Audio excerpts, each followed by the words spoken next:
Hi, I'm Christine Alvarado. I'm Mia Minnis. And I'm Leo Porter, and we're all professors of computer science here at the University of California, San Diego. Welcome to our specialization on Java programming, object-oriented design, and data structures. But before we start talking about specialization, I want to tell you a brief story.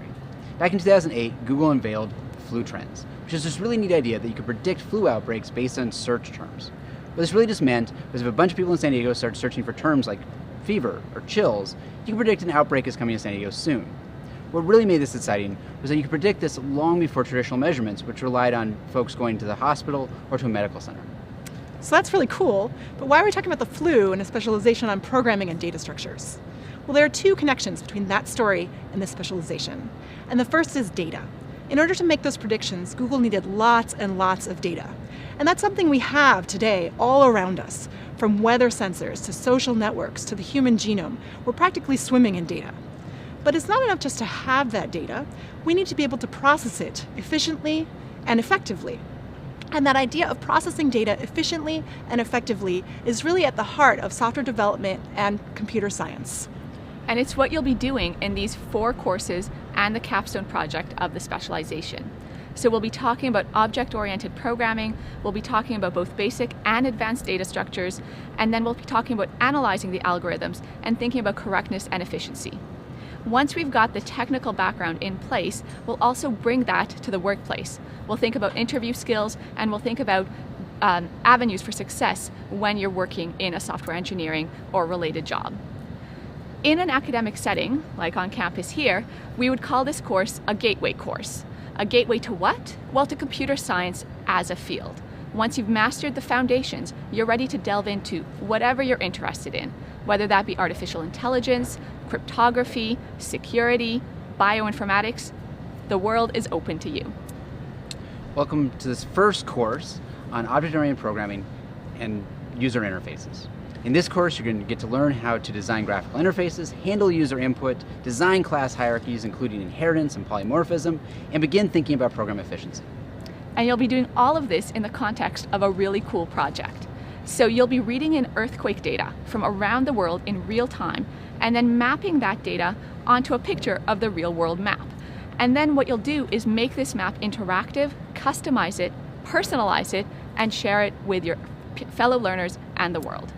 Speaking of personalization, we recognize that you're coming to us with different backgrounds and different comfort levels with programming and computer science. We expect that you've all had some basic course in Java programming, but that doesn't mean that you'll work through this course or this specialization at the same speed. If you're more comfortable and you've had more experience, you'll be able to work through the courses faster and focus on that project. If you need a little more support, that's also fine. There's a path that will provide you with that extra support.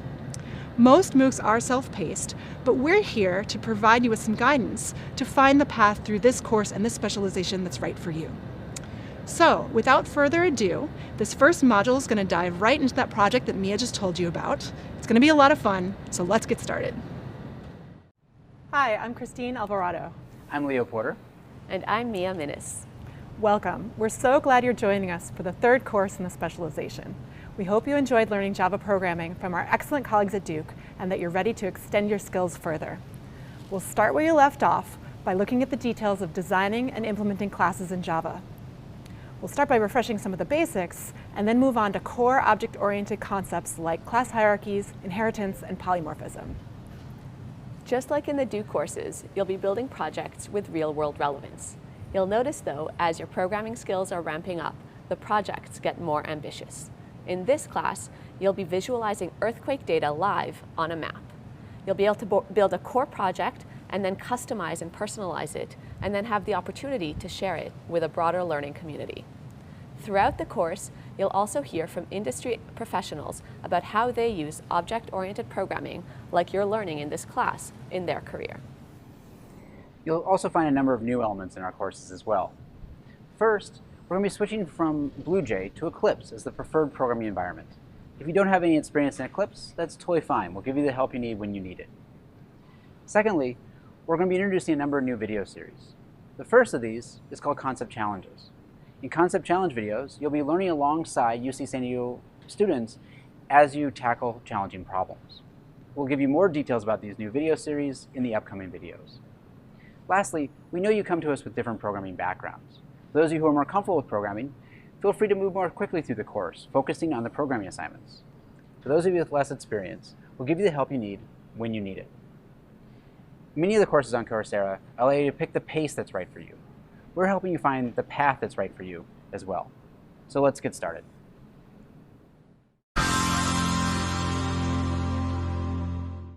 Hello again. I'm Mia Minnis, and I'm a professor of computer science here at UC San Diego. And my background and my research is at the intersection between mathematics and computer science, between theory and applications. And what I really like to think about is the power of algorithms. I like to think about abstract ways of organizing and structuring data, and then applying them to really interesting real-world problems and solving those problems. And you'll have the opportunity to do just that in the project in this course. And so what this video is about is showing you a prototype of the project and getting you really excited to jump right in and get started developing yourself.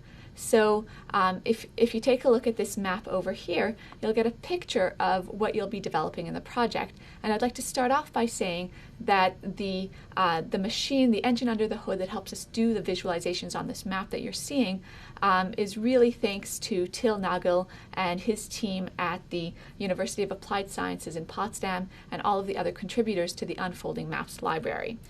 Part of what we're thinking about and developing in this course is the ability to build large-scale projects using existing libraries, and we're really fortunate to have this library as the foundation for the project. So let's take a look at the project and see what we're doing. You'll see we have a map of the world in front of us, and there's all sorts of markers and features and stuff on this map. Now, don't worry, we will walk you through the project step by step, so don't be intimidated by the amount of information that's being displayed. I hope that you're inspired by the amount of information, and this information is real live data.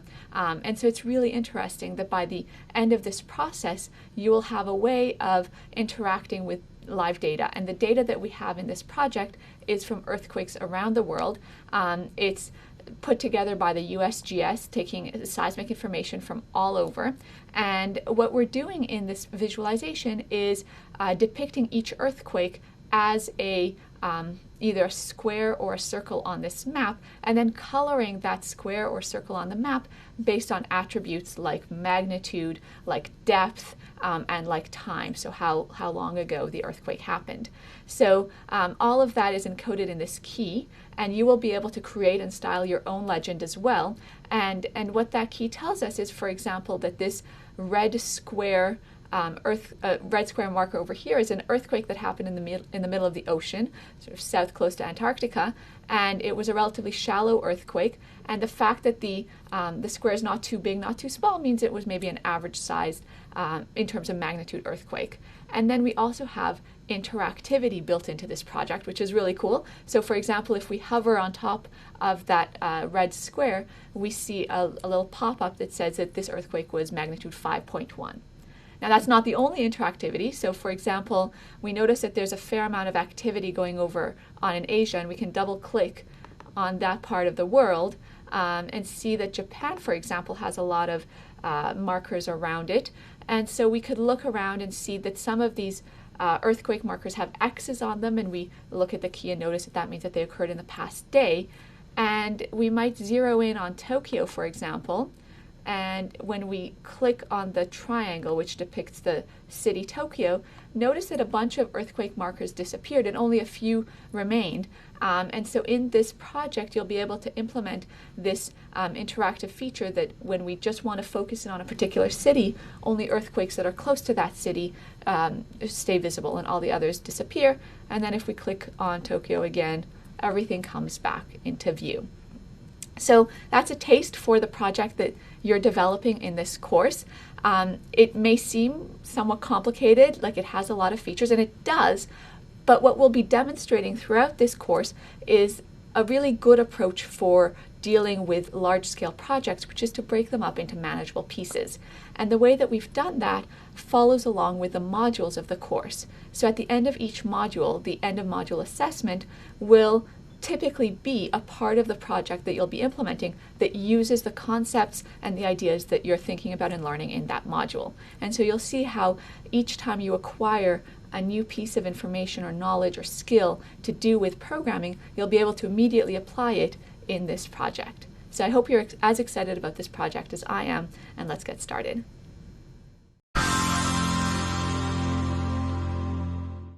Hi again, I'm Christine Alvarado, and in this video I'm going to give you some information that will help you choose your own path through this course.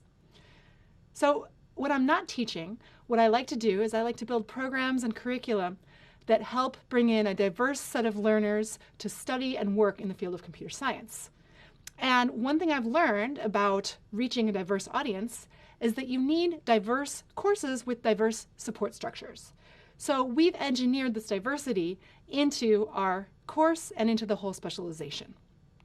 We know that you're coming to us with lots of different motivations, backgrounds, experience levels. So one size fits all is not going to work for this course. And that's okay. That's actually great. We love that you're coming from all these different backgrounds. And what we want is for each of you to feel challenged, because otherwise what's the point? But also never to feel overwhelmed. We want it to be the case that when you feel like you're starting to get overwhelmed, you can always have some more support to help you with your learning. What we've designed is a course where we have different video styles, different video series to help meet that goal. So you're not going to want to take this course by just sitting down and watching the videos one after another. What you're going to want to do is pick and choose a path through the videos that's right for you. And to help you do that, I'm going to tell you about our different video series. But first I want to say that at the end of the day, it's all about what you can do. Mia described this really cool project that you're going to be doing throughout this course, and that's really what we want you to be able to do. So what we care most about are these end of module assessments, which are a lot of the time going to have you building a piece of that project. So if you're feeling really advanced and really good about the material, always feel free to race ahead and just start working on that project or do the end of module assessment. But if you want a little instruction, which most of you will, you'll want to watch some of the videos. So the first video series that I'm going to tell you about is our core content series. So these are the videos that we expect everybody to watch. They're mostly lecture style, and they're going to introduce you to the core concepts and skills that you're going to need to do the end of module assessments. Once you've watched those videos, we're going to probe your knowledge a bit more with our concept challenge series. Again, we encourage most learners to watch these videos, and what they're going to do is they're going to ask you to think about the material you just learned in a new way. And Leo's going to tell you more about these concept challenges in just a minute. The next series that we have for you are additional support videos. Now, we don't expect everybody to watch these videos. These videos are designed for if after watching the core content and doing those concept challenges, you don't quite feel ready to tackle the end of module assessments, you might want to watch these additional support videos. The last two video series that we have, we're really excited about.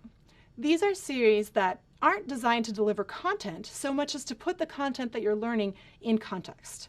So the first of these series is called In the Real World. And we've got a team of real-life Google engineers talking about why what you're learning is important in their work at Google and in general in the software industry. So that'll be a really good opportunity for you to learn not only why what you're learning is important, but how it's important to these individual engineers. And then the last series that we have for you is called When I Struggled. And what you're going to see in this series is a number of UC San Diego learners, as well as us, talking about our own experience learning the material that you're going to be learning in this course. We'll talk about a time when we struggled with the material that we're presenting.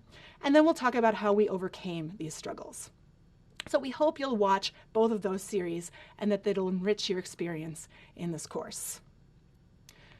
So again, to summarize, the standard path we imagine a learner taking through this course is that you would watch this introduction with the Google engineers talking about why these concepts are important in the real world. You would go through and watch the core concept videos and perform these concept challenges, maybe watching some videos about when some learners struggled with these concepts along the way, and then perform the module level assessment. And you would repeat that for each module. But if you're feeling more advanced, you might just want to race right through those core concept videos and get to that end of module assessment faster and get developing on those projects. And we encourage you to do that if you're feeling comfortable.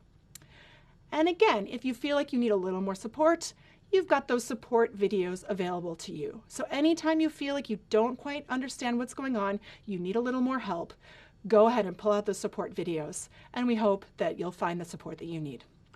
So choose the path that's right for you, challenge yourself, and have fun. Hi again, I'm Leo Porter. I'm a computer science professor here at UC San Diego.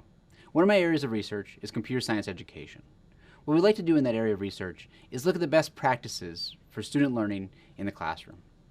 One of the best practices we know about in computer science is peer instruction.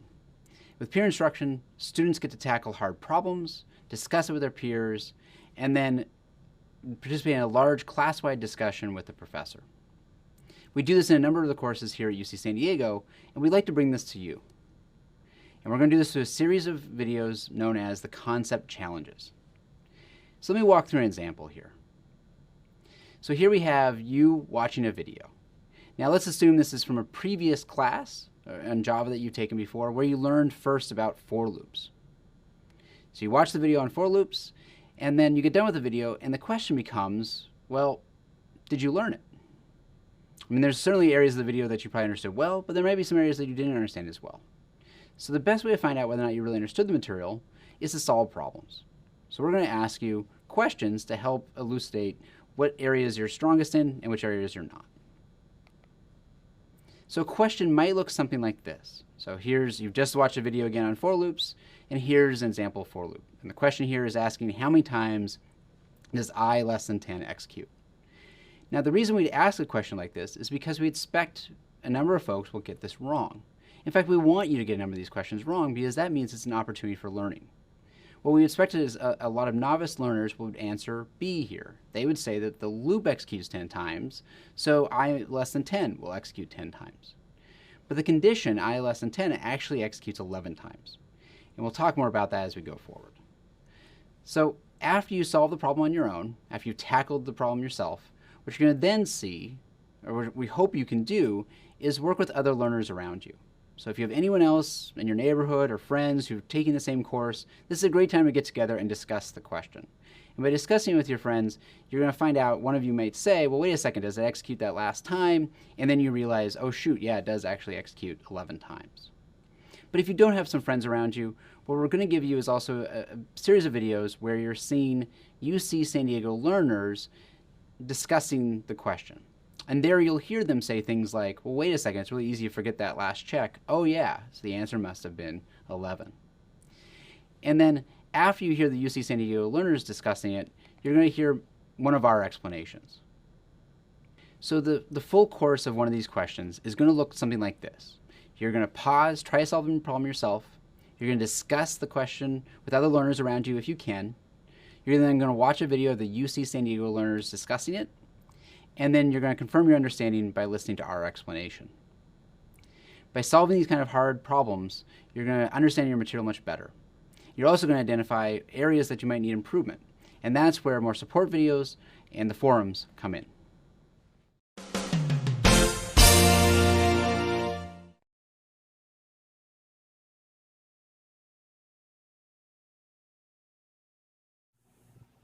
Hi there, my name is Adriana and I'm a software engineer for the shopping team at Google in Mountain View. Hi, my name is Roshni and I work on identity and authentication at Google. Hi, I'm Landon Judkins and I'm a software engineer at Google's Pittsburgh office. Hi, my name is Nita Yi. I'm on the Google Fiber software engineering team. I'm Kadechi and I'm an engineer on the Google Docs team. Hi, I'm Matt Healy. I'm a Google engineer working on conversational shopping in our Pittsburgh office. Welcome to the Intermediate Programming Specialization.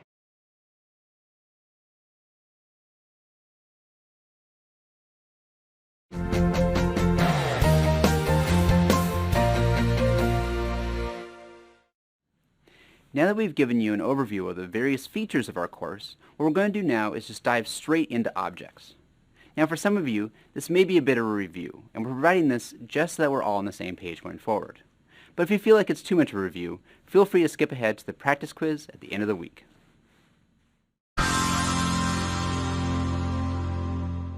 All right, in that first module, you were introduced to the project that you're going to be doing throughout this course, and we hope that you think it's as exciting as we do. visualizing this geospatial data.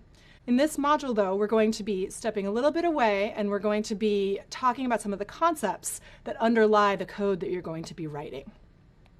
So by the end of this module, you're going to be able to motivate the use of classes and objects in programming. So why do we want to use classes and objects when we write our programs? You'll be able to write classes in Java and then create instances or objects of those classes. And you'll be able to describe the parts of a class like member variables, methods, and constructors. So in order to motivate the use of classes and objects in programming, I want to go back to my favorite definition of computer science. And of course, software engineering and software development, which is what we're focusing on this course and this specialization, is a major part of computer science. So my favorite definition of computer science is that computer science is the science of using and processing large amounts of information to automate useful tasks and learn about the world around us. Of course, all using a computer, because none of this would be possible if we didn't have the computational power that the computer affords us. And I'm going to zero in on this line in the definition, this idea of using large amounts of information. These programs that you're going to be writing and programs that people write, if you think about programs out in the world, deal with huge amounts of information. So much information, it's almost impossible to get your mind around it.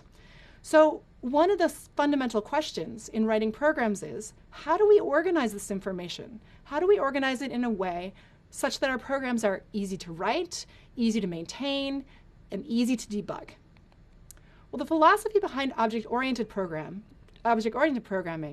is to build our programs in a way that match the problem that we're trying to solve.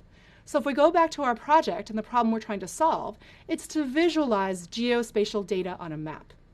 And if we think about what's involved in solving that problem, we can think of lots of real-world objects and entities that are part of this problem that we're solving.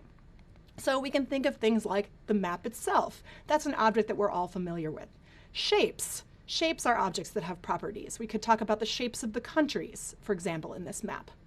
Locations in the map. Colors of the objects in the map, even the window in which the map is displayed. Plenty more objects as well, but these are all ideas that have real-world counterparts. And the idea behind writing an object-oriented program to solve this problem is that we're going to structure our code around these real-world concepts. So in order to build our code in this way that matches the real world, we're going to design these things called classes. And what classes are just custom data types that we get to define to match the problem that we're trying to solve. Now, of course, you're familiar with classes because you've been working with Java for some time now, but we're going to talk about really the details of creating and using classes. So a class is a new kind of data that we, the programmer, get to define. And it's kind of like a factory. It can produce pieces of data with a template that we get to define. So I'm going to use this factory icon when I talk about class definitions. On the other hand, an object is the thing that comes out of this factory. It's a piece of this data with this custom type that we've defined, and some associated functionality that goes along with that data. And I'll represent the objects with this little symbol here to represent the things that are coming out of the factory as we create objects using our classes. So you can think of this like a real-world factory, right? Like a car factory. A car factory knows how to produce, say, one kind of car, and it can produce many of that kind of car.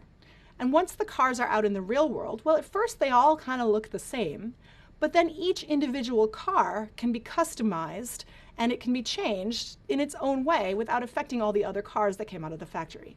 The same thing's going to happen for our classes and our objects in our Java programs. So we're going to go through an example of creating a class, and the class we're going to create has to do with this map example that we've been working with. So here's a map of the world. I'm going to zoom in on one particular place in the world, which is where this orange box is, which is approximately where I'm standing right now on the campus of UC San Diego. So here's the University of California, San Diego campus, and I'm about right here on this map.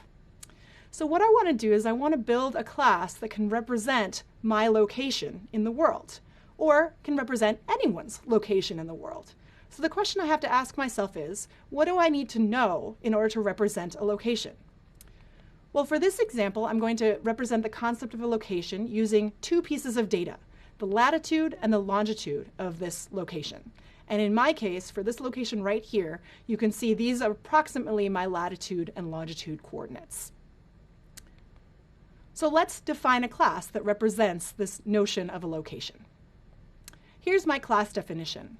So I'm telling Java that I want a new class called simple location. And you can see that on the top line in this declaration. I say public class simple location. Simple location is the name of the class. The keyword class tells Java that I'm creating a new class. And public, which we'll talk about more in some of the next videos, just means that my class is public to the world. Anyone can use it. Inside, after that first curly brace, is the definition of my class. Now, before we look closely at the definition, I want to point out that all of this code has to exist in a file called simplelocation.java. That's just a rule that Java enforces, that when you're creating a class, you have to put it in a file that has the same name as the class. And that's if the class is public, which our class is. So all of this code is in a file called simplelocation.java. So let's look a little closely at the definition for this class. Up here, you can see the data that I have associated with my simple location. I have a latitude and a longitude, and I'll represent both of these using double type variables. These are what are called member variables. These are variables that exist throughout the class that represent some essential pieces of data that I need to represent my simple location in this case. And notice that they're declared outside of any methods, but inside the declaration of the class. So they come after that open curly brace for the class, but not inside any particular method. My class also has some methods associated with it. So it has, for example, that method that you see down there at the bottom, the distance method. And what the distance method does is it takes some other simple location out in the world as a parameter, and it returns the distance between one simple location and the simple location that's passed in. So that's something that my class can do. So these are the methods. These are the things that my class can do. And I want to zero in now on this special method called the constructor.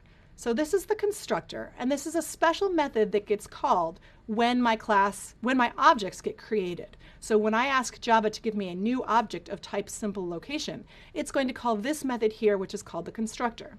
And the reason that you know it's the constructor is that it doesn't have a return type.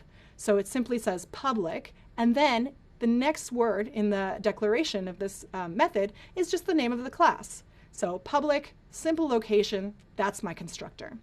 This constructor happens to take two arguments, and it takes the values of those arguments that are passed in and stores them away in those member variables latitude and longitude.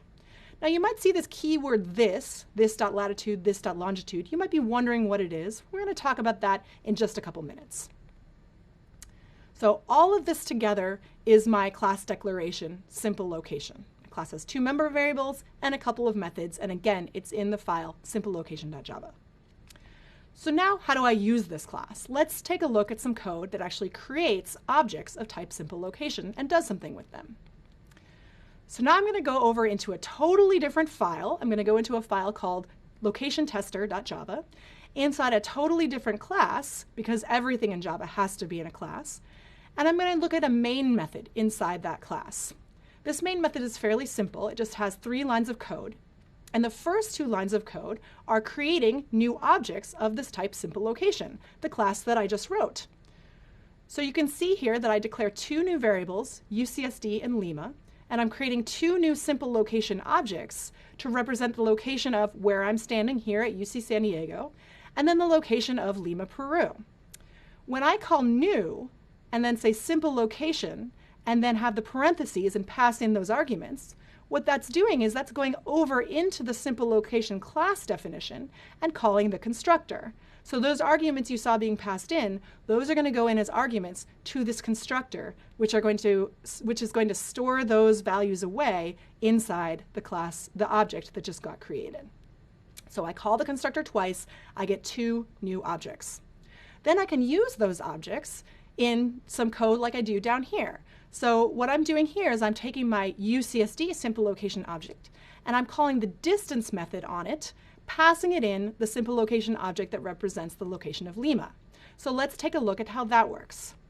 When I call that method, it's going to invoke this method distance that's inside the class simple location. All right, so let's look in a little bit more detail what's going on here so we can understand the difference between UCSD and Lima. So when I call UCSD.distance and pass in the parameter Lima, like I mentioned before, it invokes that method called distance inside the simple location class, which you can see right here. Now I'm showing you just a little bit of what the body of that method might look like so that I can illustrate a couple of points.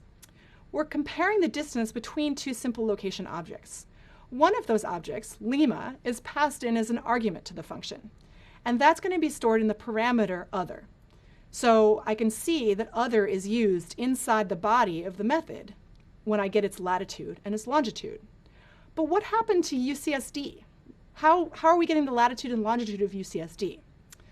That's where the keyword this comes in. This refers to the calling object, which is the object that called the method or on which the method was called.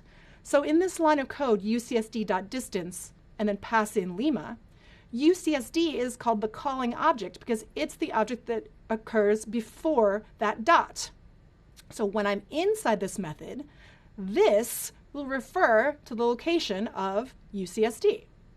So that way I can get the latitude and longitude of where I'm standing here at UCSD and compare it to the latitude and longitude of Lima, Peru, and return the distance.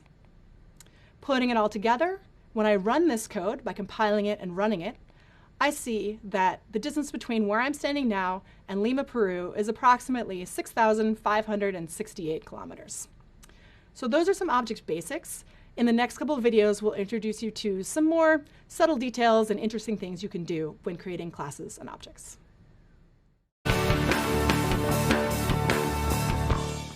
All right, so when I was first learning about objects, I was taking this class and the professor was at the front of the room talking to us about objects. And he kept saying, objects this, objects that, and I just kept getting more and more confused. I was sitting here thinking, objects, they're like things. What the heck is an object? And finally, I got up the nerve to raise my hand and ask the professor, what is an object? And he kind of looked at me, this look on his face like, oh dear, where have I gone wrong with this poor student that she doesn't know what an object is? But he was very patient with me, explained what an object is, and after he explained it, I realized that I actually knew more about objects than I thought. I just hadn't necessarily associated the word object with the concept that I already knew a fair amount about. So that was kind of an example of vocabulary tripping me up. And as I learned a little bit more and got more sophisticated with designing and implementing objects, it all made more sense. And I look back now and I wonder how I could have possibly struggled with something that seems so simple to me now. But that's how it is when you're first starting out. Okay, now that you know the basics of creating classes and objects in Java, let's talk about overloading methods, which is another thing that you're going to do and work with a lot as you work with classes and objects. So by the end of this video, you'll be able to give examples of what overloading methods is in Java. You'll be able to explain how to overload methods and how not to overload methods in Java, and you'll be able to explain why it's useful and why we want to do it. Let's go back to our simple location class that we worked with last video. So we saw this class, here it is. It has a couple of member variables. It has a constructor, and it has a method called distance. Of course, you know by now that it must be in a file called simplelocation.java. Now let's say right now we have one constructor. It allows the user to create objects of type simple location by passing in a latitude and longitude. But let's say that the user doesn't want to always have to pass in a latitude and longitude, and they want to be able to create simple location objects without passing in any parameters. Right now, the user of our class can't do that because there's no constructor defined that takes no parameters. But we can fix that. We can create a new constructor that takes no parameters and creates still a new simple location object. Now, you might wonder, well, where should the simple location object be if the user doesn't give us any parameters? And since I'm here at UC San Diego, I'm going to create my class that will always create simple location objects here at my location at UC San Diego, unless the user tells me to create it somewhere else. So what I've done is I've added a new constructor that takes no arguments, which by the way is called a default constructor. It's just the constructor that you can invoke without passing in any data at all. And it will give my it will give my member variables, latitude and longitude, these default values, which is the location of where I'm standing right now. I still have my other constructor, which takes the two arguments, latitude and longitude, lat and lon, and those two constructors can exist happily together in the same class.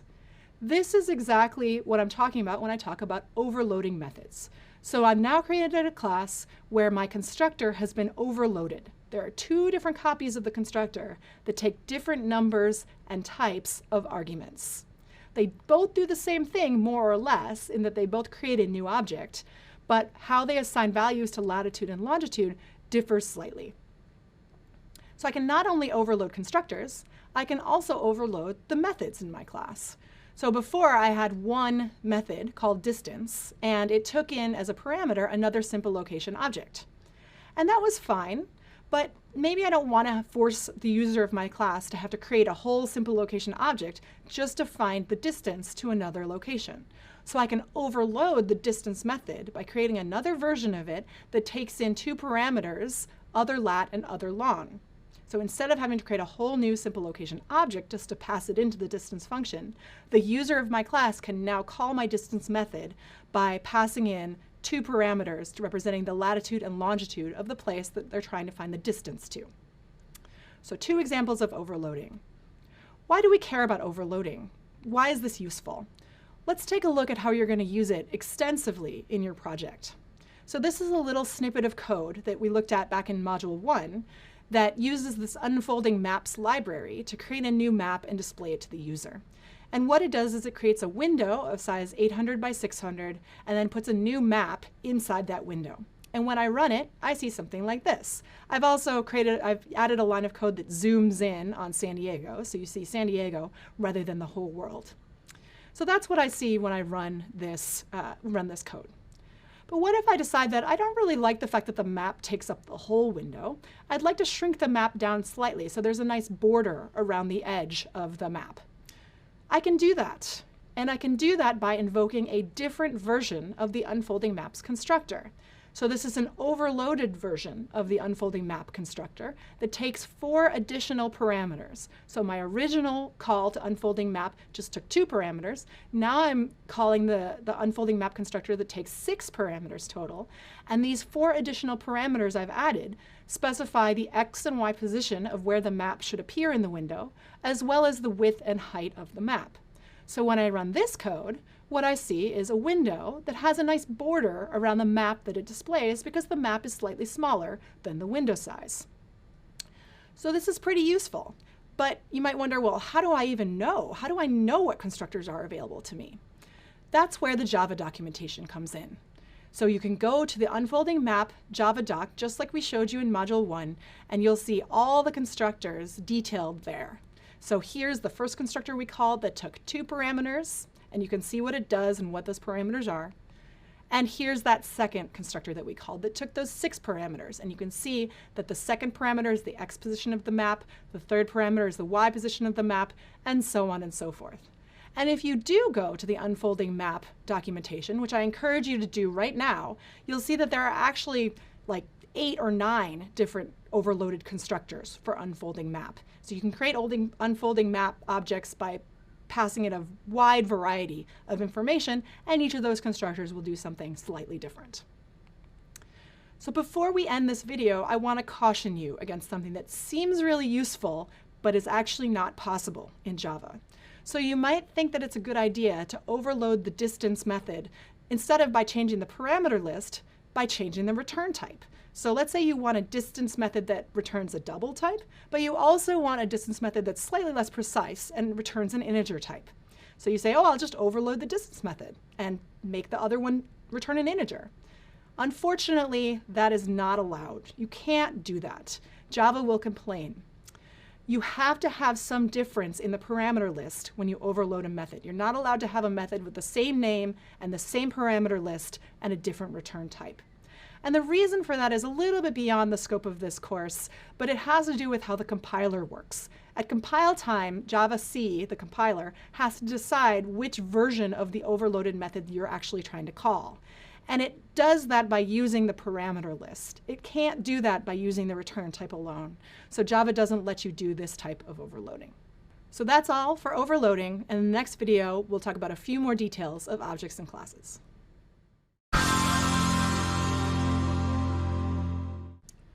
Okay, in this next video, we'll layer on some more details of building classes in Java. We're going to talk about the keywords public and private and protecting your data and methods inside your classes. So by the end of this video, you'll be able to describe what those keywords mean and their effect on who can access the data and methods inside your classes. And you'll be able to also talk about how to use getters and setters to allow customized access to the data inside of your classes. So as usual, we're going to go back to this simple location class that we've been developing. So this class, as you know, has two member variables, latitude and longitude. And we originally declared them both to be public. So let's take a closer look at what that means. What that means is that anyone can access these member variables from any class at all. So when I create a new variable of type, a new object of type simple location, I can get at the member variable latitude or the member variable longitude to read its value or to change its value. So if I go over here into the location tester class, I see that I've created two new simple location objects. I can change the value of latitude inside the object stored in Lima. That's totally okay because that member variable is declared to be public, so I can access it from anywhere. Similarly, for methods, I've declared my method distance to be public, which means that I can access that method anywhere. So over here, back in my location tester class, I'm calling the distance method, which is also totally allowed, because again, that method is public. On the other hand, if I were to declare my member variables private, what that would mean is that those variables would only be accessible from within the simple location class itself. So only inside this class definition, nowhere else. No one else has access to either read or write those variables. Same thing goes for methods. If I make a method private, I can only call that method within the class I'm defining and nowhere else. So if we look at what that means, if we look at this constructor, these two lines of code are just fine. I'm using this.latitude to access the member variable latitude and this.longitude to access the member variable longitude. Perfectly okay because I'm inside the class simple location. However, if I go back to that class location tester and look at this line here that's trying to change the value of latitude in the simple location stored in the variable Lima, that's no longer allowed because now I've said that that latitude variable is private. It can only be accessed from within the simple location class, and we're no longer in the simple location class. We're now over here in the main method inside location tester. So that would cause an error. So it's actually, despite this error that just got caused, it's actually a good idea to make your member variables private. Because you as the class designer want to really have ultimate control over who gets to see and change the data that's stored in each object of the class that you're creating.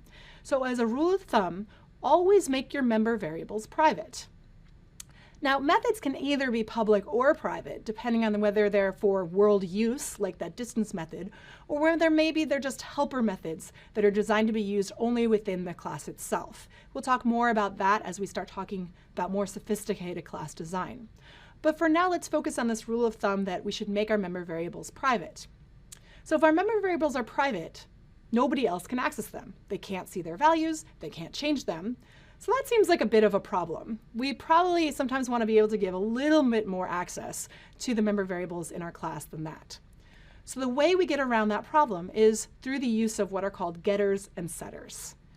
So this is an example right here of a getter.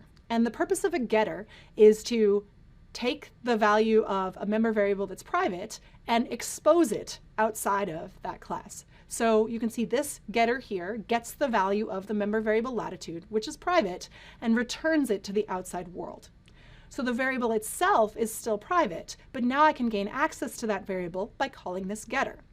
So if we go back over here to the code, we can see that if I try to access the variable directly, say print it out, I get an error. But when I call that getter method, that's perfectly fine. So I can actually get access to the value of that latitude variable through the getter. And now notice that in this code so far, going back here, I haven't provided my user of my class with any way to actually set or change the value of latitude. And that may be what I intend as the class designer, that once that latitude variable gets set in the constructor, I may never want anybody to change it again. And in that case, I would just simply provide a getter and not provide any way for the user to change the value of the variable. But let's say I actually do want to allow somebody to change the value of the variable. In that case, I would provide what's called a setter. So here's my setter. What it does is it takes in a value, lat, and it changes the value of the private member variable to the value that was passed in by the user. So a setter sets the value of a member variable, usually a private member variable. So now I've got a getter and a setter for my latitude variable. And you might be thinking, I would be thinking if I were you, why didn't we just make that member variable public? If we're exposing the ability to change it and read it, we might as well just make it public, right? So here's why. Having the getter and the setter allows us more control as class designers. So let's say we want to allow the user to change the value of the latitude, but we're a little bit unsure that the user of our class will know what they're doing when it comes to legal latitude values. So we can put some precautions in place that allow the user to change the value of that latitude, but only to values that are legal latitude values. So the way we would do this is we would modify our setter to, rather than just blindly accepting whatever argument was passed in, we would have some checks, some logic inside of that method that said, okay, if it's out of range of negative 180 to 180, then that's not a legal value. So we're going to print out an error, inform the user of our class that, hey, you tried to set your latitude variable to an illegal value. That's probably some bug in your code, so you should probably go check that out and not change the value that's stored in the latitude variable. Otherwise, we can happily accept the value because it's within the legal range and change the value of that variable. All right, so that's it for the details of classes and objects. You now know all the basics of creating classes and objects. So next you'll take a short practice quiz and then move on to the next module.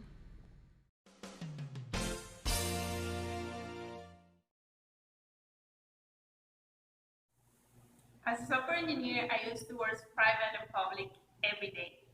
Even though it might sound trivial, it's extremely important to get those right. You make everything private and you end up with code that cannot interact with anything else. You make everything public and you end up with code that's extremely vulnerable, maybe even useless.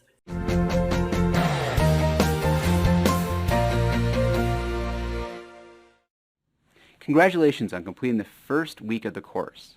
We're going to continue right where you left off, and we'll start diving into memory models and scope. Again, this might be a review for some of you. If you feel like it's too much a review, feel free to skip ahead to the graded quiz at the end of scope. After completing scope, you can get started with the programming project, and you'll build your first application in Unfolding Maps.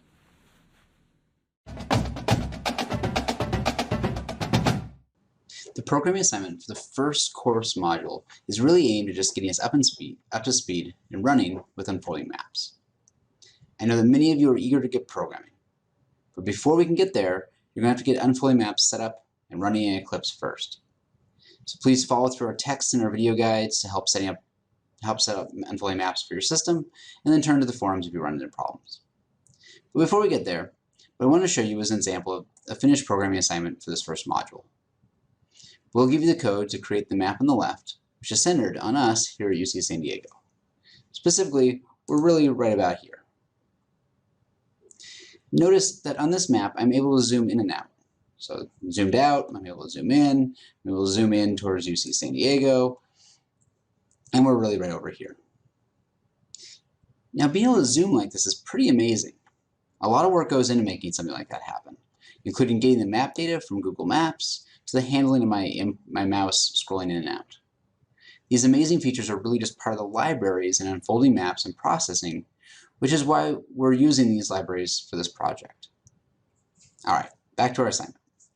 We're going to give you the code to produce that image on the left, which is our map on the left, which is zoomed in to San Diego. What we want you to do is create the map on the right, which we zoomed in to where you live.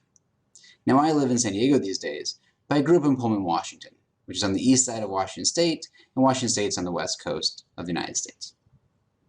So this is really just a small programming assignment just to get started with Unfolding Maps.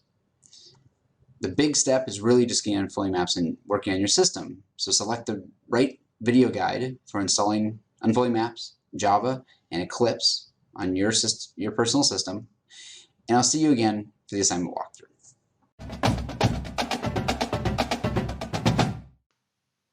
In this video, we're going to show you how to get the starter code for the project and get it set up in Eclipse. So you've probably already found this setup document, which is in week 1, getting started with the project. It's talking about how to set up Java Eclipse and the starter code. And I'm going to assume that you've completed part 1, which is to set up Eclipse and Java. And we're going to jump down to part 2. So about halfway down the document, this is the part that we'll be going over, getting and setting up the starter code. So you can download the starter code from this link here. And what you want to do is download it and unzip it somewhere on your system. And the only restriction is we want you to put it somewhere that is not inside your Eclipse workspace folder. So once you've downloaded and unzipped the code, you'll go over here into Eclipse, and you should see a blank workspace if you haven't done any other coding yet in Eclipse. So what you'll want to do is to get the starter code set up, you go to the File menu, and then in the File menu, you'll click Import, and that'll open up a new window. And what we want to do is we want to import an existing project into our workspace. So that's under General, so I expand the General tab if it's not open already. Then I'm going to click on Existing Projects into Workspace, click Next. And then what I have to do is tell Eclipse where to find the code that I want to import. So I go over here and I browse, and I'm going to browse back to where I saved and unzipped that starter code. And I just put it on my desktop. So I'll go up here and find my desktop, and here it is down here at the bottom. So I select the UCSD Unfolding Maps directory, and then I click OK, and you can see that it imported this project, or it gave me the option to import this project in this window here. So the only other really important thing that you need to do is make sure that this Copy Projects into Workspace option is selected. We actually want to copy the files, the source code, and everything else from wherever we saved it into our workspace directory. So just make sure that's checked. And then you click Finish. And then what you're going to see is that our code and everything else has been successfully imported into our workspace. So you can see that now I have this starter code. If I expand it out, you can see that there's a whole bunch of files associated with this project. And if I open up the source code, I can see that it's divided into these organizational modules, basically called packages. So there's one package for every module that has a programming assignment. So module 1, 3, 4, 5, and 6. And that's where you'll find the starter code. So here we can see the starter code for module 1 in a file called helloworld.java. And I can open it by double-clicking on it. And I can even run this starter code by clicking this button here and selecting Run as Java Applet. You might have multiple choices there. If you do, just select Java Applet. I won't run it right now because I don't want to give away what it does. I'll let you wait until you start on the project to figure out what that does. But that's how you would run it. And then the other thing to notice is that there's this package called demos. And if you look at that, that's going to have a bunch of demos that we're going to be working with throughout the course in the videos. So if you want to run some of the code that we talk about in the videos, look here in this demos folder. We don't have all of it here, but we do have some of it. So you might find it here. All right, and so the last thing I want to tell you about is where to actually find all of these files on your file system. So remember when we checked that Import into Workspace button, that option when we imported the whole package?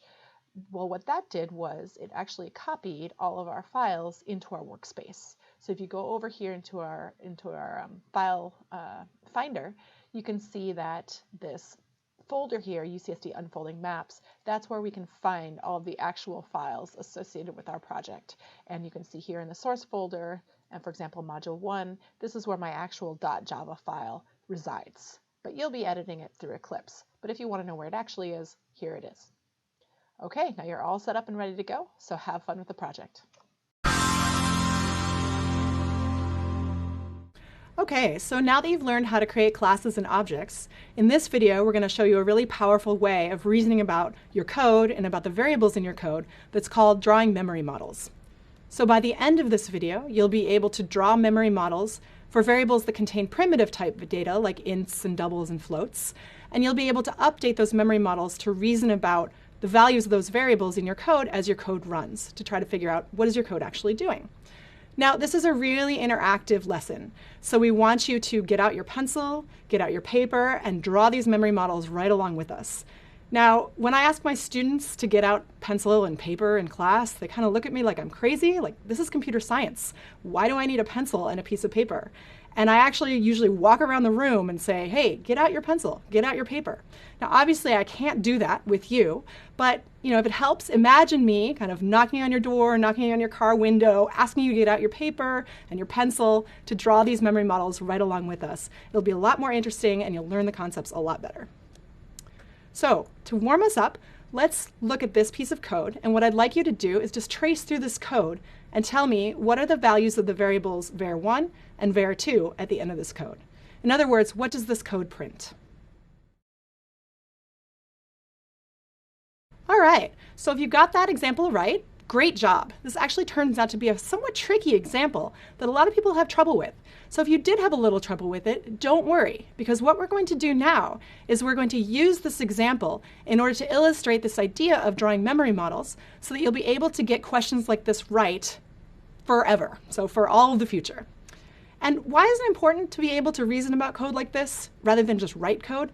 Well, it turns out that people who are better at writing code are also better at reasoning about their code and vice versa. So practicing reasoning about code is a really important skill in order to become a better coder and software developer. So let's step through this code line by line and draw the memory model for this code as it runs. Let's start here on the first line. That first line is a variable declaration. What we're actually telling Java is, hey Java, I want some new space to store a value of type integer. And that space I'm going to label with the label var1. So in my memory model, what I'm going to do is I'm going to draw a box. That represents the space that I'm going to have to represent this variable, and label it with the name of the variable. So there we go, and you should do the same on your piece of paper. The next line of code here is an assignment statement. So what that's telling Java is, hey Java, take the value on the right-hand side, which in this case is 52, and place it into the variable on the left-hand side, which in this case is var1. So in our memory model, we'll take that 52 and we'll put it in the box for var1, which is where var1 stores its value. All right, next line, another variable declaration. So we need another box labeled with the new variable name, which is var2.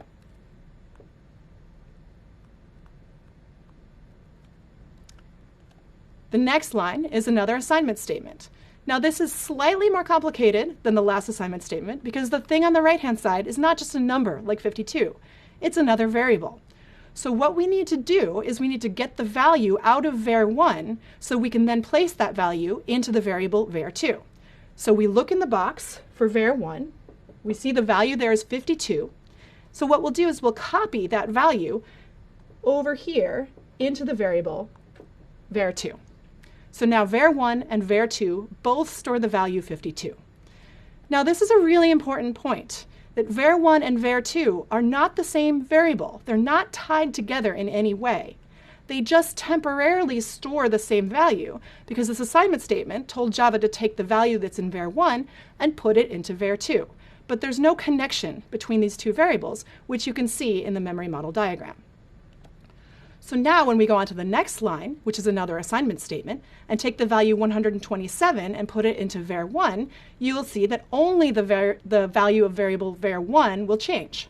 So I'll take that 127, replace the 52 that was already there, and the new value of var1 is 127. Now we're down here at the last line, which is this print statement, and all that's left to do is read the values out of those boxes for the variables. So when I print out var1 and var2, they'll have the values that you see in the boxes of 127 for var1 and 52 for var2, and this is what prints. So those are some simple memory models using just primitive type data, and in the next video we're going to show you how to get more complicated using objects.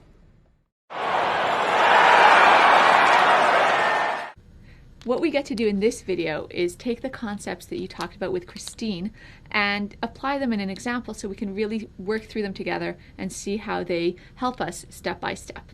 So the key concept that we're going to be developing and thinking about here is that of memory models, and we're going to see how they apply for this code snippet that we'll trace through now. So let's think about what happens in the first line of code. First things first. And in this first line of code, we both have a variable being declared and then a value being assigned to that variable. So in our memory model, whenever we have a new variable, we want to denote that by writing the name of that variable and then drawing a box where we'll record the value of the variable. Okay. So we've drawn var1, we've drawn that in our memory model, we've got a box for it, and the value that's being assigned is the right-hand side of the equals over there, which is 17. And so we put that in the box. Cool. Now we can move on to the second line, and in the second line, well, we're declaring a new variable, so we have to update our memory model, which means that we need to write var2, our new variable that we just declared, and give it a box as well. And now we think about what goes into this box, and we look at the right-hand side of the assignment statement, and the right-hand side of the assignment statement says we want the value of var1 plus 1. But the value of var1 is recorded in our handy memory model right over here. It's 17. And so we add 1 to that, and the new value of var2 is 17 plus 1, which is 18. Cool. Okay, 2 lines done. We go into the next line. And the next line is now just a pure assignment statement. And what we want to remember is that for this assignment statement, we're taking the value on the right-hand side of the assignment statement. And what we'd like to do is assign that to be the new value of the variable on the left-hand side. Okay, so on the right-hand side over here, we've got var2 plus 1. And so we can look in our memory model for the current value of var2, which is 18. And so the value that's on the right-hand side here is 18 plus 1, or 19. So that's what's over here, this value. And what we do is we take this value and we copy it into the box for var1. So that means that var1's new value is that 19. Okay. And now we get to display our results. We get to display what we've done by printing out. So we've got the system.out.println command. And what we're writing here is var1 colon space, and then the value of var1, which we read off our memory model. And then we've got a comma, a space, var2. And then I'm running off the screen, but I'm going to put the next value right over here. And that's the value that we can read off of var2, 18. And we're done. Yay.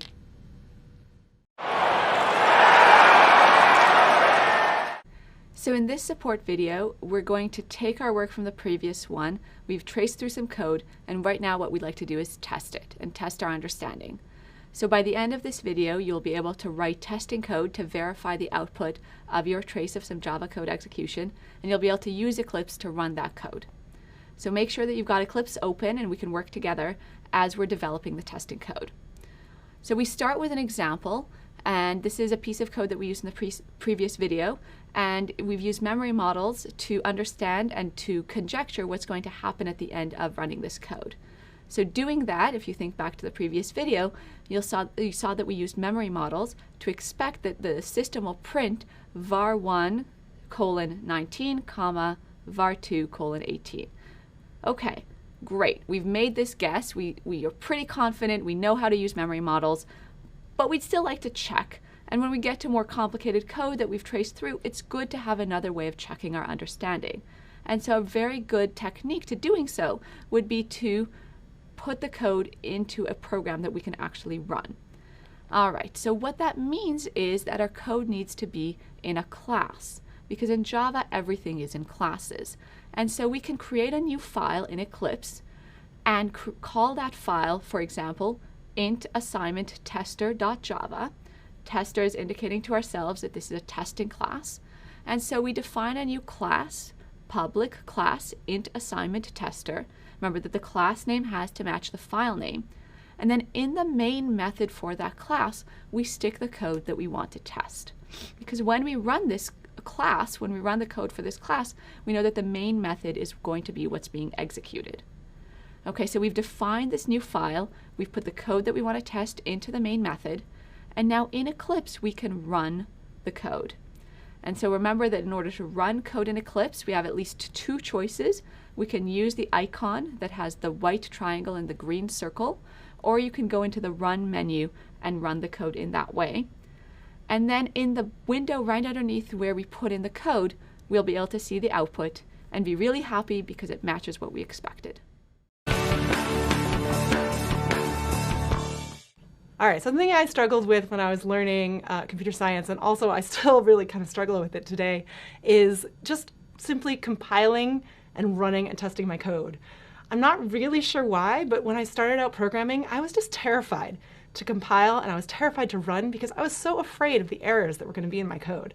And of course, we all have errors in our code, but it was a visceral fear. And I always thought, oh my God, like the computer's going to explode or something, and I would just not do it. So it would lead me to write these huge methods and these huge programs before I compiled or ran anything. And it was a big mistake. So I got over that just by kind of practicing more, hitting that compile button and the run button, and realizing that nothing happens. Your code breaks and you fix it, and it's not a big deal. So that's what I've learned, but it's still kind of scary for me sometimes. So in the last video, we drew memory models using only primitive type data. In our case, last time it was integers. But this time we're going to add objects into our memory models. So our goals for this video are the same basically as the last time, only this time you'll be able to draw memory models using object type data and primitive type data, and reason about code that uses both primitives and objects. So before we begin, let's just give an example of the two different types of data. You're probably already familiar with this from your earlier courses in Java, or courses in Java. The Java has two fundamentally different kinds of data. It has primitive kinds of data, which consist of only 8 types. So Boolean, byte, short, int, long, float, double, and char. Those are the 8 primitive types of data in Java. Everything else is an object, whether it's an array or a user-defined class or a class that you find in a library. Everything else is an object. So obviously learning how to add objects into our memory models is going to be really important for reasoning about code. So here's a short snippet of code right there, just 2 lines that show an example of both a primitive type, the integer, and an object type, which is our class simple location, which we defined in the last lesson. We're going to reason through a short snippet of code that combines both integers, primitives, and these objects of type simple location. We're going to step through this code the same way we did in the last video and draw the memory model as we go. So to get things started, we've got a nice, easy variable declaration and assignment statement. And you already know how to handle this one. This is just an integer, just like we looked at before, var1. We create a box. We put the value of the variable in the box. In this case, it's 52. So that was easy, no problem. Let's go on to the next line. The next line turns out is pretty easy as well. All it is a variable declaration. So we handle this in the same way, regardless of the fact that it's actually an object type variable. That doesn't matter for our variable declaration. So we're going to make a box and label it with the variable's name. There it is. It's this next line where things get interesting. This is an assignment statement. And what we're doing is we're creating a new instance or a new object of type simple location. And then we're setting the value UCSD equal to whatever happens when we create that new object. So now to understand what's going on here and how it's going to affect our memory model, we need to look a little more closely at what happens when we create a new object in Java and what's going on in your computer's memory. So when we say new simple location, what Java's doing is it's creating a new object, which means it's allocating some space in your computer's memory to store that object. So let's take a closer look. What it's doing is creating that object, which is allocating some space, and it's doing that in a part of your computer's memory called the heap. So it creates that new object in the heap.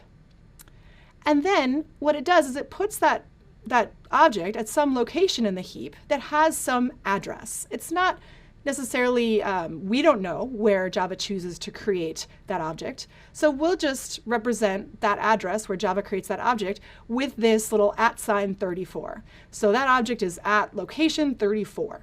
That's just a random number that I picked off the top of my head. It's wherever Java happened to create that object in the heap. So now what happens is when we've created that new object and Java creates it at location 34, what it actually does is it doesn't place the whole object inside the box for UCSD.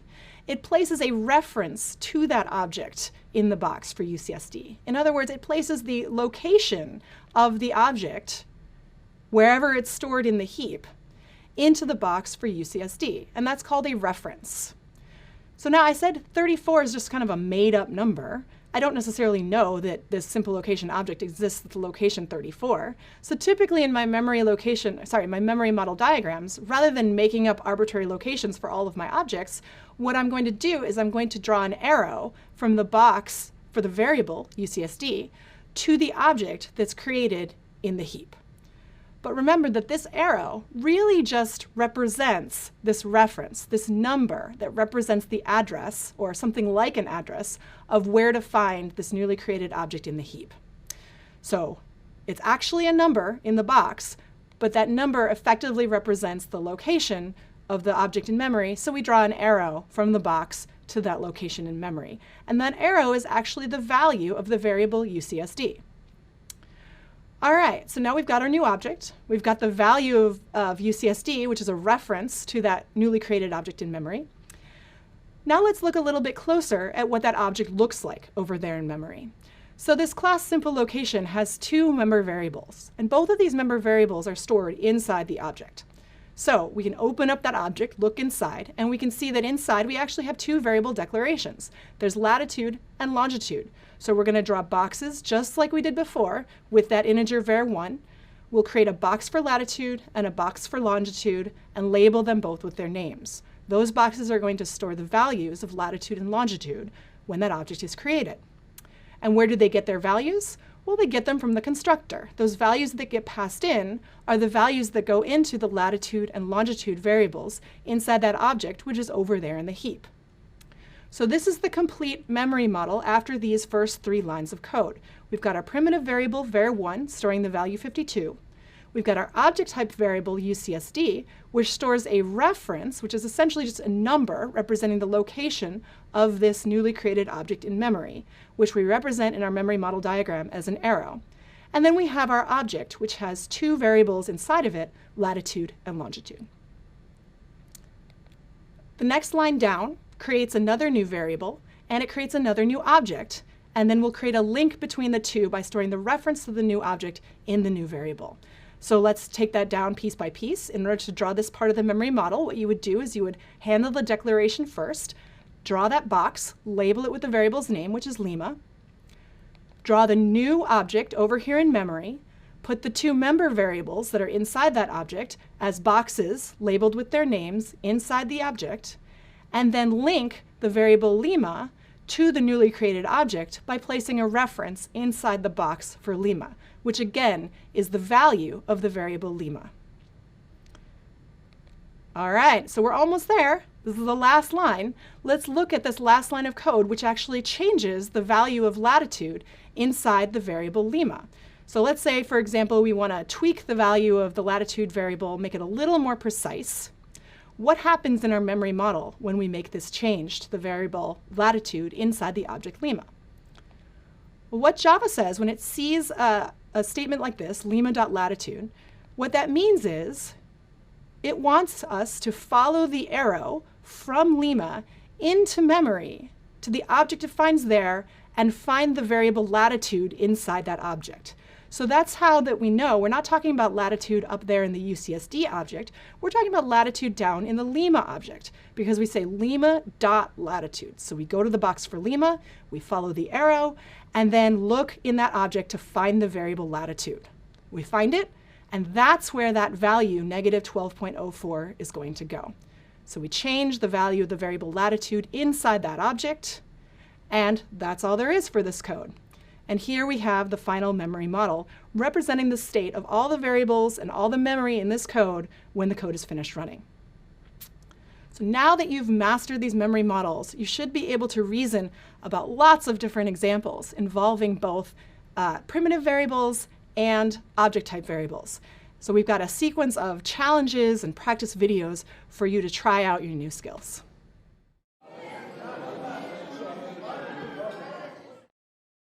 Welcome back. We're going to do a challenge question at this point. So you've learned a great deal about memory models, but let's see if we really understand it well. What we're going to do in this video is we're going to walk through 2 questions, the first of which will just be a question where we stop and come back. And the second question is where we're actually going to walk through the full concept challenge procedure. Again, the procedure is you're going to pause, think about the problem, solve it yourself, discuss it potentially with other learners, watch a video of UCSD learners discussing it, and then confirm your understanding with our explanation. So first, to get things started, what I want to give you is an example piece of code. I have the simple location class that we've already been working with, and then I'm just going to create in main an example of one of those objects. So what I want you to do is pull out your pencils and paper, pause, draw the memory model as it stands right now, and then come back. So if this was the model that you drew, you're spot on. And this gives us a good starting point now for our next question. So we're going to scale the question a bit. We've got a single variable now within main. We've also got 2 objects that we're creating within main. The question here is, what memory model is going to result? Again, pull out a piece of paper and a pencil, draw this yourself, and then we'll come back together. Hi, my name is Hazil. Hi, I'm Julia. And I'm Monica. And let's just get started. Okay, so far, looking at this, I notice that there are 2 objects. So we can immediately cross out C. So how are there 2 objects? They both are simple location objects, so wouldn't they point to like a simple location inside the heap? Yeah, but each one is a new simple location, so they don't point to the same area in the heap. They point to different areas because they're both new objects. So Washington, D.C. gets its own place? Washington, D.C. gets its own place. So there are 2 objects because there's 2 news, right? Right, there's 2 news. So that means C is not the answer. Yeah, that's what I thought. Okay. But the part where I got a bit confused on was when I tried to look at each of the different locations in memory. And I understand why latitude is -12 for each one of these, but I don't really get why D doesn't point to -77, or whether it actually is just -77 in the box. So we know that D is primitive, which means that it's just a constant number. Right. So primitive types, which are constant numbers, do not need an arrow. That's what I think. Well, why don't we need an arrow though? I mean, it's inside the object's memory area. But the item itself is not an object. Oh, okay, I see. So then you just write it directly into the box for both cases? All right, now that you've heard an explanation about this from our UCSD learners, you're already seeing how this works. And really the only way to do this is to trace the code just as they did. And I'm going to do that for us here. We're going to start at the very top of main, as we always do, and we're going to have a single double variable D that's assigned the value -77. You can see that's within the scope of main in the drawing below. Then I'm going to create a reference for Lima. And just like we did at the very start here, is I'm going to actually now create this object. So when I call new simple location, that allocates space on the heap. You can see that on the right. And then I'm going to pass in as parameters -12 and -77. That's the value of D at the time that it's passed in as a parameter. Perfect. All right, now we can do the second piece. Now we're going to create a second object, we're creating a reference for a second object, which is called WashDC. And now I'm actually going to create the object by calling that new simple location. So again, new simple location allocates space in the heap for a new object. And I'm now going to call this method passing in these 2 parameters. And the key part to this problem is really what happens with lima.long. When you call a constructor and you're passing these values as parameters in Java are always passed by value. So 38.9 is going to be copied over as exactly 38.9. And lima.long is going to be evaluated to be the -77 that it is. And then that -77 is what's passed for long in. Now we're going to copy the values over just like we did before. We're going to copy into this .lat. We're going to copy into this dot long. And then at the very end of this constructor, we're going to hook up wash DC to that lat and that long, or that object that contains the lat and the long. So this is our memory model at this point. Was this close to what you got? I hope it was. If it wasn't, it's worthwhile walking through a couple more of these memory model problems.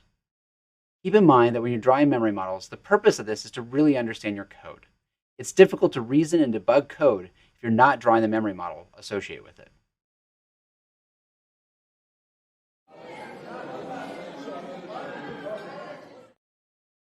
As we continue working through this module, it's important that we have these concept challenges. So the reason we're doing these again is that it's important to test your own understanding.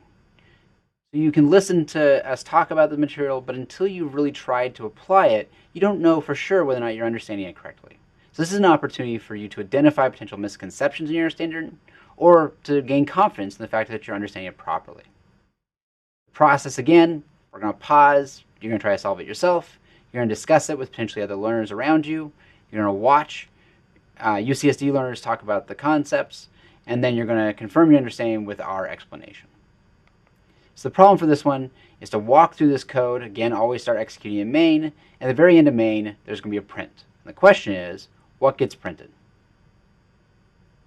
Hi, I'm Tianqi. Hi, I'm Peter. Hi, I'm Joe. All right, so let's go ahead and get started. So I guess we can all agree. So location 1 is going to create a new simple location with those values, and location 2 is going to create another simple location with those values as well. And we're talking about objects right here? Yeah. So we're gonna have two different objects, location 1 and location 2. Mm-hmm. What I got stuck at was when location 1 equals location 2. So what I was thinking was that the values inside location 2 are actually gonna copy over into location 1. Oh, like a whole new object? Well, not exactly a whole new object, but just the values of the latitude and longitude into location 1. So currently, like rewrite. Yeah. So currently, location 1 has 39.9 for the latitude, and what I was thinking that location 2's latitude 55.8 would overwrite that. Am I right, or? I think those are like two objects, right? Like they are separate. So I think the third line is just change the reference here, so it won't like override like the every like member variable here. So like rewrite the arrow instead, like where location 1 is pointing? Right. All right, so location 1 is now going to reference to the same object that location 2 is referencing, and you just follow the arrow. All right, okay. So that means that location 1's values do change, but it's just because it's referencing a new object. Correct. Yeah. All right, so when location 1.lat gets negative 8.3, that means that the latitude of location 1 changes to negative 8.3, but since that's the same object referenced by location 2, does that mean location 2's latitude changes to negative 8.3? Yeah, I think so. Yeah, because it's all just one object. That was a great discussion by the UCSD learners. Let's walk through the code again one more time. So you're going to start in main. You're going to create a simple location reference, loc1, that's going to point to an object. And we just did those memory models, so we'll do this one a little bit more quickly. We're going to recognize that this is going to create a reference loc1 pointing to an object on the heap which has these values. We're then going to create a second object. This one's going to be loc2, and loc2 is pointing to a different object on the heap. The key part of this problem is what happens in this next statement. What happens when you assign loc1 to be equal to loc2? What really happens there? To understand that, we're going to have to think about what those references really mean. So loc2 points to this object, and what that really means is that loc2 has a numeric value, which is an address for that object on the heap, and that object on the heap actually has that address. So you can think of loc1, we're throwing in arbitrary addresses here, but loc1 has address 1, it points to that object on the heap. Loc2 has address 2, and it's pointing to that object on the heap. When you do loc1 equals loc2, you're really copying essentially the reference. What that means is you're copying the address. So loc1 is now going to point to the exact same thing that loc2 does. Now, when we do loc1.lat equals this negative value, you're going to realize loc1 points the same thing that loc2 points to, and it's going to change that object pointed to by loc1. Then we're going to go to print this. We're going to print using the loc2 reference, but again, loc2 and loc1 are pointing to the exact same thing on the heap. So when loc2 prints out its lat and long, it's going to print out minus 8.3 and 37.6. Again, drawing these memory models helps you understand how to work through these problems.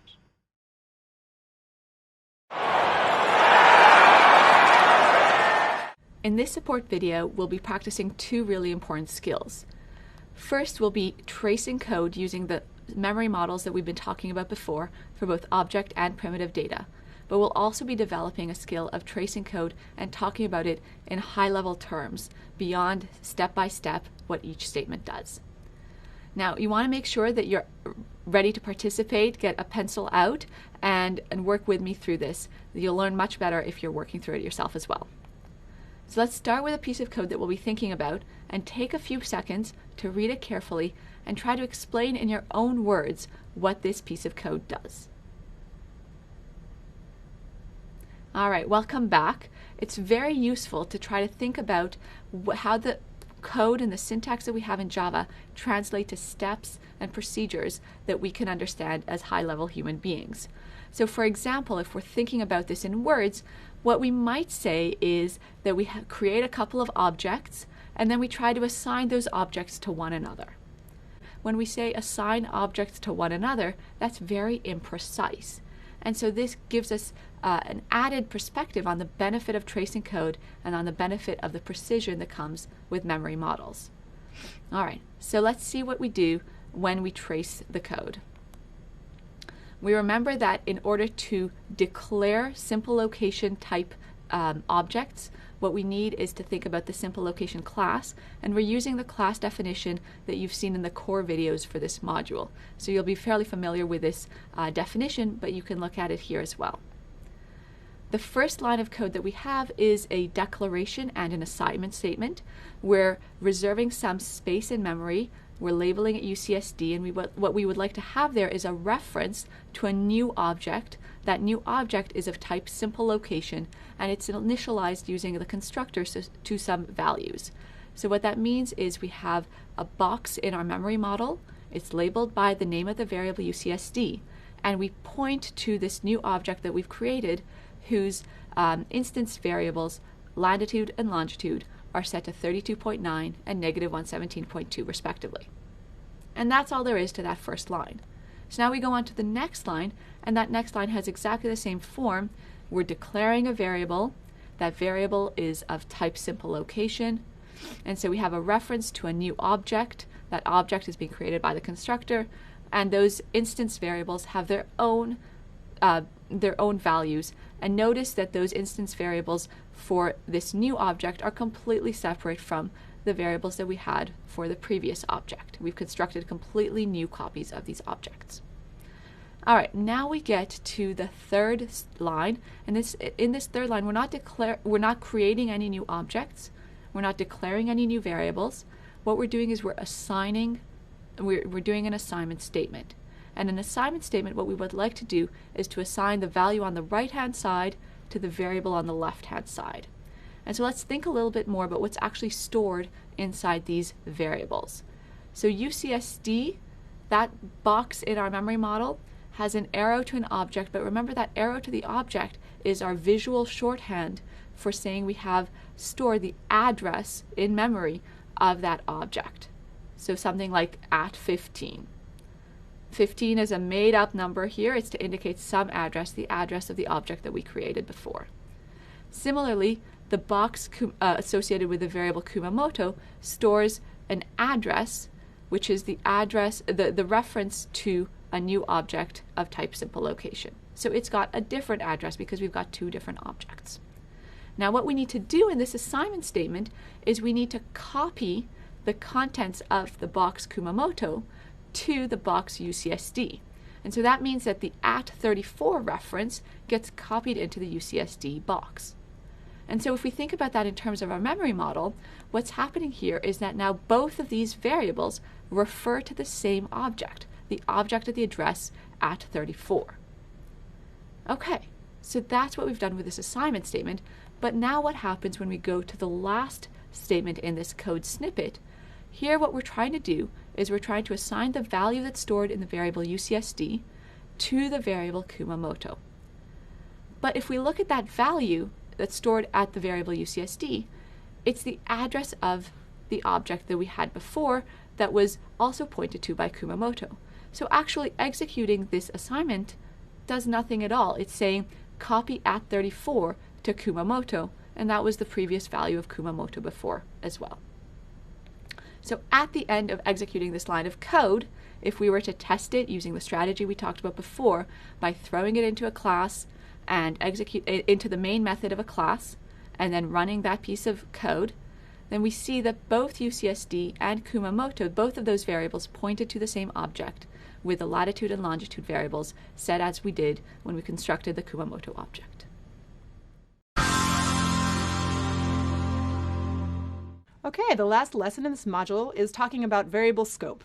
Now you may already be familiar with the notion of variable scope, but we're going to introduce it again because it's such an important concept. And we're going to do more than just introduce the notion of variable scope. We're going to also incorporate it into those memory models for reasoning about Java code. So by the end of this module, you'll be able to describe the notion of scope and Java's rules for scope, as well as draw those memory models to incorporate scope and reason about code using those memory models. So get out your pencil, get out your piece of paper, make sure you're not driving, and you'll draw these memory models right along with us. So we're starting off with a little warm-up question. I want you to look at this code. This code should look pretty familiar to you by now. And I want you to identify the 6 variables that appear in this code. So pause the video for a second, see if you can find 6 variables in this code. All right, welcome back. Hopefully you found 6 variables. If you didn't, don't worry about it. Here's the 6 variables that I found in this code. Now, you may have also identified that keyword this as a variable. It's not quite a variable. It behaves a little bit like a variable. We'll talk more about that later as we add in scope into our memory models. But here are those 6 variables. There's latitude and longitude, which are the member variables in our simple location class. There's lat_in and lon_in, which are the parameters to our method, to our constructor. And then over in our main method, there's lima, which is our simple location object, and then that tricky one, which is the parameter to the main method, args. So all of these variables are not necessarily created equal. So even though latitude is a variable in this code, if I try to refer to latitude over here in the main method, what do you think is going to happen? So take a minute, take a guess.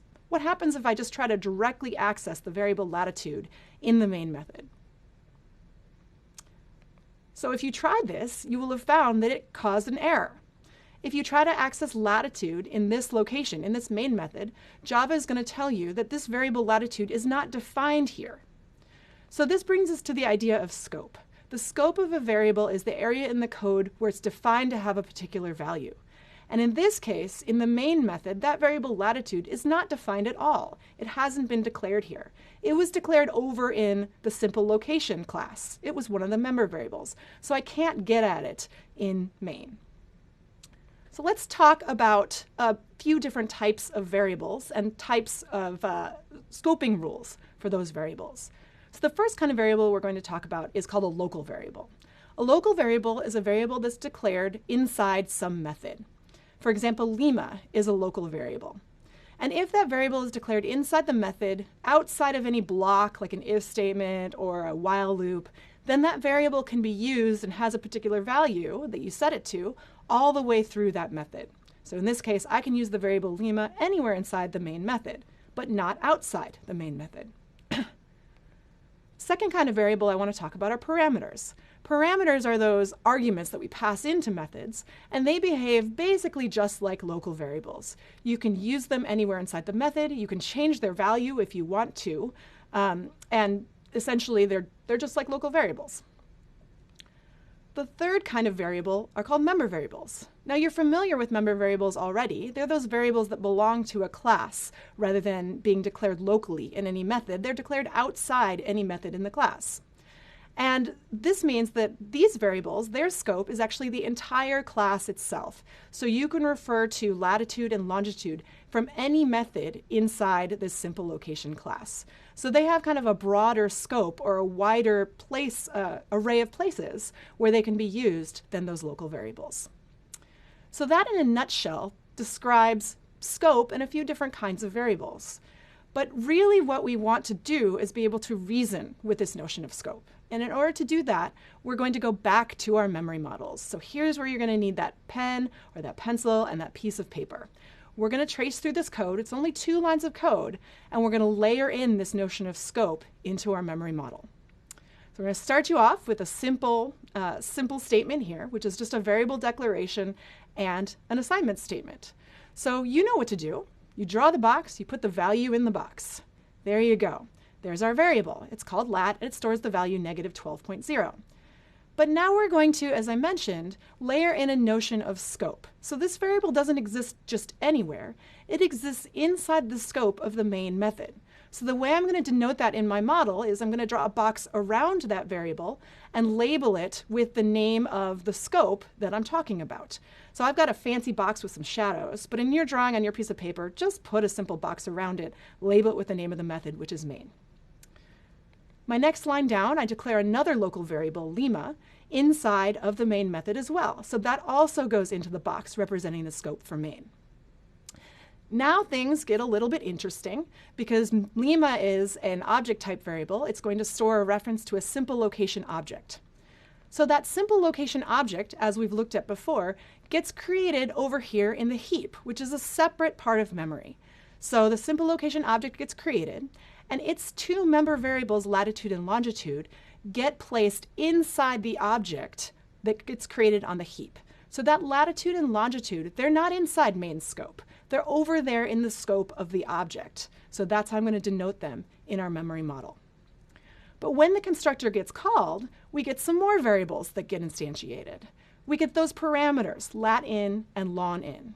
And they have their own scope, which is local to the constructor for simple location.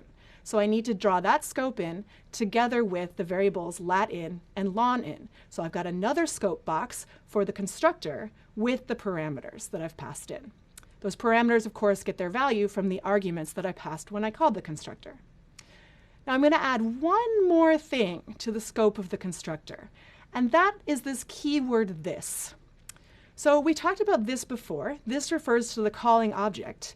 And in any method that's inside the class, we have access to this keyword this, and what this stores is a reference to the object that we just created. So in this case, we see that object over there on the heap. We have our keyword this, whose value is a reference to that newly created object. And I'll put this inside the constructor scope because the constructor has access to this. So now we can go ahead and trace through the rest of the constructor. We see that that first line of the constructor takes the value of lat in, which is inside the constructor scope, and copies that value over into this dot latitude. So we follow the arrow and copy that into the member variable latitude inside the object. Same thing happens with the longitude variable. We just copy the value from lon in over into the object's version of the longitude variable. Now the constructor is over. So what happens to its scope? Well, when a method ends, its scope disappears. So all those local variables, the parameters, any variable that has been declared locally, they disappear, they go away. You could never use them again. They're just gone.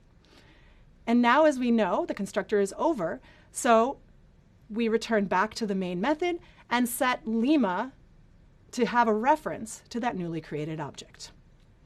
So that's basically it for adding scope to your memory model diagrams. There's just one more subtlety I want to touch on before we finish off this introduction to scope. And that's the keyword this. So we've been using it, and it's very useful, but it's not strictly required in Java. So I don't have to preface my member variables with a this dot. I don't have to preface calls to methods inside my class with this dot. I can omit this, and Java will work just fine. It will figure out what I'm talking about just fine. And let's take a closer look at how it does that. So if I leave off the keyword this, what Java is going to do is it's first going to say, oh, I see a variable name called latitude. I think that's probably a local variable. So I'm going to look for it inside the scope of the method that I'm currently in, which in this case is the constructor. But in this case, it's not going to find the variable latitude in the constructor. So what it's going to do instead is look over in the object, whose basically that was the calling object for this particular method. So it looks over here in the simple location object. Now it finds the variable latitude, and that's the variable that gets changed with this assignment statement. So that's all there is to scope, and we've got some practice problems for you, which we hope you'll enjoy.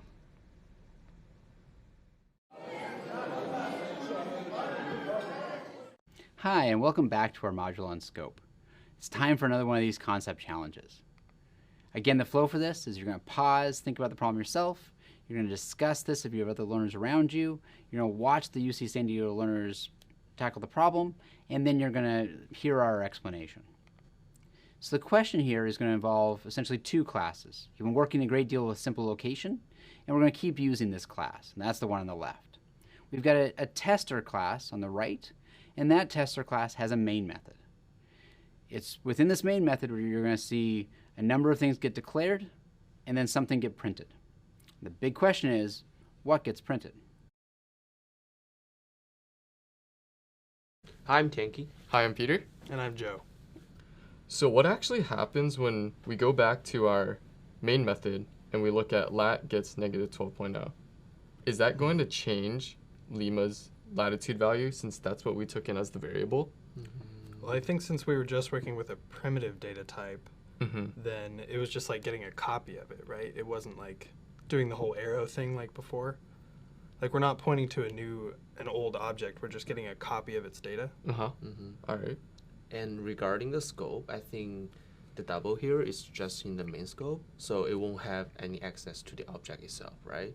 So you change the number here, you just change the number in this scope. Right? Oh, like locally? Yeah, just like locally. All right, and so not the object. So even when we come back to the main method and we look at lat gets negative 12.0, that's not going to change the latitude in our Lima. Right. I see. They just have the same name, but like two different access, I think. Oh, okay. So in the end, when we print out lima.lat, it's going to remain whatever we created it in the first place, which was negative 15.5. All right, cool.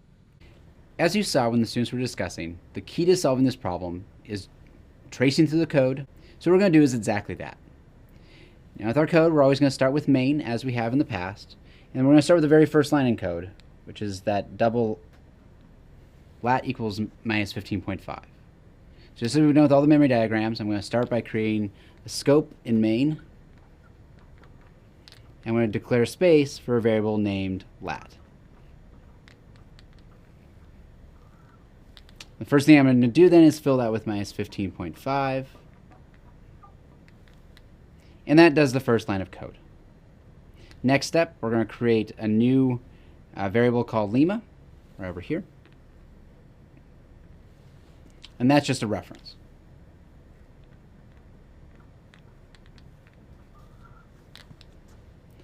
Then we call new simple location, pass it a lat, and a minus 77.0. That operation is now going to call the constructor. So let's move to the scope of the constructor. Box this off as the scope of main. Box off the scope of my constructor in simple location. CTOR stands for constructor. And within that scope, I've passed now two parameters. So it has two variables, both lat in and long in. Each of those parameters just are now pre-filled with the values as defined at the time of the call. So lat was minus 15.5. That's just passed by value in Java, so minus 15.5. And long in is going to be minus 77.0.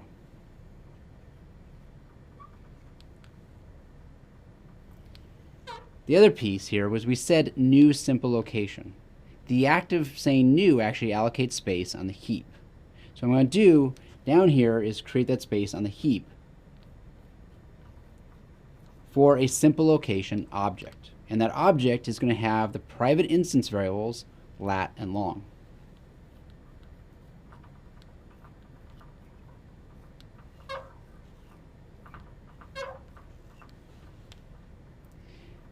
At this point, we already see that we have a number of cases where we see the variable lat.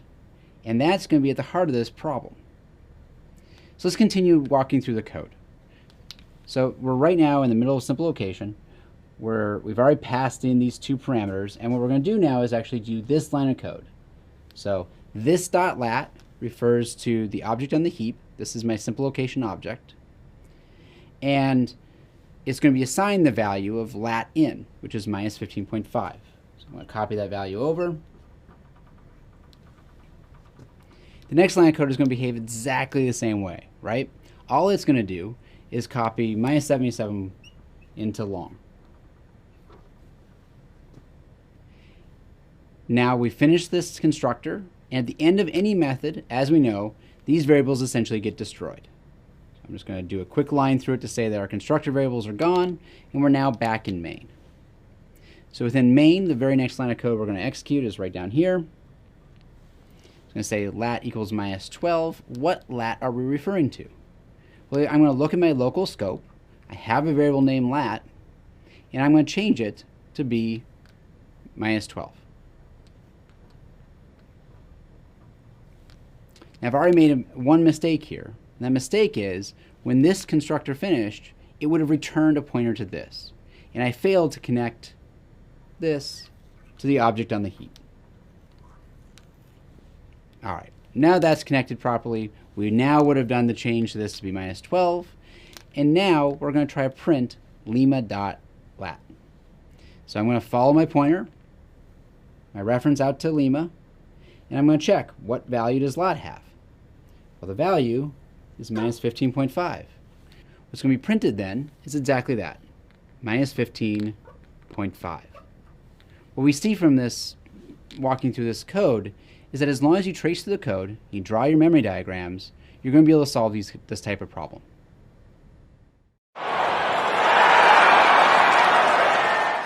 So you've now heard a lot about objects, you've heard a lot about memory models, you've heard a lot about scope, you've worked through some concept challenges, and now we have an opportunity to put it all together. So buckle in, get ready. This is going to be a tricky example, but we're going to get through it together. So what we're going to do here is take the simple location class that you've talked about a lot with Christine, and we're going to change it a bit. So remember that simple location, we want to encode the latitude and the longitude. And so far we've been encoding them as two instance variables. Each of them is a number type, a primitive type double. But now we're going to twist things up a bit, and we're going to define a new class, a different class called array location.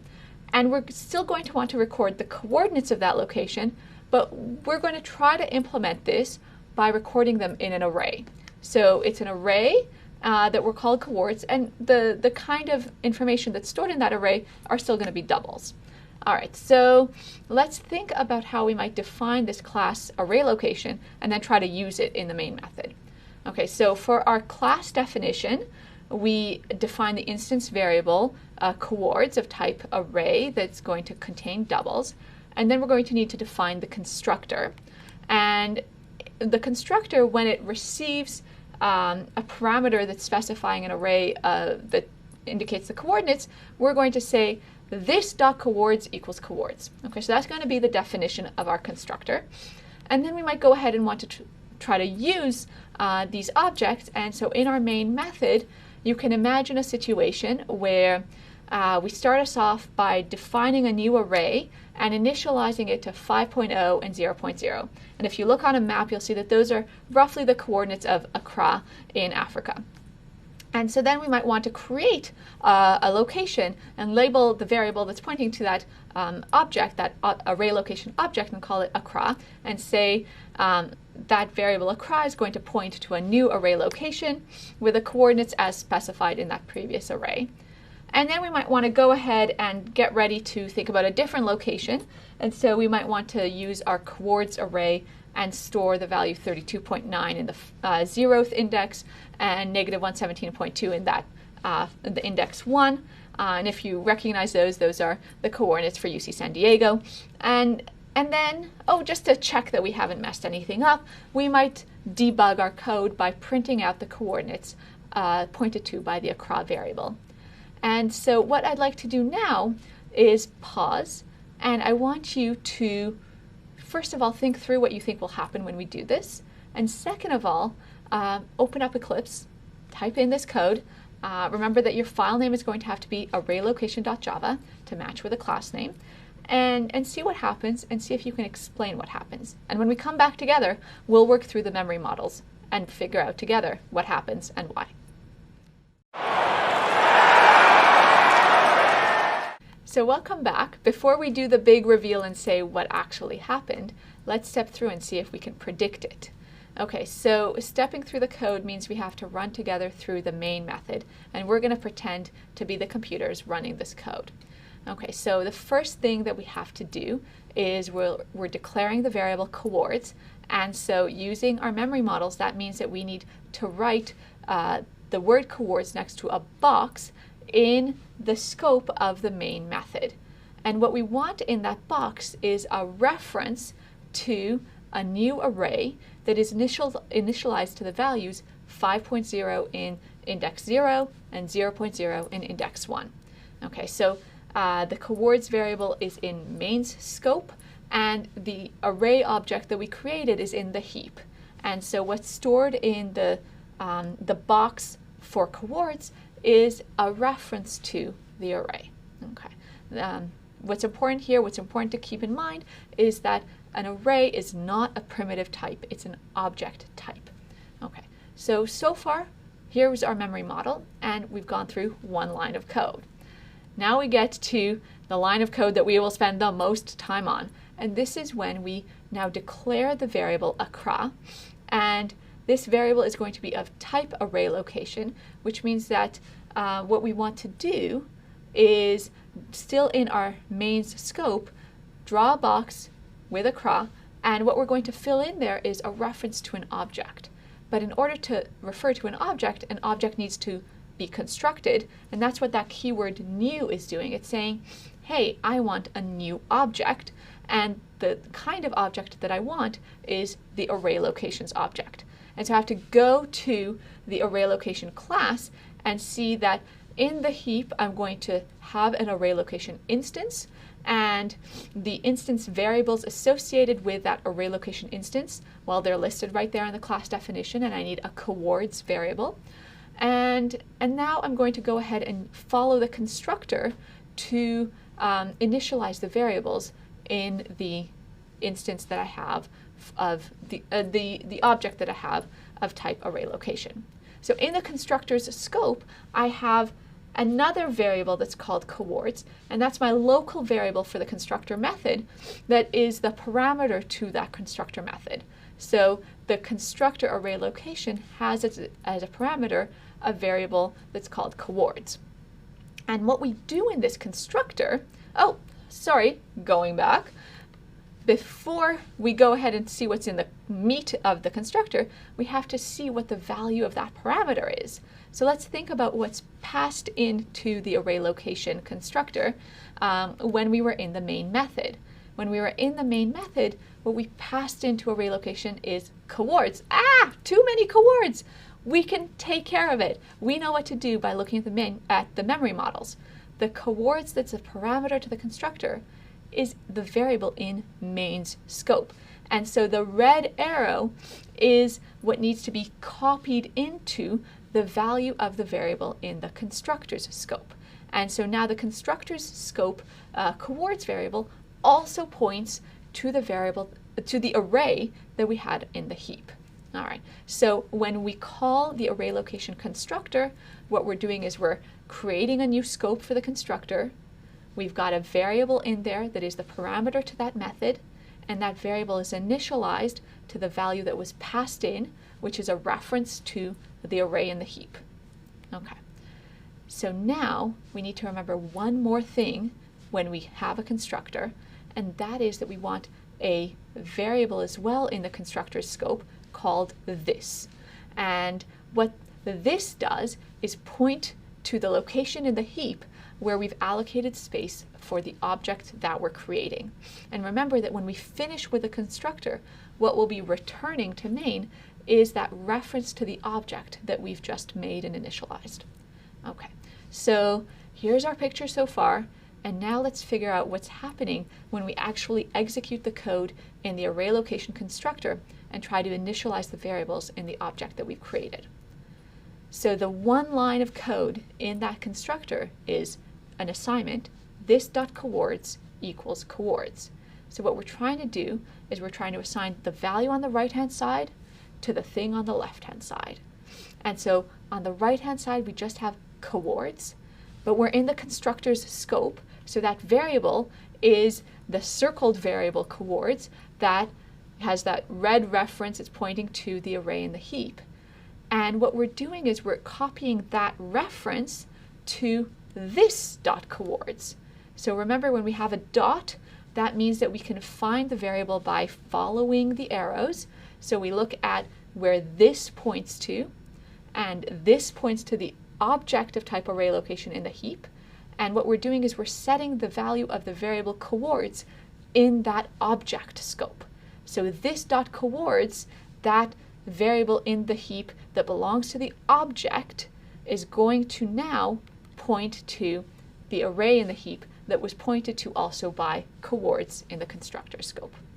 So we have all of these arrows, references pointing to the same array, but notice that we're still missing one, we've got one box empty, and so we're going to want to fill in that box, but we're going to be able to do that. And let's think about that, how that happens. So let's think about what's going to happen now that we've executed the one line of code in the constructor and finished with the constructor.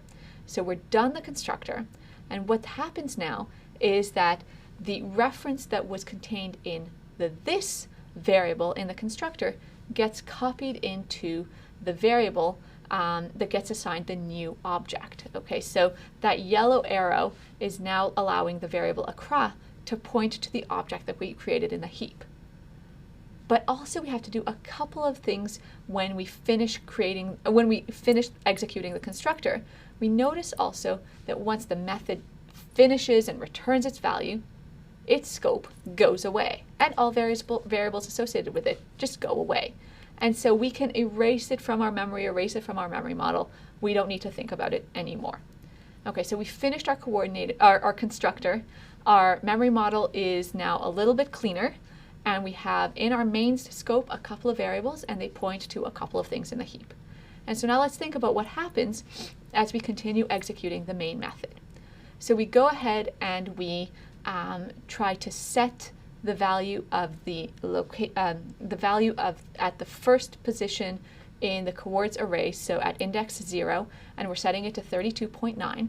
And so what we're doing is we're saying, let's look at coords in mains scope, and we're setting the value at the first position there to 32.9.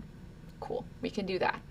Similarly, we look at that same reference to the same array, and we change its second position at index 1. Cool, we did that. But now, let's think about what happens when we print accra.coords, its value at its index 0. And so when we think about that number, well, we need to find it by following the arrows. So we go to the variable accra, and it's got a reference, and so when we say accra.coords, we want to follow the reference from accra all the way over to its object and look at the variable in that object scope, coords, and that coords is also pointing to the same array that we had in the heap. And so notice that what we get output is 32.9. Okay, pause and think. There's something weird happening, right? We wanted to store in the accra object the coordinates of accra. But then we were able to do something outside that object without any setter methods, without going into the variables of that object. And without doing that, we were able to change the value of the instance variables in that object. And that is not a good thing. So this is what happens when we're too loose about using object type variables as opposed to primitive type variables. They can change on us without us intending to have them change. And so the moral of this example is A, memory models help us in actually tracing through code and figuring out what happens. And B, when we have objects and basically object types which include arrays, something that's not primitive, then we really have to worry about what is allowed to refer to that object and how can its values change in perhaps unintended ways. Okay, so hopefully you feel like you can do this yourself as well with any example that's thrown at you. This is a tricky one, so if you need to go back and look at it again, do, but now you're ready to go continuing on with this module and beyond.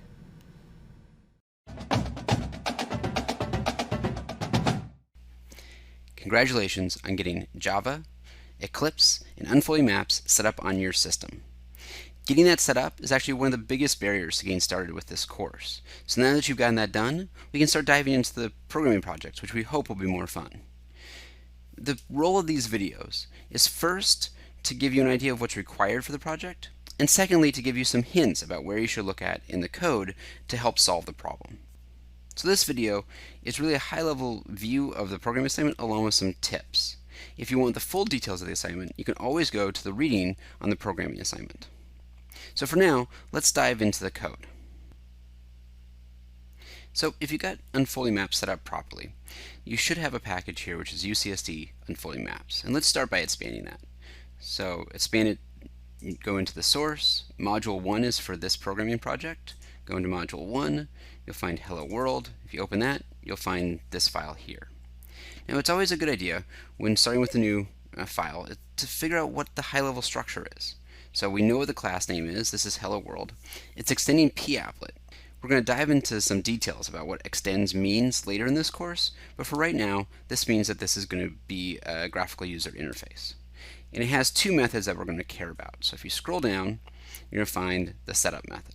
Setup is called once, and it sets up everything within the frame. And then the other method that we're going to focus on is draw. Now draw is called repeatedly. So now that we have an overview of the structure, that there's a setup and a draw method, let's try running the application and see what it looks like. So go under here, do run as Java applet, and what we get is an application that has a background with a map on it, and this map is zoomed into California. It already has some built-in functionality in that you can zoom in or zoom out if you wish. And what's missing from this right now is a second map, which should go here, which is going to be zoomed into your hometown. So that's the main thing you have to do with this assignment, is create the second map that's zoomed into your hometown. And what we'll do is we'll start looking at the code that might help you accomplish this. So the main thing to focus on is where was that first map created.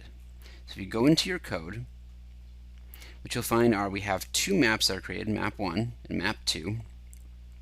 And before I dive into the details of those, I do want to mention if you are working offline, you'll want to change this variable to be true. Alright, back to our maps. So we have two maps, an unfolding map 1 and an unfolding map 2. And what we've set up is map 1 for you, but we haven't set up map 2 yet. We create the application just as we do here, which is using the size method, which creates an 800 by 600 size map. And then we set the background. If you want to change the background color, you can play with that here. And then we use our map provider, which here we are using Google. We have some code which only applies if you're offline. And then you can find down here finally our first use of map 1.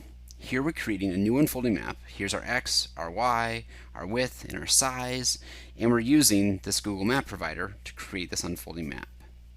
Now you'll want to use something just like this for your solution. And notice that right after we create the map, we then zoom and pan to a location. And this location happens to be the location of UCSD, but you'll want to put in the location of your hometown here. The next step is to see if map 1 is used anywhere else. And it turns out map 1 is shown in the draw method. So as long as you do the draw method if you call map1.draw within the draw method, map 1 draws. You'll want to do something similar with map 2. So I hope at this point you have a pretty good feel of what you're going to do. So you're going to focus on setting up a map 2 at the right location in the application, and then you're going to zoom into your hometown, and then you're going to make sure that map 2 is drawing every time this draw method gets called. After completing your assignment, your next step will be to just take the programming assignment quiz at the end of this module. So you will not be sending any code for any of the assignments within this course. Instead, you'll be taking the end of module quizzes, which will test you on the concepts both in the module but also on ideas related to the programming assignment. So before you take the end of week required quizzes, make sure you do the programming assignments first. All right, good luck on this assignment. I hope you have fun.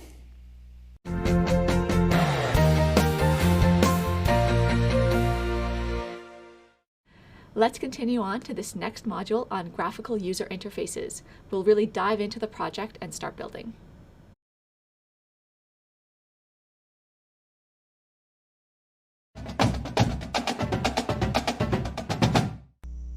In the programming assignment for Module 3, we'll be overlaying information about events onto a world map. For our assignment, we've chosen earthquake data, but you could use the same principles to map outbreaks of disease, social network activity, internet connectivity, and really much more. There are 3 major components to this assignment. The first is creating marks on the world for recent earthquakes. The second is to customize those marks on the map based on the magnitude of the earthquake. And the last step is to create the legend over here on the left to help someone understand the markers on the map. Some of these steps may seem daunting right now, but we'll provide you code and support to help you succeed. Along these lines, the next videos will teach you how to create graphical user interfaces, or sometimes called GUIs, in Java. We'll work through some examples with unfolding maps and the processing libraries as well. Now, if you're already familiar with designing GUIs and these libraries, feel free to skip ahead to the project walkthrough video so that you can get up and running with the project. We hope you have fun. Think back to the programs that you've written up until now. And if you think back to them, especially if you've had to start from scratch, their functionality may have been a little bit limited. Maybe you're interacting with files, text files, or command lines. Maybe you're letting your user type in a couple of things in order to determine what the program does or ask questions to the program. But what we'd like to do in this project and then in this course and specialization as a whole is ramp you right up to medium and big and large scale programs to get you really experiencing what it's like to develop code in the real world. And so by the end of this video, you'll be able to create one kind of pretty sophisticated application, a GUI. And in order to do that, you'll be reading and using other people's code and libraries. And in particular, you'll be using the processing library. So I want to step back and think about what we'll be doing, and then we'll talk about how to do it. So by the end of this video, you will have the tools to create a really cool application where, for this particular example, we have in the background an image of one of my favorite beaches here in San Diego, La Jolla Shores Beach. And what we're going to do is we're going to add a second sun. It's sunny enough in San Diego, but we're going to add a second one. And that second sun is going to be like a visual clock for us. And so what we're going to do is have the color of the second sun that we've drawn on change depending on the actual time of day around us. And so, for example, at noon, we want it to be a bright yellow sun. And then as the day gets closer to sunset, the color maybe will get pinky red, and then at dusk we'll go to gray, and at nighttime it will black out. And then at sunrise again, we're going to have the sunshine. So that's what you'll be able to do by the end. And this is really an example of a GUI, which is a funny way of saying graphical user interface. It's an acronym. And when you think about graphical user interfaces, maybe that's sounds a little bit complicated, but you can't use a computer these days without interacting with a graphical user interface.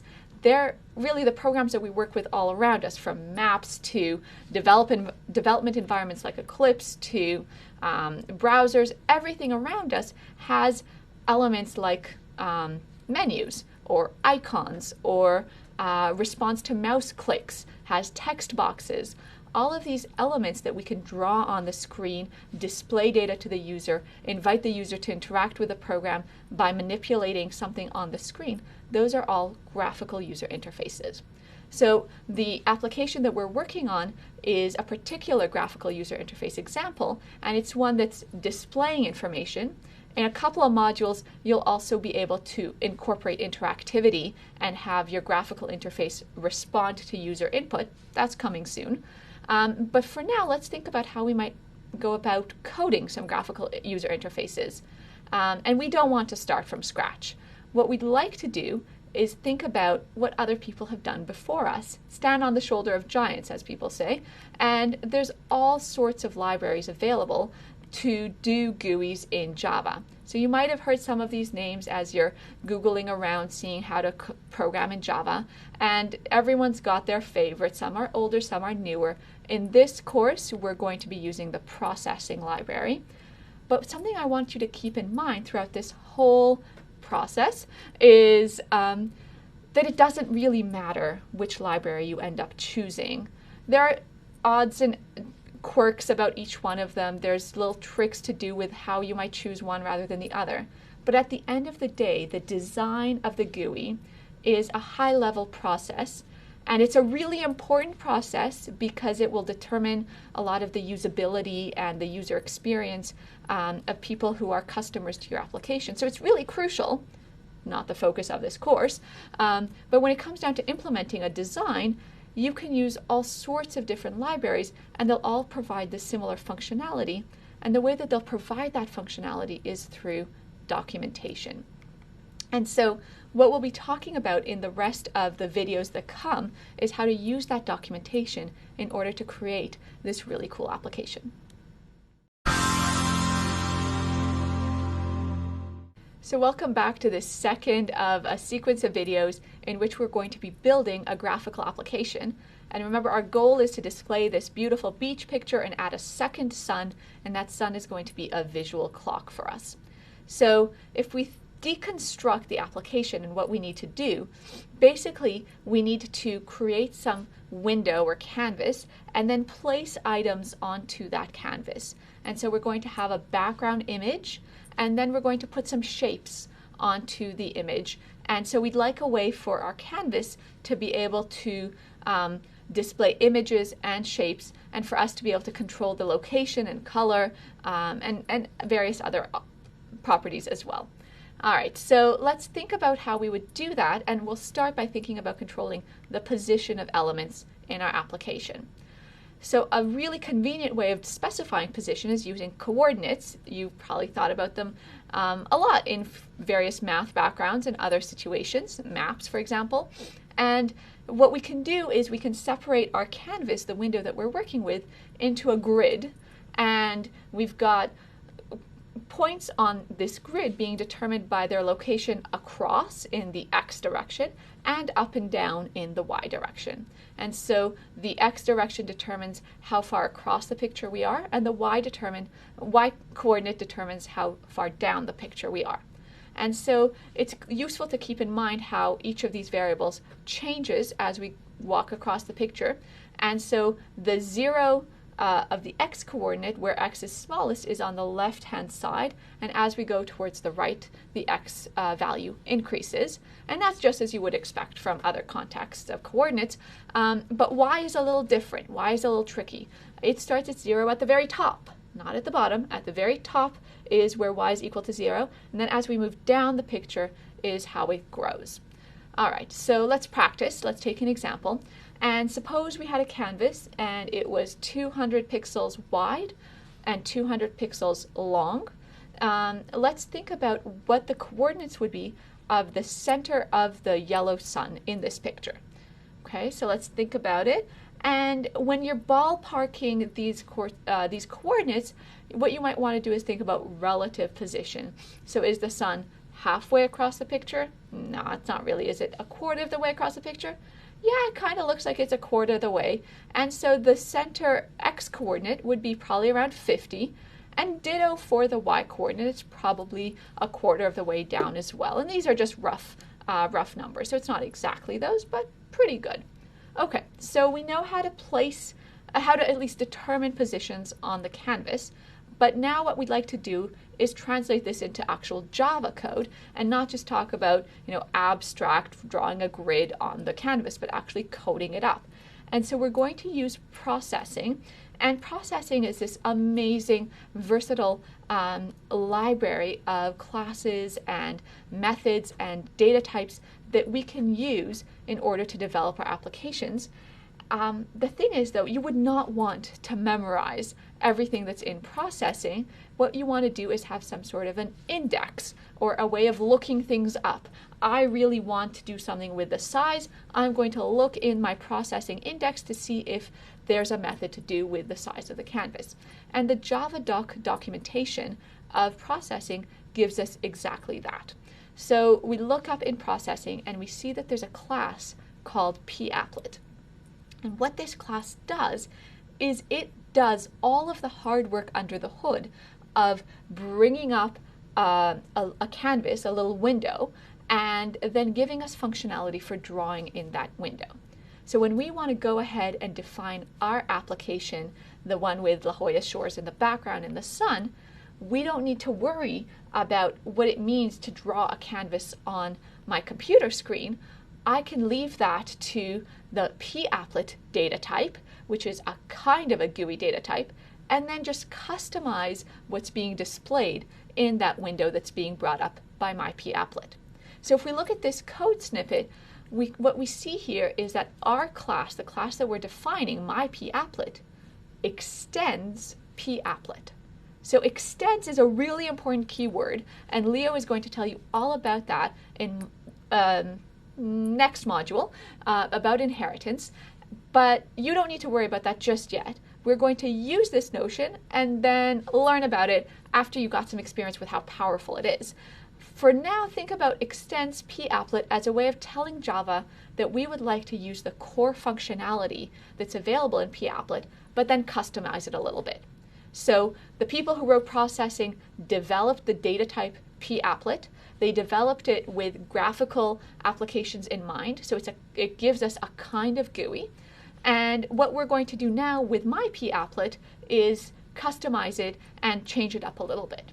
But in order to use it, we have to tell Java, the thing that I'm extending, well, it comes from the processing library. And so in the beginning of our code there, we have to tell Java, please look at the code that's available in processing.core, and we're going to access some of those data types. So that's what that line up there is doing.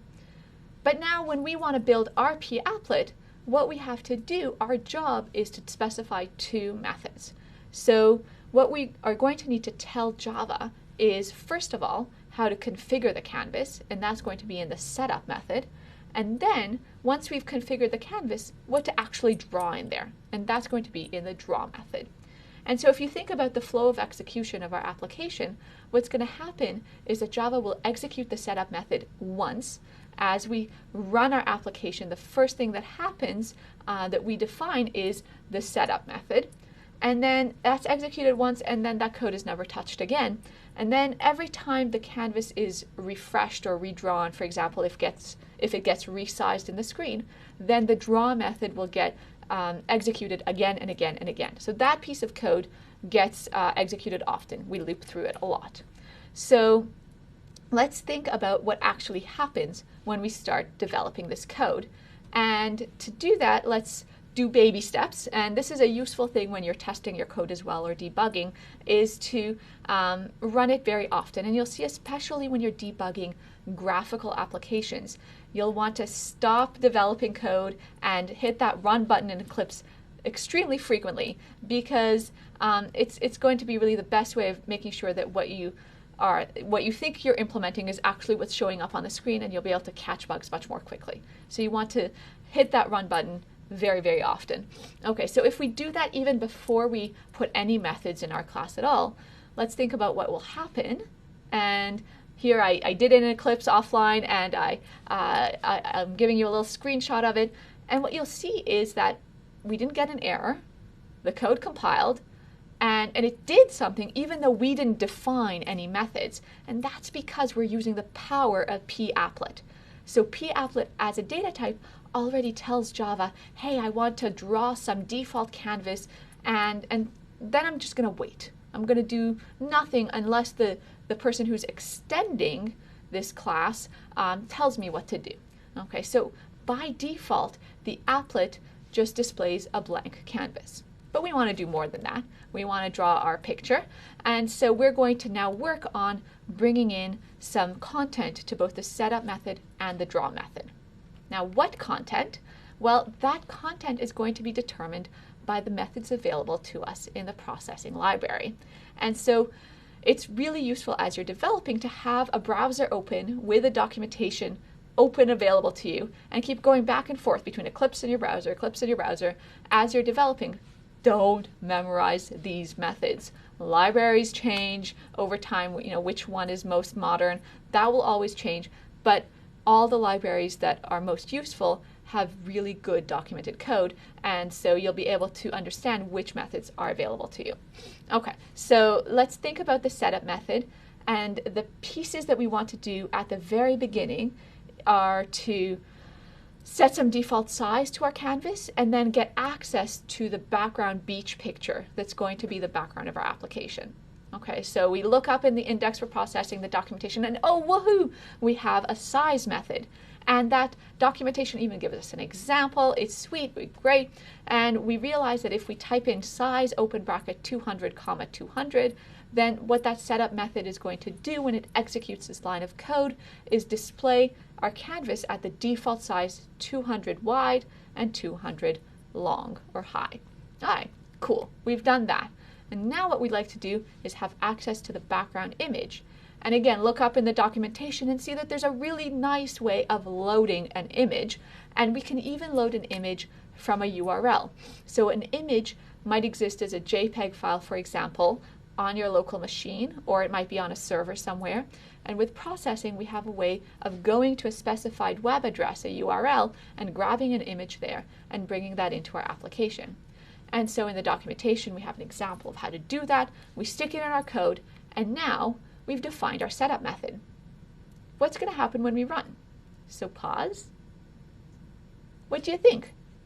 I hope that you ran this example in Eclipse and saw what happened. And what happens might be a little counterintuitive. We still get a blank canvas. Well, that's the reason that happens is because we've only loaded the image into memory. We haven't displayed it yet. And so it's really useful when you're using methods from a library to read through the description. And if we had read through, then we would have seen that what happens when we execute load image is that we have that image loaded into memory and it's stored in a p-image object, and then we'll have access to it later. But nothing in that documentation talks about displaying that image on the canvas. We'll have to do that later. And so in the next video, we're going to really implement the draw method of our papplet, and once we do that, we'll have our full working application. So one thing I had a lot of trouble with is GUI and event handling. I remember when I learned it, there was just so many different things that you have to keep track of when you use these things, and it just didn't make any sense to me. So what I did is I took example code and I made edits until it compiled and ran, and I kept running it and making modifications until it ran the way I thought it should.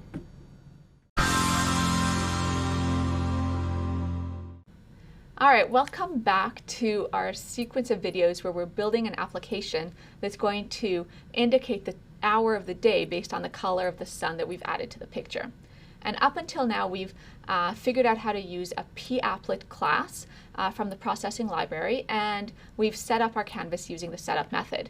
And so now what we'd like to do is fill in the draw method, which is going to let us display the content. Okay, so what we'd like to do is display the background image that we've brought into memory. And so we can do that by using the image method. Okay, so let's do just that. We say image and then background image 0, 0. And what does that do? Well, it seems to us like it's going to have something to do with background image, but the 0, 0 at the end of that are the coordinates that we want for the position of the top left corner of the image. So in this method, what we're doing is we're saying we would like to draw a particular image, and we'd like that image to be located in our canvas so that its top left corner is at 0, 0, and 0, 0 is the top left corner of the canvas. And so that means that we're going to want to have our canvas be at the very top and very left. Okay, so let's see what happens if we do that. Is that what you expected? Remember, that image that we want is all of the beach. And we're getting a bunch of blue, but it's familiar blue. That blue is a sky blue, and that's why the reason for that is that we're actually getting just a tiny piece of the sky. The image is way, way, way too big. Our canvas is just 200 pixels by 200 pixels, and our image was, well, it's a high-def image we took with a modern camera, so it's much more than that, right, if you think about resolutions of images these days. And so what we need to do in order to display the whole image is to resize it. So what we're going to need to do is to figure out how to take a really big image and cram it into the canvas that we're working with. And so we look up our handy documentation. There's a theme here, right? Keep looking at the documentation. And we see that we have a resize method that we can call, and we can specify the width and the height that we would like our image to be compressed to. Okay, so let's try and say maybe we want to have our image just go 50 pixels across, so it's only going to go a quarter of the way across our canvas, which was 200 by 200, and it's going to go half the way down, so it's going to be 100 pixels long. And so we resize our image in memory, and then we go ahead and display it, and okay, so it went a quarter of the way across and halfway down, so that did it. But notice how warped the picture looks, because the ratio of width to height is totally off. It's totally not what the original image looked like. And so we see the trees look like they're reaching like skyscrapers or something in this image, and it's not really giving us the kind of image that we'd like to do. And so what we'd like to do is be a little bit maybe more careful. Maybe we want to use up the whole canvas, and so we could say let's use all 200 pixels across and all 200 pixels down. And so now we see the full image, and we see it a little bit bigger, but it's still not the right proportions. The trees are still way too big. It doesn't look like the original image that we had. And so maybe we do something a little bit tricky. Okay, and so what we've done here is tricky in two ways. So let's start with the 0 that we've got there. And the 0 that we've got is the first parameter of the resize method, says, I don't want to specify width. I want to be lazy. And the reason I want to be lazy is that I want the proportions of my picture to match the original. And so I only want to specify one of the coordinates, just the y, just the height coordinate. I want my picture to be the full height of the canvas. And then Java, you calculate the right width. You calculate the right width so that the aspect ratio, the ratio between the width and the height, is maintained to be the same as the original image. Okay, so if we put a 0 in one of the parameters, that means that we don't want to calculate both of the parameters. Java's going to do it for us so that the original proportions are maintained. The second tricky thing that we've done is, instead of writing an actual number in the second parameter, we've written the word height. And the advantage of doing that is that height is an instance variable in the papplet class, which tells us the height of the canvas. It tells us how many pixels high the current canvas is. And if you think about taking our canvas and dragging it so it's bigger or smaller, the height of the canvas is going to change. And this height variable will change right along with it. So what this does is, when we say that the background image will have the size so that its height is the height of the canvas, it means that our image will change right along with the canvas as the user plays around with the size of the canvas. So we've made our picture dynamic. We've put our background image that we wanted in the right proportions in the background, but we're still missing the sun. So in the next video, we'll wrap things up by putting the sun in.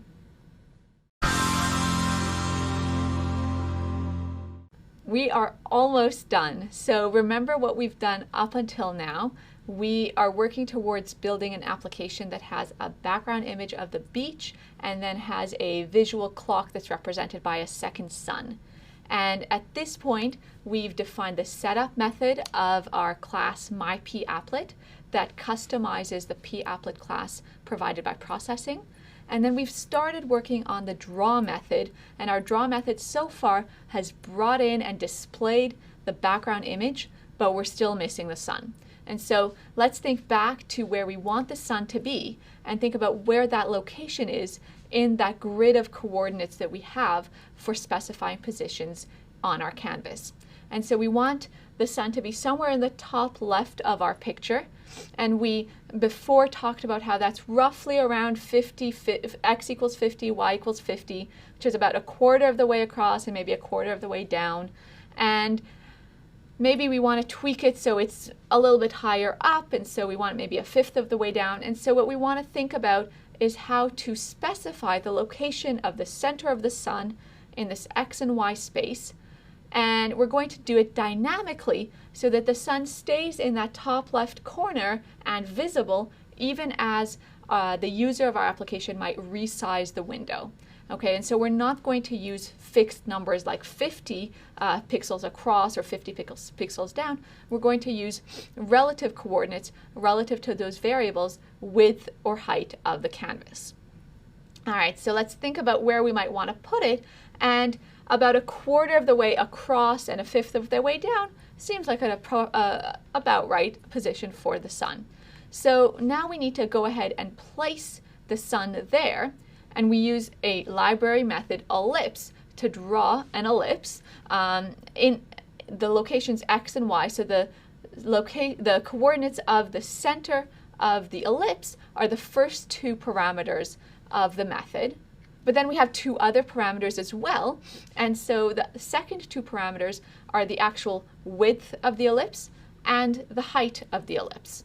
So if those two parameters happen to be equal, then we're going to get a circle. And if those parameters are unequal, then we'll get an ellipse that's maybe flatter or longer. Okay, and so a thought question, something to keep in mind. With this particular method, will what we're drawing always be a true circle? Or can you think of a situation where what we've specified over here will actually look like a flattened ellipse or a tall ellipse? All right, so that's something to keep in mind, but let's keep going with our example, with our application. And if we run the code as it is right now, we see we get our circle in the top left corner, but it's white. Okay, and so here is where we get to the dynamic part that we want to change as this application runs. And what we'd like to change is the color of the sun. And so now we're getting to the nitty-gritty of how we want the color to change now that we've displayed the shapes. Okay, so let's think about how we're going to specify the sun. And this is a super common way of coding colors in programming languages. So it's used in web development, it's used in Java, it's used all over the place. And what we're going to do is we're going to specify a color by specifying three values that describe the color: the amount of red in it, the amount of green in it, and the amount of blue in it. So we think of a color as being decomposed into three channels, R, G, B. Okay, and so we want that sunny yellow color, and so we need to talk about how much red will be in there, how much green will be in there, how much blue will be in there. And the smallest amount of a color that we can specify is 0. We can say we don't want any, for example, blue, or we don't want any green. And the maximum amount is going to be 255. And that 255 there's a reason for it. It seems like a random number. There's a reason for it. You can look it up. But it's there for a reason. And it's the maximum value for a color channel in the RGB coding. Okay, so for the particular color that we care about, it turns out that we are going to get that warm, sunny shade of yellow if we have the red set to its maximum value, 255, the blue set it to its minimum value, 0, because blue's kind of cold color. We don't want it in this particular shade. And the green is helping that red go off to yellow, so the green is pretty high as well. Now, you don't need to know how to design colors. It's kind of fun. You can play around with these three values and see what colors you can create. But you can use Google and just put in the search string HTML, color selector, or RGB codes, color selectors, and you'll get lots of these palettes where you can click on the particular shade that you're interested in, and out will come the RGB code for it. So it's a handy tool, and you should feel free to use that. Okay, so if we set the fill, or the pen color, you can think of the drawing to be 255-2090, i.e. the color specified by the RGB code, where R level is 255, G level is 209, and B level is 0, and then draw the ellipse, then the ellipse is filled with that color. And so then we get our beautiful sun, just like we wanted in the top left corner of La Jolla Shores Beach. Okay, well, that's great for the static version, but now we want that sun to change color over time. So at 7 o'clock, when it's beautiful sunset, we want maybe a pinker sun, and then as dusk comes, we want it gray. And the way that we can get our application to change is by remembering that crucial fact that when we have the methods set up and draw in a class that extends p-applet, the draw method loops and updates the drawing over and over and over again. And so what we're going to do is, in our draw method, we're going to set the color of the sun based on the hour of the current timestamp of the clock. So I'm going to leave that as a tease for you. I want you to try and implement it. And in one of the support videos that we have coming up, Christina is going to work through how to draw a similar method. And then we'll be right back at you from tweaking the example that she shows you to getting this application to work. And you can do it. But I want you to keep in mind that central paradigm of setup being run once, and then draw, anything dynamic, the changes, is going to be in that draw method because it gets executed over and over and over again.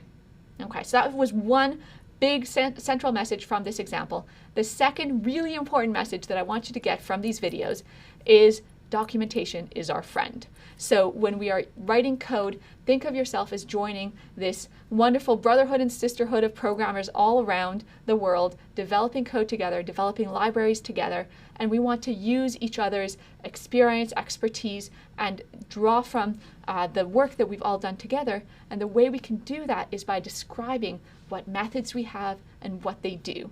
And so the API for libraries are what tell us what methods are available in a library, so that's like our index to the library, but also what we can use those methods to do and what functionality they have. So for the processing library, for the library that we've been using up until now to create applets and to draw shapes on them, the documentation is on your screen right now. And in the next lesson of this module, we'll be taking it one step further and thinking about how processing can be used as the backbone for some more sophisticated visual applications that also involve real-time data coming in from the internet. So I remember first starting to write code, and at the beginning I was told that documentation is really important and that we should comment everything. And not just the step-by-step, each line put a comment, but also when we first define a method, that there should be a little description in Javadoc that other people might be able to use. And this other people notion was just sort of vaguely said by, oh, by the way, someone might want to use your method. I always thought it was kind of silly, because if we do the other recommendations and name variables appropriately, and the name of the method should maybe be something that's natural, then who would need the documentation? And then I started using other people's code because I started writing more complicated programs and using libraries, and all of a sudden I was reading other people's documentation. And when they didn't put very much in there other than the name of the method or the name of the variables, it would be really frustrating. And I'd have to do a whole lot of testing and trial and error to try to figure out what these methods are doing. And so I learned the hard way that documentation is really important. All right, now we get to have some fun. In that last video that Mia presented, she showed you how to work with GUIs in Java, and specifically using the processing library. And in this video, we're going to actually write some code together to create a fun little GUI. So I hope you're at your computer. You should open up Eclipse. You should navigate to the package, to the project where you've got all the code set up for this class that we set up in Module 1, and you'll be ready to get started. Okay, so we're going to get started by creating a new package to place our code in. So let's go over here to our source folder, and I'll right click and I'll create a new package. So here's my new package. I'm going to call my package GUI module. Okay, so I've got a new package to put my new class in it. It's always a good idea to organize your classes in packages so they don't just become a mess that's all unorganized. So inside this new class, new package, I am going to create a new class. So I go over here, right click again, and say new class. And I'll call my class my display and create it. So here's my new class. So let me get rid of this window here because I don't need it anymore. So I've got my new class all set up, and if you remember back from Mia's video, the way I'm going to turn this class into a class that represents a GUI is I'm going to make it extend with this magical keyword extends that we're going to talk about next module, I promise. And it's going to extend the papplet class. All right, so that papplet class, Eclipse is giving me an error on that. It's saying I don't know what the papplet class is, and it turns out it's actually smart enough to fix this error for us by importing the correct class for me. So if I go right down here and I say, yes, I want to import that papplet class, it will do that for me. So it adds that import line for me, and I'm ready to go. So now if you remember back from the video as well, you know that there are two magic methods that we have to implement in order to get our GUI to display. So let's implement those now. So they are public void setup. That's the code that gets run right at the beginning of when that GUI starts up. And then there's this other method, public void draw, and that's the method that's going to get called every time the GUI is redrawn, which actually turns out happens quite a bit. So I've got our two methods set up and ready to go. And now, in fact, this GUI will run. So let's try it out. Let's look at what happens when I press play. Great. So when I press play, I see a small window here. That's my GUI. It's kind of a boring GUI, so let's do something interesting with it. Let's start first by playing with the size of that window. So you may remember from the video, we have this method called size, and I can pass in parameters, the width that I want my window to be, and the height that I want my window to be. So I'll make a 400 by 600 size window, and then run that again, and see what happens. There we go. My window is both wider and taller than it was last time. So there's my new window. Now, it's always a good idea to just write a tiny piece of code and then play around by pressing run. And we're going to use this method a lot as we write this GUI code, especially GUI code. It's almost impossible to tell what you're writing if you don't actually see it. So we'll be writing a couple lines, running it, and it'll be kind of more fun that way. So now that we've got our window set up, actually I want to make my window square, so I'm going to make a window that's 400 by 400. Let's start playing around with color. So I want to first change the background color of this window. And in order to do that, I need to remember that there's a method that I can call that will change the background color. Now, we might not remember what that method is called, but that's okay. And that's where our documentation is going to come in handy. So I'll use that page in a second. But for now, I want to show you the documentation page for the processing library. So here is the documentation page for the processing library. And if you just search for processing documentation, you should be able to find this page, or the URL is just right here. And I can look over here at this color column and see that I've got a number of methods that will change the color of my drawing. And one of them is right here called background. So if I click on the background method, I see that there are a number of different versions of this background method. Remember that overloading we talked about in the last module on objects. And you can see that there's a version of it that takes 1 parameter, 3 parameters, takes an image parameter. I'm going to focus here on the one that takes 3 parameters and explain that in a little bit more detail. So that 3 parameter background method, what it's doing is it's taking 3 values which are respectively the red, green, and blue amounts that I want in my color. So we're defining a color in terms of its red, green, and blue, and that's a standard way of representing color on a computer. So if I say I want no red, no green, and no blue, I pass in all zeros and take a minute to guess about what color you think this is going to be. All right, let's try to run it and see what happens, see if you were right. Nope, it has errors. So I forgot a semicolon. No problem, I'll fix that. Now I'll run it. And now you can see that this background is black because I have no red light, no green light, no blue light. So no light at all gives me black. If I want white, I can change these colors to these channels to all their maximum value, which is 255. And you can see that I'm going to get a white background. So there's my white background. And I can play around with the color here. I can change it to red by making the blue and the green channels both 0 and run again. So there's my red background, and I can keep playing around to get other combinations of red, green, and blue. But if you get tired of playing around, there are plenty of sites on the internet that you can go to. Here's one that I like that will allow you to pick pick a color visually, and then it tells you what its RGB value is. So if I like this nice kind of teal color, I can see that its red, green, blue value are in those boxes below, and I can copy those values out into my processing window. Okay, so I want my background to be just a kind of plain gray. So I'll put it at 200, 200, 200. And incidentally, whenever I have a red, green, blue value that are all the same, I'll get some shade of gray. The lower the numbers, the closer to black. The higher the numbers, the closer to white. Okay, I've got my window set up. I've got my canvas set up. It's just going to be a gray square.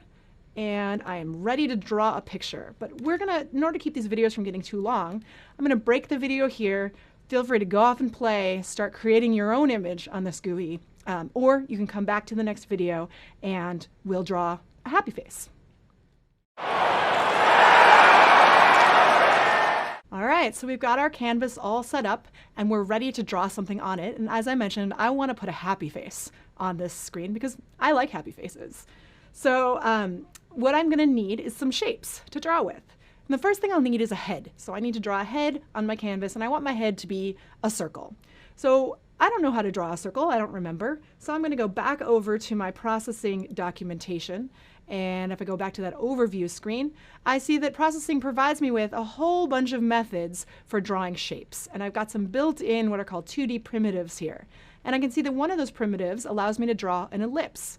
So I click on that, and I see that, okay, it's pretty easy. I just call the ellipse method. I pass it in 4 values, and those values are the x and y coordinates of the ellipse, and then the width and height of the ellipse. So let me go back over to my code and try that out. So ellipse, I'll put it at position 50, 100, and then I'll have it be not too big. I'll do it like 75 by 75. So there, I need my semicolon, and let's see what that looks like. All right, so when I put my ellipse on there, I see that I get, by default, I get a white ellipse, or circle in this case, since the height and width are the same. And it's appearing at x position 50, so it's 50 over from the left-hand side. And you can see that it's actually 50 over to the center of that ellipse. And then it's, well, this is kind of weird. It's 100. But the whole window is 400. And normally you think about positive y starting from this lower left-hand corner and going up. But if you remember back to Mia's video, in computer graphics, positive y is actually facing down. And the 0, 0 point, so the 0 y coordinate is way up here at the top left corner of my document. So it's the top that's the 0 y coordinate. And then y gets bigger as you go down. So with the y value of 100, it's only about a quarter of the way down my window. If I want to bring it further down, if I wanted it at the bottom, near the bottom of my window, I'd have to make that y value very big. So I make it, say, 300, and you can see that that ellipse moves all the way down the page. All right, so I want a big happy face, and I want the background of my happy face not to be white, but to be yellow. So let's look at how to do that. So one thing I'm going to do is I'm going to make my ellipse much bigger, and I'm going to center it in my window. So my window is 400 by 400. I'm going to put it at 200 by 200, and I'm going to make it 390 by 390. So it's going to be nice and big. And then the other thing I'm going to do is before I draw my ellipse, I'm going to change the color that it's going to be filled with. And the way I do that is using the fill method. So I fill it, and this time I'm again going to pass in an RGB value. And I happen to remember that yellow is made by doing red 255, green 255, and then blue is 0. At least I think so. So let's try that out. and see what happens. There we go. I've got a nice yellow head that I can draw my face onto. Great. So let's continue. I now need some eyes. So let's think about where these eyes are going to go. They're going to go roughly here. So let's work on putting the first eye on our face. So I want it to be kind of somewhere in this upper left corner of this GUI. So let's try it out. It's also going to be an ellipse, but this time it's going to be a black ellipse. So let's change the fill color to be black. And then I'm going to put another ellipse at position, let's make it 75, 75. And I'll make my ellipse maybe 50 wide and 70 high. Let's just see how that looks. I could sit down and I could do all the geometry to make it look perfect, but I'm just going to try it out. Oh dear, I'm way off. That eye is way off the face. So let me try to correct that. I need to move it down and a little bit to the right. So 75 isn't quite right. Let's try a much bigger value, or somewhat bigger value for the width. Let's try 100 for the X position. And then let's try about maybe 130 in the Y position. Let's see what that looks like.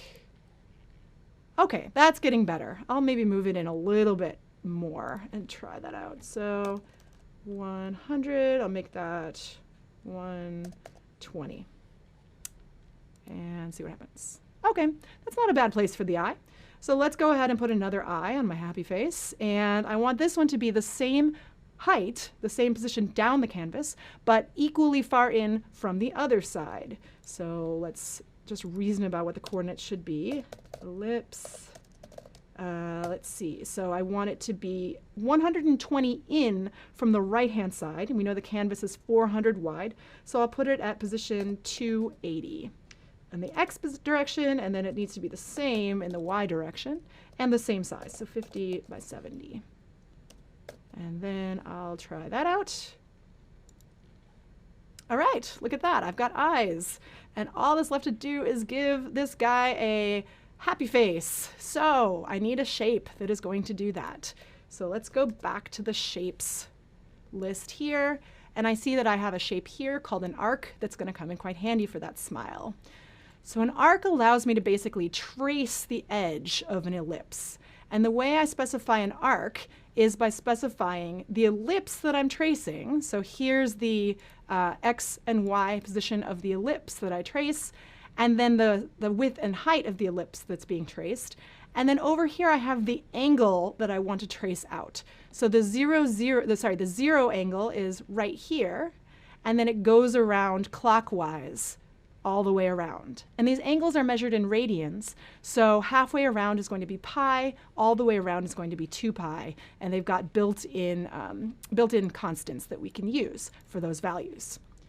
So let's go ahead and just try this out. So I want to do an arc, and I want the ellipse for my arc. Let me just take a guess. I'll put it at about 200. It needs to be centered, and maybe about 280, so kind of down towards the bottom of my face.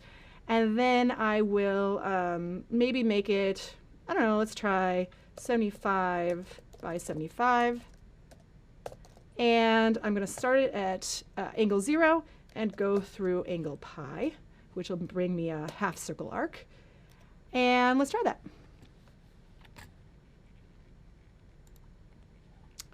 Okay, look at that. That looks pretty good, actually. That's pretty cute.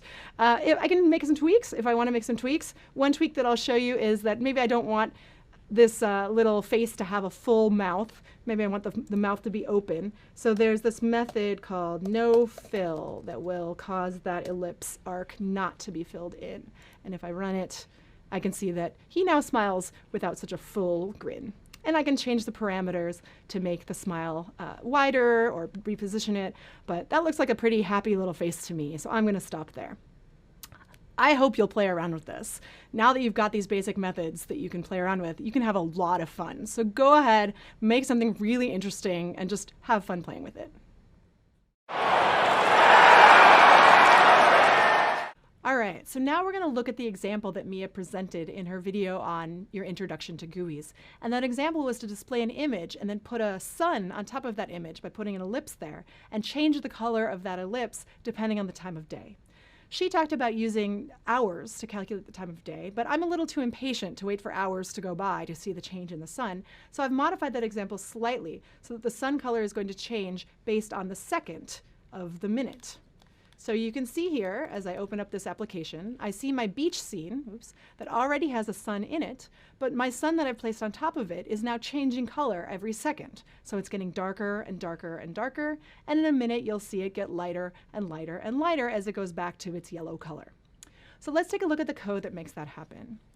Here it is. Of course, it's a GUI, so my class needs to extend the papplet class, which is my base class for implementing all of my GUIs.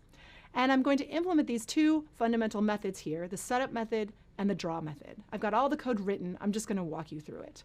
So the setup method is for all the code that I want to run once, only when this method first starts running. So that involves setting the size of the window, setting the background color, setting the stroke color to be black, and then loading up my image and placing it into the background.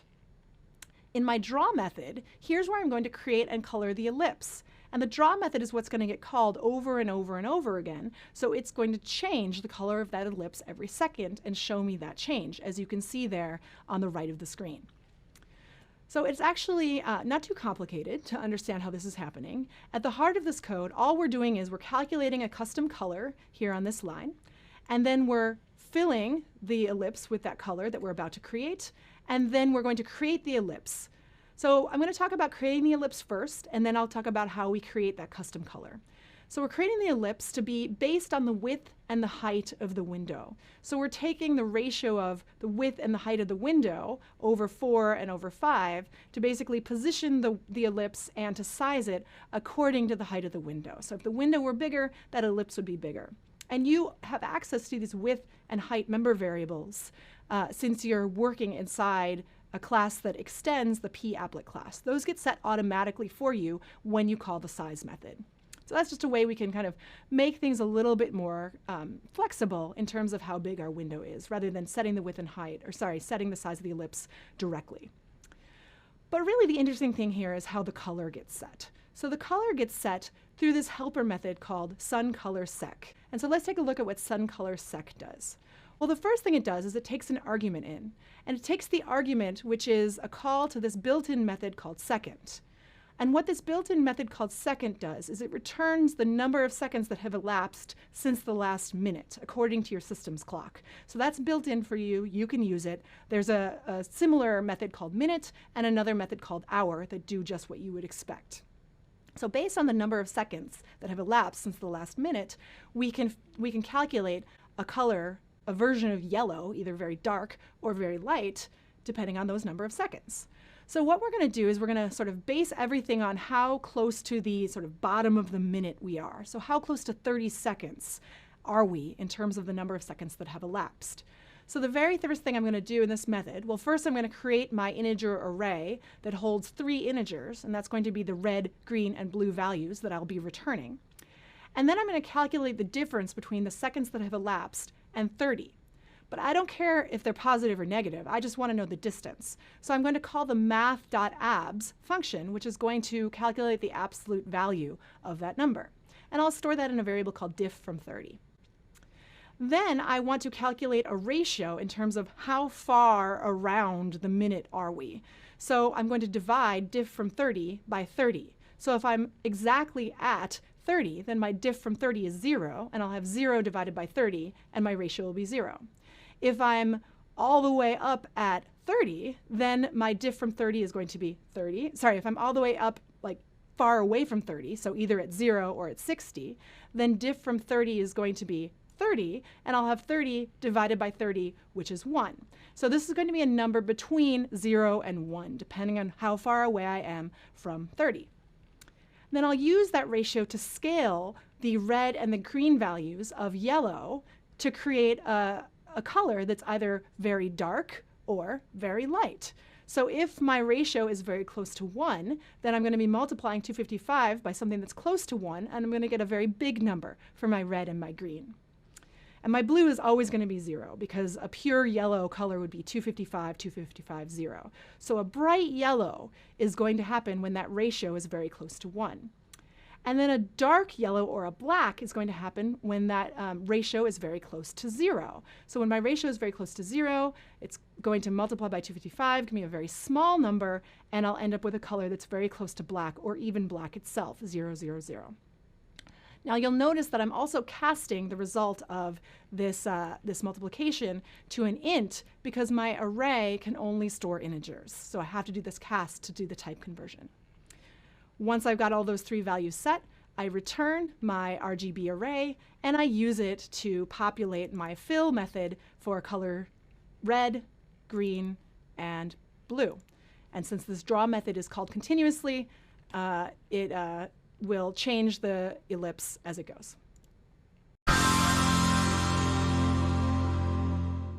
So the last lesson, we talked a lot about the processing library. And we've had some people ask us, hey, is this a course about processing or about Java? What's going on here? Why do I need to know all these details about processing when really I want to become a confident Java software engineer? And there's a lot of merit to that.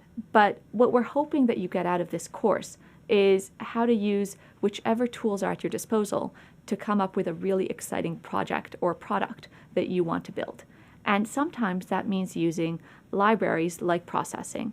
And that's a good thing. So as you use these libraries, as you develop your code, you're not necessarily going to become an expert in one particular library, but you want to become proficient and comfortable enough in figuring out what pieces of those libraries are going to be useful for your project. And so what we're doing now is building on our confidence and comfort level with processing so we can apply that knowledge to building the graphical application that displays geospatial data and earthquakes around the world.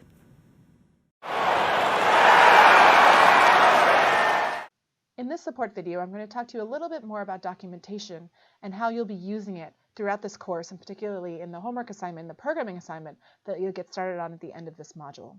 So in the last lesson, I showed you this page for the processing documentation, and it has a bunch of methods that you find really useful when you're trying to draw shapes and change the colors of your GUI display. So let me just highlight a few. It's a pretty big page. The few that we looked at, so we're here in this 2D primitives. You'll want to look at ellipses, lines, points, rectangles, so on and so forth. We've got the color methods over here. You can change the background color, you can change the stroke color, the fill color of shapes, so on and so forth. And you can play with any of these methods if you want, but let me give you a couple more that you might find useful, particularly in implementing the key of that map, which is these typography functions down here. So these are methods that you can use to draw text on your GUI. So in particular, this method here, text, that's what's going to create a little box where you can put some text on the display. And then down here are a bunch of methods that allow you to change the attributes of that text. And again, with any of these methods, the best way to get to know how to use them is to click on them, and it'll take you to a page that gives you a whole bunch of examples on how to call that method and what visual implications that will have when you pass different arguments into the method. The other thing I want to talk about is the documentation for the Unfolding Maps library. So this is at this URL that you'll open up when you're doing your programming assignment, unfoldingmaps.org/javadoc. And it gives you information about all of the classes and methods that are built in to the Unfolding Maps library. And this is a library that you downloaded as part of that starter code that you set up. But it can be pretty overwhelming because it seems to have a lot going on here. So let me help you navigate. What you see up here in this corner right here, this is all of the classes, all of the packages that are defined in the Unfolding Maps library. And as you know from looking at the Eclipse starter code, packages are just little ways to organize your classes so that they're a little bit more organized. And this window is only really useful if you know what package you're looking in. If you just know the name of the class, you don't necessarily want to look here. But if, for example, you know that you only care about the map providers, which is this package right here, you can click on this, and what it will do is it will limit this display down here, which is where you see all the classes. So if I click providers up here, then what I see down here are only the classes that are part of that package. And that can be useful because this can give you all the different possibilities for what map providers you can use. So here's the Google Map provider. There's a whole bunch of different Google Map providers. There's a bunch of different there's some Microsoft map providers. There's an Open Map Surfer provider. So there's a lot of different map providers that you can play around with, and perhaps you already played around with in that first module. But if you don't know what package you're looking in, then you can just click here to all classes, and this will give you a list of all the classes that are provided by this library. All right, so let me go to some classes in particular that you'll find useful for this part of the project. The first one is down here. It's called Simple Point Marker. This is the class that you're going to be implementing. You're going to be creating instances of this class to create those markers on your map. So you can click on it, and what you're going to see on the right-hand side is all of the different methods and fields that this class has. So you can see that it has a few different constructors, and we recommend using this constructor here that takes a location. That will just create a simple point marker at a given location. And if you want a little more information about this constructor, you can click on it. It gives you a slightly expanded view of the documentation. So you can learn more about it that way. And then there's a whole bunch of different methods that you can implement, or that you can use that are already implemented here. Now, just a caution against this draw method. This draw method you should not call explicitly. This is called automatically for you. So do not call the draw method explicitly. We're going to learn more about that in the next module. But for now, just know, don't call draw on the simple point marker. So then that might raise the question of how are you going to draw these simple point markers? Well, it all goes back to the unfolding map. So here's the other class that you'll want to rely on this Java documentation for, which is the sort of main class that you're adding everything to visualize the map. And so this unfolding map class, you can see we've already looked a little bit at the various constructors that it has, but you can see that it has a whole bunch of different constructors. So you can play around with constructing these unfolding map objects using different parameters as you like. And then you can see that it has a bunch of methods. It has a lot of methods. And in particular for this assignment, some of the methods that you're going to find useful are things like add markers. For example, this method here takes a list of markers and adds them to the map. And once those markers are added to the map, you'll see them appear. This is, once they get added to the map, that's what causes Java to automatically call the draw methods in the markers and displays those markers for you. So those are just a few useful classes and methods that you'll want to use on your programming assignment for this module. So in addition to the documentation for processing and for unfolding maps, Java itself actually provides documentation for all of its libraries and classes and all the methods on those classes. And you can find that at this URL here, and you can do a Google search for Java documentation. One thing to note is that if you're working in Java version 7, you'll want to change that 8 to a 7 so that you match the version of Java that you're working with. But what you can see basically here is every single class that Java implements. And this can be really useful when you're working with a class that you don't really know that well or that you've forgotten a little bit about. So we encourage you to also use the standard Java documentation as well. In general, it's really to your benefit to start to get comfortable playing around with this documentation and using this documentation, because in the real world, and even in this class, we're not going to tell you every single thing you need to know in order to use some library code. Using library code is extremely common, and there's no instructor sitting there telling you, oh, you should use this class and you should use this method. It's up to you to read the documentation for that library, and hopefully it's good documentation, so that you can figure out how to use those classes and those methods yourself. This will also drive home the importance of documenting your own code. When you start writing code that you will provide to others to use, all they're going to have is this documentation to go by. So it's a really good idea to make it as complete and as useful as possible.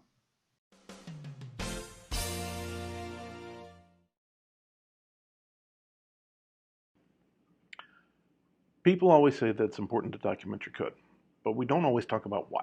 And there's a couple different reasons we do it. One is because you want your code to be usable by other people. If you've written the world's best library for string parsing or other stuff like that, but no one can figure out how to use it, it's no good. And so there's one reason right there. Documentation might be in the form of an external document, a how-to guide, a design document, or something like that, or it might be in the form of something as simple as documents inside of your code, saying, here's how you use this function. These are what we're looking for these parameters and stuff like that. There's other reasons for documenting your code too, though. Somebody once said you should always code as if the person who ends up maintaining your code will be a violent psychopath who knows where you live. That's a little extreme. I haven't run into too many violent psychopaths in my professional career, but it is something to bear in mind. You're writing code that other people are going to have to maintain, and so this means not just writing documentation for the parts that other folks will use. Here's how you use my object, or here's how you call this function. But it's also writing documentation for the people who will have to go in and fix your code or extend it to do different things or other stuff like that as needs or the environment changes. And sometimes that violent psychopath might be you. There have been times when, as a professional, I've had to go back in and revisit code that no one has looked at for years. And I go in there, I'm like, wow, who's the idiot who wrote this stuff in the first place? Oh, wait, that's my name on this file. I'm the idiot. Yeah, okay. It's not always somebody else. Or from a different perspective, that somebody else might be an earlier version of you. And so leaving a trail of breadcrumbs for yourself or for others that help to understand what the code was supposed to do, how it was supposed to work, and maybe why you made the choices you did, it can be very helpful. Sometimes that last one is the most important. It may be that you come up against a case where this mechanism over here seems like the right way to do it, and then you find out it's just not going to work for some way. Maybe recursion is the right way to do this, and then you find out, well, okay, but it's running on hardware where you can't have more than 6 functions calling each other, or you run out of space on your stack. So, okay, fine, we've got to do it differently. You make choices like that. You make design decisions. And leaving those documented for other people later on can help them to understand why you did what you did and to help avoid making mistakes that maybe you made along the way. So, it's important. Do it. And the best time to get in the habit of doing it is early on, even when you know you're the only one who's going to write the code and you don't expect to look at it 3 weeks from now.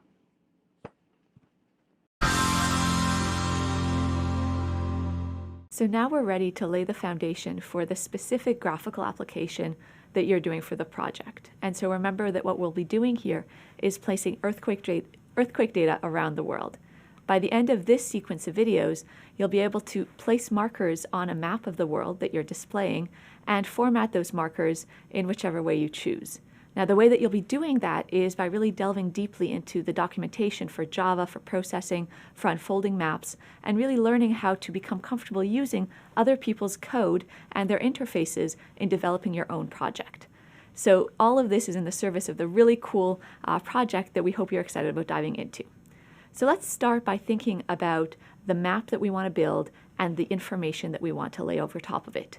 And if you think back to how Christine introduced the ideas behind objects and classes, we really want to think about our map as representing real-world data and modeling that real-world data with the Java constructs that we use. So some of those real-world objects that we care about include things like location and geographical information, and then those points of interest that we want to highlight using markers.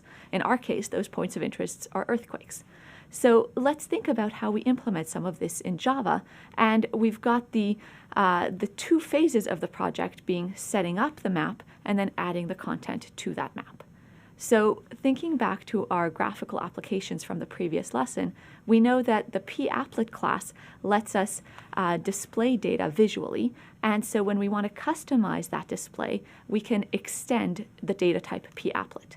And so our skeleton code for this new Java class would have the name of the class, and just a reminder that the class name needs to be the name of the file that we're saving this code in. So our file name would be earthquakecitymap.java. Now, in this class, what we need to define in order to specify how we're customizing the output are the two special methods that we have, the setup method and the draw method. Notice that right now in the skeleton code, we also have declared a private instance variable that we'll be referring to, and it's a variable of type unfolding map. And so let's see how we fill in some of this skeleton code and what that all means. As we're getting more comfortable with this code, we want to trace through it and see what the methods are doing and why they are placed in the code where they're placed. So take a moment, please, and see which of these methods you recognize from the previous work that we've done and which ones seem new. Okay, so let's start with the familiar methods, and you'll notice that some of these methods we used before when we were building just a simple graphical application by extending papplet before from the processing library. And for example, the size method that we're using here in setup lets us specify the dimensions of the canvas that we're displaying. And the background method in the draw method that we've got here lets us specify the background color of the canvas. So those methods we're familiar with.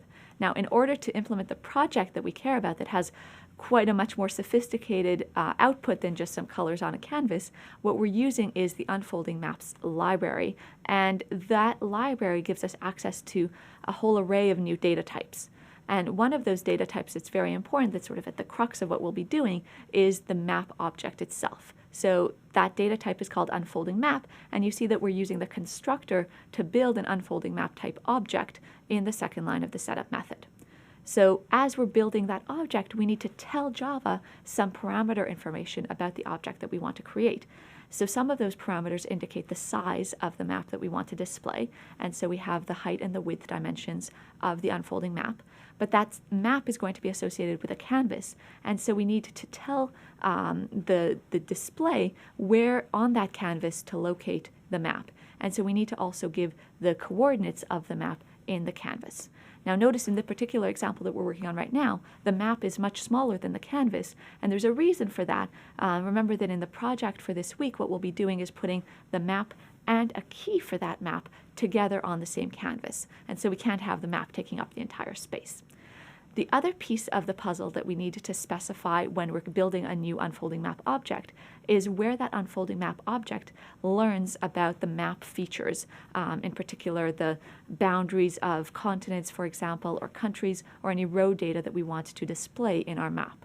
And in order to do that, Unfolding Maps has this infrastructure of map providers, and for now, we could just use this long constructor as a bit of a magical incantation with all of its parameters, and we know that if we want to display a map, that last parameter needs to be a new map provider, and we're choosing to use the Google Map provider.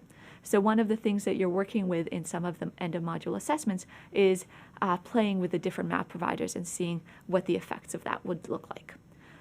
Now, as we continue setting up our map, we are modifying the map object that we just created. We're calling a method on it that says zoom to level, and we're specifying the level 2.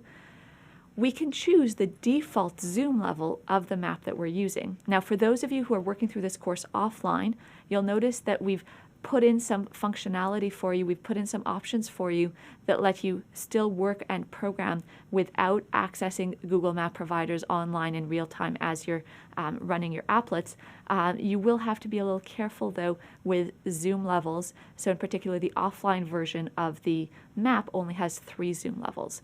Now, some of those methods then allow us to incorporate some really cool functionality in our maps without having to code it all up from scratch.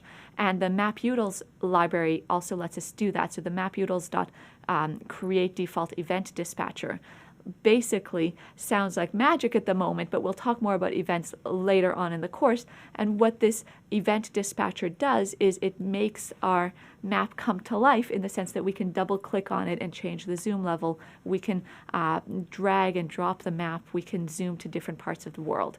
And so without us having to write up a whole bunch of code to implement that functionality, by using what other people have done, we can already boost the interactivity of our application. We're using another method from the map object in the draw method, and notice that in the draw method, as soon as we've set the color, what we've said is map.draw. And map.draw is actually a very powerful method. In that one line, what we're saying is, take the map object and anything that's associated with it and refresh the view of that map object.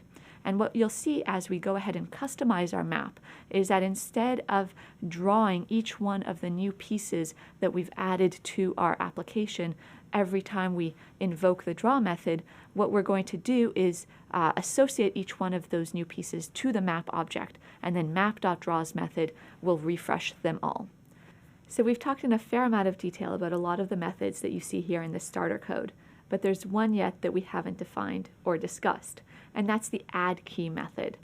And you get to design that method. That method is a private helper method in this class where you will design how to interpret and display the markers that indicate the magnitude of earthquakes that you're showing on this map. And so the definition for this method occurs a little bit later in this file, and as you look through the starter code for this week's project, make sure to trace through the code and find where you'll be filling in the body of that method in this class. So as we trace through the code, it's important to know what all the methods are doing, not just where they come from. And so now that we have a sense of what each of the methods do individually, let's think about what we expect to see when we run a piece of code like this in Eclipse. So let's start by predicting what you would expect to see. Okay, so what you probably predicted was a canvas that has a background that is almost completely black and which displays a map that doesn't take up the whole canvas, but that shows up on the canvas. Now, my question is, what if we wanted to display something just a little bit different? For example, if we wanted this to be our canvas, what would we need to do? So you probably honed in on the background method as what we would need to change if we wanted to change the background color from almost nearly black to this light gray. And you might remember that in the processing library documentation, we have the definition of the background method and its various parameters. And if we want to switch our color from almost black to gray, what we could do is just pick a value for the gray level that is much closer to white. So for example, if we picked a value like, say, 220 or 230, then we'd achieve the effect of having a light gray background like we were anticipating. So at this point, we've done a really thorough job of setting up our map, and the next step is to add some content. So that's what we'll do next.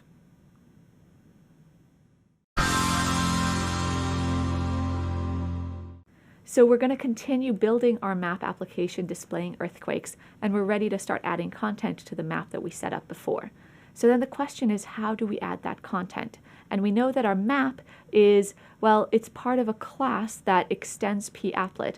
And so the two main methods that we've got where we're doing a lot of the hard work are the setup method and the draw method. And so it's a question, where do we put the definitions of all of these new objects that we want to create that will let us point at various parts in the map? And remember that the setup method gets executed exactly once at the beginning of when the papplet is launched, whereas the draw method gets executed over and over again every time we want to refresh the view. And all of these objects that we're creating, the pointers to various milestones and features of the map, we don't want to create a new object every time the screen gets refreshed. What we'd love to do is just have a single instance of those class that represents a particular point that we're thinking about, and have that point somehow associated with the map as a whole. And then every time we need to refresh the map, we just say, hey, refresh everything that we've already created. And so for that reason, all of these definitions, all of the work that we're about to do will get put in the setup method. And then when we execute the map.draw method within the papplet's draw method, that map.draw method will go through all the objects that are associated with or attached to a map object and will refresh them as well. So let's think about adding a specific marker to denote a particularly significant earthquake that happened in Chile in 1960. And so what we'd like to do perhaps is indicate that location as something of note, and then put a dot on that location in our graphical representation. So let's think about some code that we could use to do that. And in the first line of code, notice that we're working with coordinates, which should be a little bit familiar to you from what Christine was doing earlier. So one of the great things about working with a library of methods and data types that were special built for a particular purpose is that a lot of the data types that we would naturally need have been defined for us already. And location is one of those examples. So in our earlier videos, we actually defined a class called simple location, and we tried to build in some of the functionality that locations ought to have.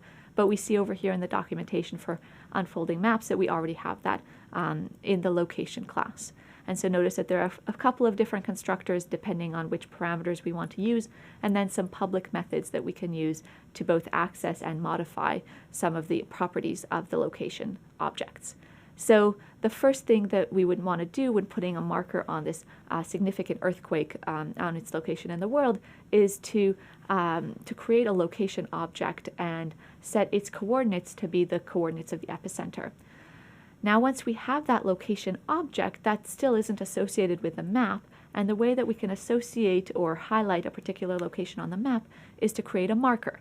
So a marker is, well, it's what you think it might mean. And this is the beauty of having our Java objects mirror and be really models for the real life object so that our code is readable and intuitive. So a simple point marker represents a single location, and it represents it using a circle.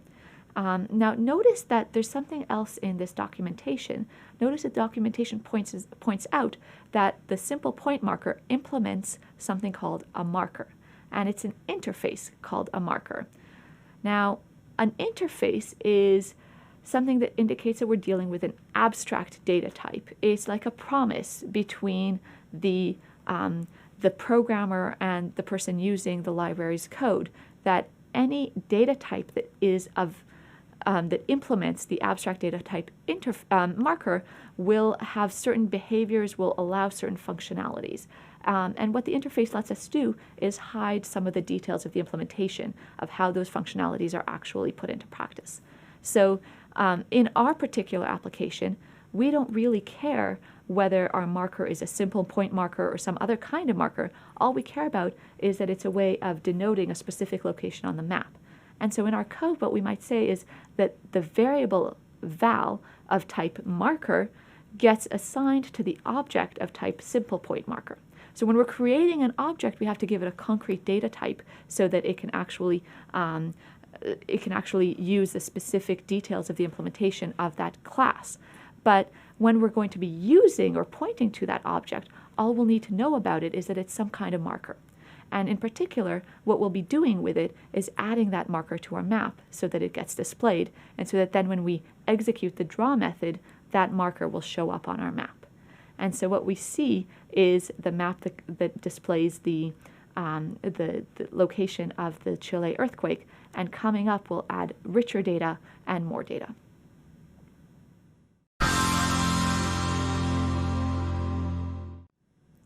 So right now what we had was a map with a single gray dot on it to indicate the epicenter of the Chile earthquake. But really where our map comes to life is when we add changing data based on the current earthquake data from around the world. And what we'd like to do that then is think about handling and displaying multiple markers and having those markers be customized based on properties of the earthquakes. And so let's think about how we can get to that level. So in order to deal with more complicated data and more complicated displays on our maps, it can be useful to separate two aspects of the data. We can separate out the properties that we're thinking of defining an earthquake from how we might want to represent visually those properties or that earthquake.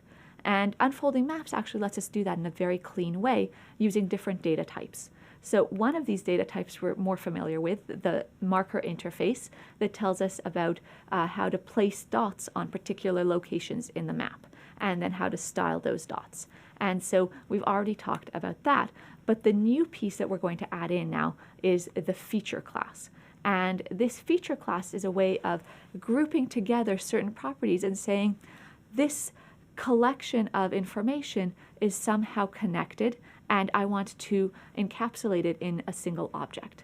And so what we might do if we're thinking a little bit further about that important Chilean earthquake is we might want to add properties about that earthquake, like what was its magnitude, when did it occur, where was its epicenter, which is the only information we had before. And so what we might do now is create a feature or a variable of type feature that points to an object of type point feature. And that point feature says that it's associated with some location in the map, and then we can add properties to that object, and we get to decide what those properties are.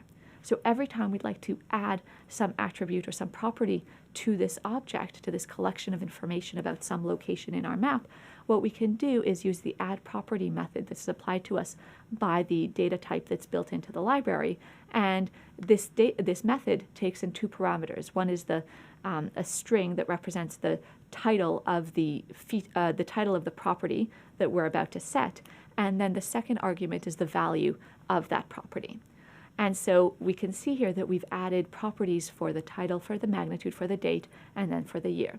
Now, once we have all of this information bunched into a nice tidy object of type point feature, what we can do is create a marker that uses that information. And for example, we can feed into this marker all of the properties that we had bundled together, and then add the marker to our map. And so at this point, when we run this in Eclipse, we won't see anything different from what we did before. The end result of what we've just done is still just to add a marker in the location of the epicenter of this Chilean earthquake from 1960. But in the background, under the hood, there's actually a lot more that we could access about that marker if we then wanted to style it in various ways, and we'll see that in a minute. So that's what we wanted to do if we had just a single marker that had some rich data associated with it. But maybe we want to think about not just the worst earthquake that was ever recorded, but maybe about say the top 5. And so we can look up some of the most significant earthquake events that have happened in the world and say we wanted to add those into our map.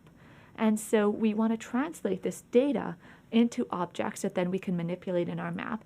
And so we could go ahead and do that in our code. And so we could create feature objects for each one of these earthquakes. And what we'd like to do now is, instead of having to deal with each one of these individually every time and remember the names of all the variables that we associated with it, etc., we'd like to somehow group them together into some data type that we can iterate over. And lists are fantastic for that. So what we might do is we might declare a list that contains point features, and it's going to point to a new array list that will contain point features. And so notice that in this declaration, we're doing two things that seem a little bit sophisticated. One is that we're using that interplay between an interface and a class that implements that interface. And so notice that the variable here is of type list, whereas the object that we created is of type array list, which is a data type that implements that abstract data type of list. And we have a support video coming up that will talk through some of those details, and we'll also talk in a lot of detail about interfaces and abstract data types next week. So there's more coming to that, but for now we want you to be comfortable using some of these constructs. The other piece here that we'll go into more depth in the support video is the fact that we're using generics. So we're not just defining any old list, but we're also telling Java what kind of objects are being stored in this iterable list. We're saying that in particular, each one of the elements in this list is a point feature. And the advantage of that then is that when we go through the list and read off the objects one by one, we'll know that what we're getting back is a point feature. And so we'll be using all the methods that are associated with those point features. So once we've declared and created this object, now we can add elements to that list. And so we can go ahead and add those 5 significant earthquakes to that list. And the big advantage comes now when we want to represent those features in our map. And so we want to create markers for each of those features. Now, because we put all of those earthquake features in a list, in order to create the markers, what we could do is just iterate through that list. And we could say for each point feature in the list that we just created, what we're going to do is add a new marker to a list of markers. And that new marker is going to be constructed from the information that we get from the particular point feature that we got back from this list. So every time we create a new marker, what we're doing is we're giving it a particular location and particular collection of properties that are read off from one of these features that we created before. So the effect of having this for each point feature in this list of point features loop is that our markers list will be populated with a single marker for each one of these significant earthquakes, and then we can go ahead and add those markers to the map. That's nice and all, but at that point, all of those markers look the same. And so we have dots, we have 5 different dots in our map, but maybe we want to distinguish them from one from the other. And so we could do a different for each loop, and loop perhaps through our list of markers and customize the markers that we have. And in the documentation for the Unfolding Maps library, there's a bit of a theme here. We want to look at that documentation. We want to make sure that we understand what functionality is available to us as we use these different data types. One of the things that we can do to customize a marker is to set its color. And so we can go ahead and check for each of the markers in our list, is it relatively recent, the event that is associated with this marker, or is its event older, more historical? And so we could set some thresholds for ourselves. For example, we could decide to style the more recent, i.e. after 2000 earthquakes to be yellow, and we could style the older ones, more historical ones, to be gray. And there's lots of opportunities for customization here. We'll invite you to do that as part of your project when you're working through the real live data. Now, as we're doing this, you might have noticed that we had to type in all of the features for each of these 5 earthquakes that we wanted to represent on our map. And that's cumbersome. It's time-consuming, and it's not scalable. And it's also not very dynamic. So if an earthquake happened today or tomorrow, and I want to depict it in my map, I would need to sit down and write down all of its attributes and create a new object and feed it into the list and do everything that I've just done with every earthquake that came in. And so what we'd like to think about is there a way to dynamically update this list of features and then the list of markers that are associated with them that will be more scalable? And one thing that we've provided to you in the starter code that we hope you will find interesting is a parser. And that parser is designed to read in data from the USGS. And what the USGS provides to anyone who's interested in this data is an RSS feed, which is basically a bulletin that gets sent out as a text stream with updated information about earthquakes from around the world. And so we can download the current version of this text file, and you'll be doing that as part of your project. And if we feed that through the parse feed library that we've provided for you, what we can do is translate all of the earthquakes that are depicted in this text file to a list of features. And so we invite you to read through the parse feed class. It will be a bit of an exercise in tracing Java code. There's some complicated constructs that we use there, and as you work your way through the various courses in the specialization, you may feel more comfortable with some of the methods that we use. It's not required for you to understand all the details of the parser for this project or for this course, but that's part of the beauty of extending libraries as you're building code. The focus of your development time and energy is to design and build the project that you want, and you can use any tool at your disposal for that. And some of those tools may be written with techniques that you're not comfortable with or that you're not that you don't have mastery over, but that's okay so long as you know how to incorporate the end results of those techniques and the end results of those tools into the work that you're trying to do. So in particular, you'll notice that in the parsefeed class, we have a method that will return to us a list of point features that then we can iterate over just like we did before and create a list of markers that then we can add to our map.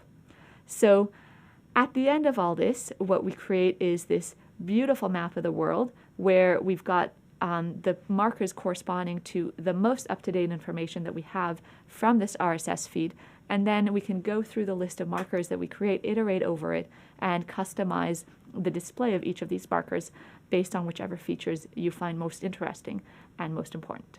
So good luck, and I hope you enjoy that.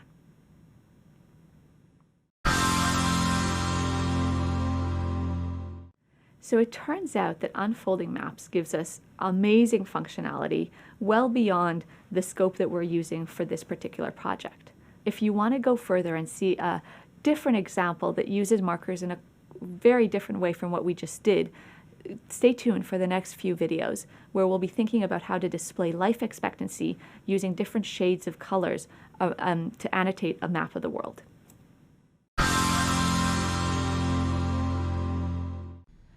So by the end of this sequence of videos, you'll be able to approach customizing maps, and you'll be reading in data files and working with the data that you get from those files. And then you'll organize that data using objects, both from the unfolding libraries and objects that you define them yourself. And you will be thinking about organizing data using some abstract data types. So let's start by setting up the problem. And this example I just find really striking. So what we'll be doing is annotating a map of the world. So we'll look at all of the countries in the world, and we'll be thinking about data for average life expectancy at birth. You can think about a person born on the other side of the world from you, and as they start off their life journey, how long might they expect to have on this world? So there's data collected by the World Bank, and you can read it in. And what we've done is annotate this picture of the world, this map of the world, so that the bright red spots are countries where the average life expectancy at birth is somewhere around 45 years. And the bright blue spots have average life expectancy around 85 to 90 years. And so just in this visualization, we see the range of life expectancies we might find globally. And this is pretty striking, and so by the end of the videos, you'll be able to do similar visualizations with all sorts of data sets that are available online and in other sources, and that we'll also make available for you through this course. So the life expectancy data that we might get, say from the World Bank, for example, comes to us as a spreadsheet, comma-separated values, lots and lots of rows in this file. And we want to make sense of it. We want to present it in a way that's easier to understand and organize. So when we have a high-level objective, like drawing pictures or visualizing data on a map, it's useful to break it down into manageable chunks before we sit down to program a solution up. And so for this particular problem, we can think of our project in 3 stages. First, we might set up the map, configure the window, and display the countries. Then we might go to reading in the data and looking at the data file that we have. And finally, we can convert that data into a visualization on the map. So the videos will be separated into these 3 stages, and we'll wrap up this video by setting up our map. So this is a good opportunity to think back to the beginning of your project, and you've already played around with similar code where we declare a class, we create a new class that extends papplet and uses the unfolding maps library. So in this class definition, we are creating, we're in a new file, the life expectancy file, and remember that the file name has to match the class name. And what we're going to do is create a map, and then we have to define 2 methods. The 2 methods that will set up our applet and then draw it continuously while the applet is running to update the view. Okay, so let's start by setting up the map. And that first line of code is setting up the size of the canvas. We've seen that in a few earlier videos, so hopefully it's familiar at this point. And then beyond that, we're creating a new map. So we're using the constructor for the unfolding map, and we're creating a new map object that we'll be manipulating and using throughout the project. All right, this is slightly new, and what we're doing here is using one of the built-in methods in the unfolding maps library. And what this method does is allow the user to interact with the map in some limited ways. So by invoking maputils.createDefaultEventDispatcher, which all seem like magic words at this point, but if you invoke this little magic command, what that happens when we run our applet is that double-clicking leads to zooming in the map, and we can do some panning around in the world. Now, computer science is not magic, and we will make all of this clear in a future module. We will talk about event handlers, we'll talk about what's going on under the hood, but for now, in order to add some added interactivity, we use this line of code. Okay, so we've set up the map a little bit, we've created a map object, and we've configured its size. And now if we go ahead into that draw method, we can call the map's own draw method.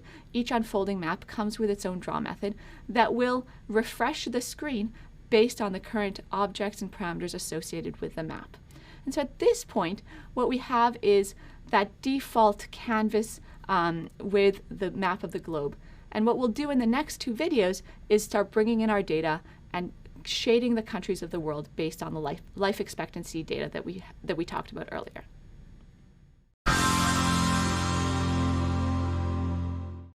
Welcome back to this second of 3 videos where we'll be developing a project together. We're going to build a map that visualizes life expectancy around the world, and we've broken up that task into 3 pieces. In the first video, we talked about setting up the map, and I hope that you've opened up Eclipse and tried out that beginning setup procedure, and that now you're ready to work with me to read in the data file from the World Bank with the life expectancy data, and then we'll display the map in that third video. So this is our end goal. What we'd like to see when we finish this project is the range of colors from bright red to indicate countries with a very low average life expectancy at birth to a bright blue color for countries with a very relatively high life expectancy, average life expectancy at birth. And all of that data is encapsulated in this data file that we can read in from the World Bank. And this file is formatted as a whole bunch of rows, and each row contains data about a single country. So there's some header information in the file, and then we see that each of the fields is going to be separated by commas. And so understanding how to read files and manipulate files where we have formatted data, rows, each with a similar format in each row containing fields separated by commas, will be very powerful because lots of data is passed around in this way. So what we'd like to do is to store data associating countries with average life expectancy at birth, and a really powerful data structure for doing so is the map data structure. Now, take a minute. We're going to use map in 2 different ways in this video, and so you want to make sure to keep straight which map we're talking about. And so at this point, when we say map, we mean an association or a function that relates something like you want to think of input values to output values. So a map is going to associate keys, like countries, with values, their average life expectancy at birth. And so we're going to take the data from that file, that CSV file, and store it in a data structure in our class, and that data structure is going to keep track of what life expectancy belongs to each country. So this is an example of a general data type, an abstract data type called map, and you can keep in mind this image of keys being associated with values. And what's important here is that every key is associated with exactly one value. You're not going to have one country with 2 different values associated with it. And so in our particular example, the keys are the country identifiers, and the values that we want to store for each country is that average life expectancy. And both the keys and the values have types, and those types are going to be different because they're different kinds of objects, but there is some relationship between them, which is why we're storing them as ordered pairs. Okay. So there is that word abstract. We're talking about abstract data types, and we haven't talked about those in this lesson yet, nor in this course. We will talk about those. Stay tuned in an upcoming module. In our application, we'd like to create a map with the country IDs as the keys and the life expectancy as the values. Now, it's a little bit complicated to read in the data from a file and create this data structure and then put the information from the data file into the data structure.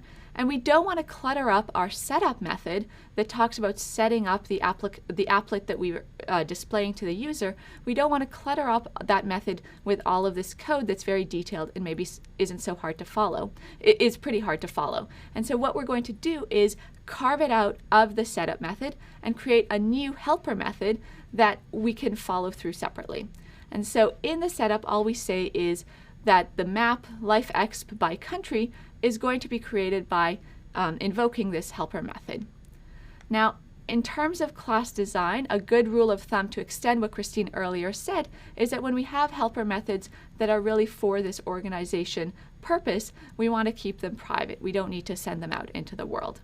Okay, so we want to have a private helper method, and let's think about how we're specifying it. What it takes in is the file name that's going to lead us to the data, And then what we want to return after executing this method is the map that associates countries with with life expectancy.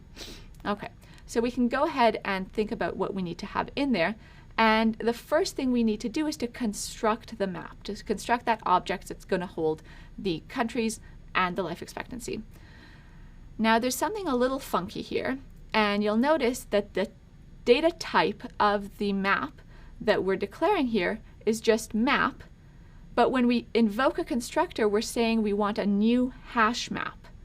And that's different from other times that we've used constructors. Other times that we've used constructors, when we've created a new object, the type of the object that we're creating matches the constructor that we're using.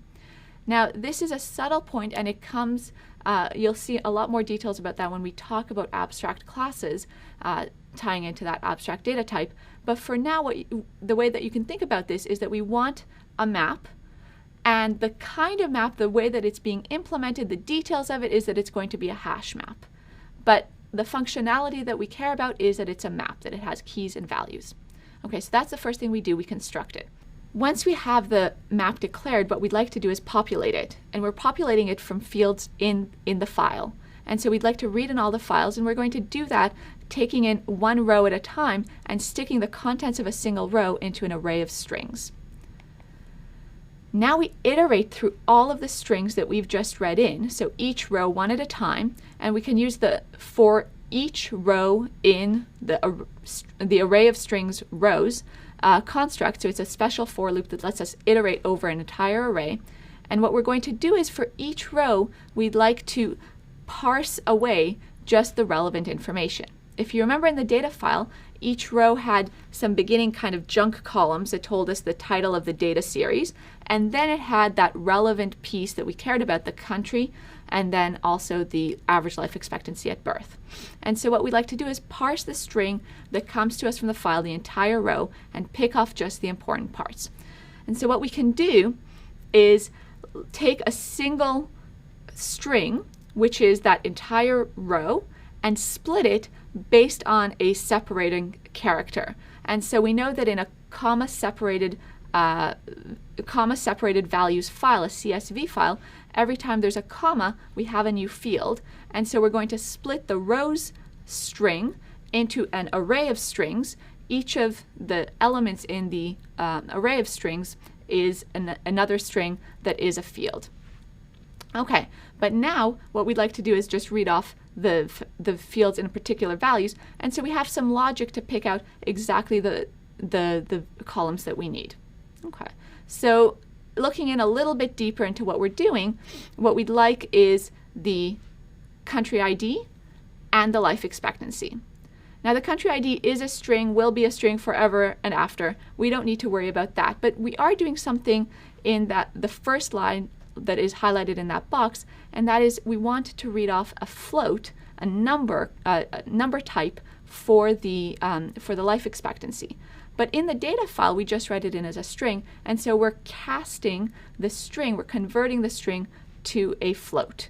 And so we have a method that lets us do that. So now that we've read all of the rows from the data file into our map, we have access to all of the information that pairs the country ID with its average life expectancy at birth, and we're ready to move to the next part of the big picture of our project, which is to display the data that we've just read in and convert it into some visualization on the map.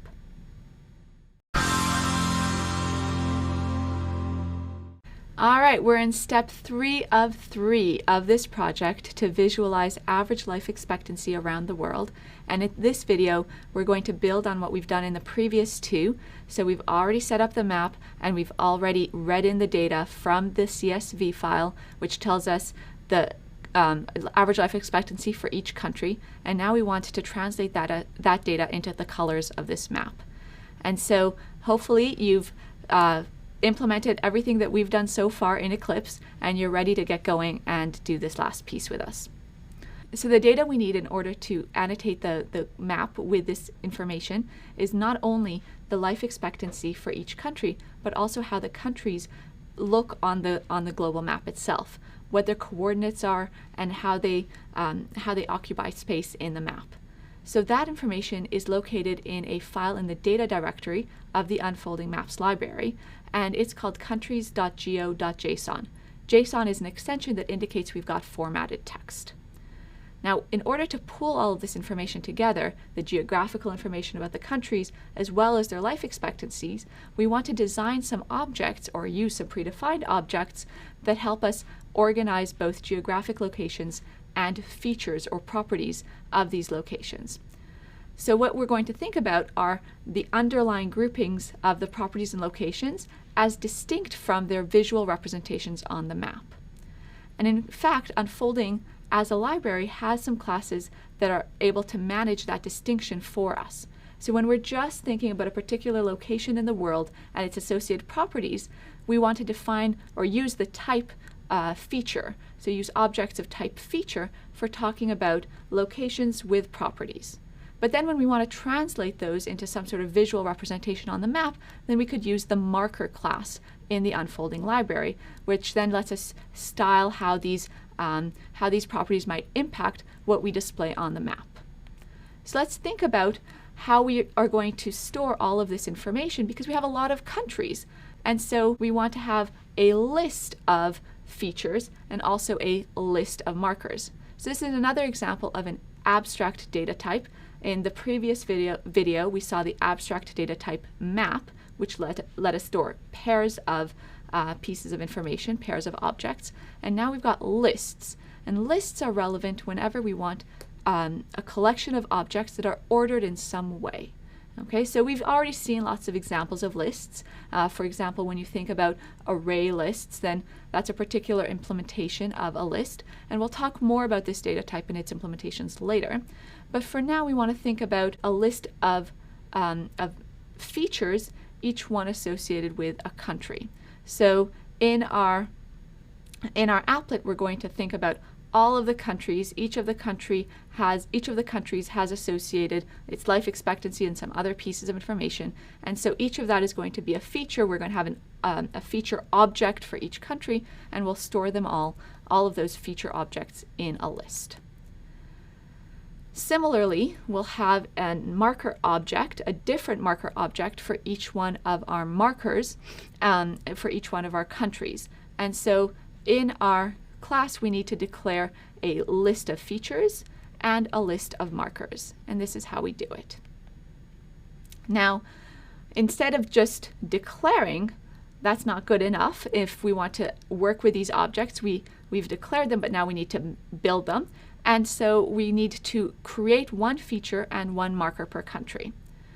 So here's the code that we might include in our setup method to do so. We're not going to go into the details of how this goes about. We're using helper methods that are provided by the Unfolding Maps library. And these are standard methods that you will use in your project and throughout when you want to create features and markers for a list of countries that you already have.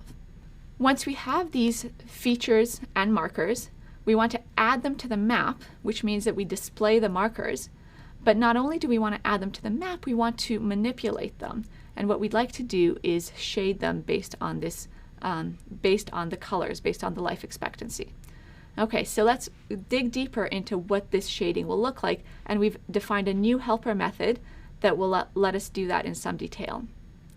Okay, so this is our helper method. Remember that our rule of thumb is that they are private. Unless there's a reason to open it up to the world, we're going to keep it private. And what we're going to do is go through all of the markers that we created. Remember, there's one marker for each country. And what we'd like to do is, for each of the markers, for each of the countries and their associated markers, we're going to decide how to color the marker. And the coloring is going to depend on the life expectancy. Now, that life expectancy is a number. The number is typically between 45 and 90. And that number is stored in the map data structure, right? We can access it by saying, hey map, I would like the value associated with the key country. And so we pass as an argument to the get method of the map the country ID, or the string that has that country ID. And then the map object gives us back the value associated with that key, and that's a float. Once we have that number, well, we'd like to translate that number to a color. And this is where I apologize, because not only do we have 2 ways of using the word map in the sequence of videos, we now are including a third. So let's think back to all of the maps that we've used. We've got the global map, the picture, the map of the world. We've got map the data structure, which associates keys with values. And now we've got map the method, and this is a built-in method in the library, and it's a really useful one. So this method map lets us take a number in a predefined range and map it into its comparable location in a different range of values.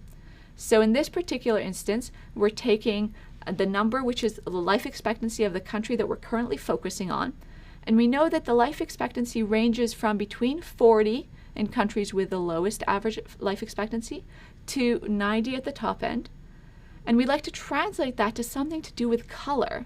And if you think back to a couple of videos ago, when we first introduced colors and the RGB codes for colors, remember that those RGB channels had minimum value 0 and maximum value 255. So we'd like to translate the range 40 to 90 over to the range 0 to 255, so we're in a range of numbers that's more compatible with color codes. And this map method lets us do just that. Okay, so we invoke it. What we get back from it is a float, and we're going to cast it to an integer, because for the RGB colors, we just deal with integers. So in the RGB coding of colors, we want an integer between 0 and 255 for each of the 3 color channels, red, green, and blue. All right, so we've translated the life expectancy of the color of the country that we're focusing on to some integer value between 0 and 255. And what we'd like to do is countries that have really low life expectancy, relatively speaking, are going to be colored bright red. So bright red means that the red channel should be at highest possible, somewhere around 255. And if we want the countries that have very high life expectancy to be colored bright blue, then for those, the blue should be high, 255, and all the other channels should be pretty low.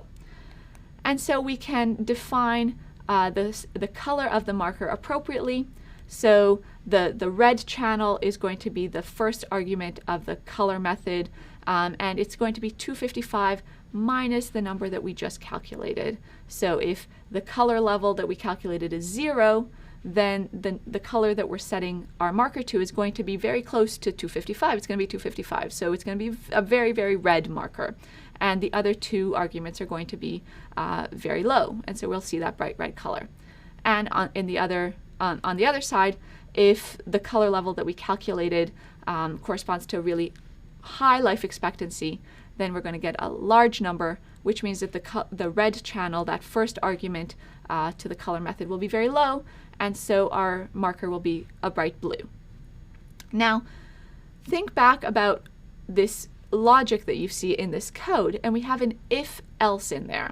And if that if-else is dependent on the conditional statement, if lifeexpmap contains key of country ID. Well, what on earth does that mean? It could be that the marker that we're looking at currently has a country ID that doesn't show up in the file of life expectancies.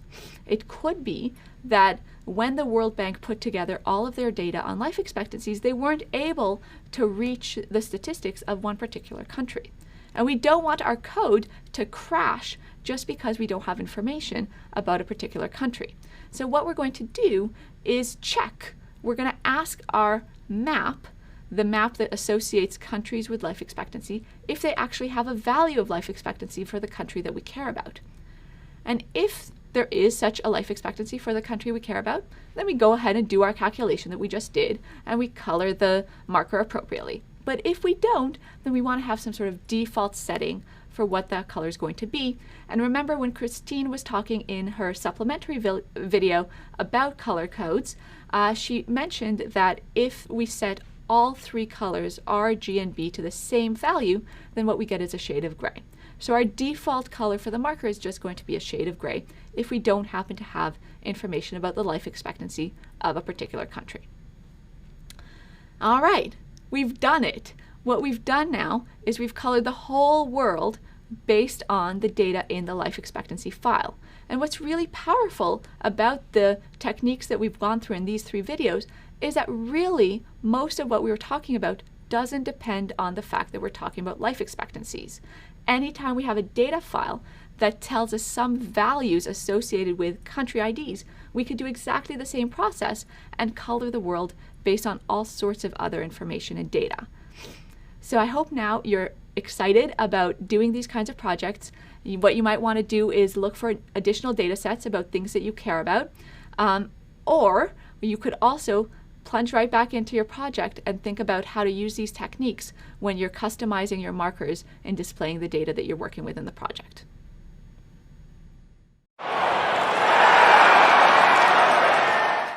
All right, in this support video, we're going to look at Java's list interface, the ArrayList class, as well as how to use generics with each of these different types. You've already seen Mia working with lists and ArrayLists and using generics, and you're going to be using these classes and generics in your project. But if you're feeling like you need a little bit more review or overview of what these classes and what generics are, then watch the support video. So by the end of this video, you'll be able to comfortably work with ArrayLists and lists in Java, which are both built into Java, and you'll also be able to create these objects to work with Java generics.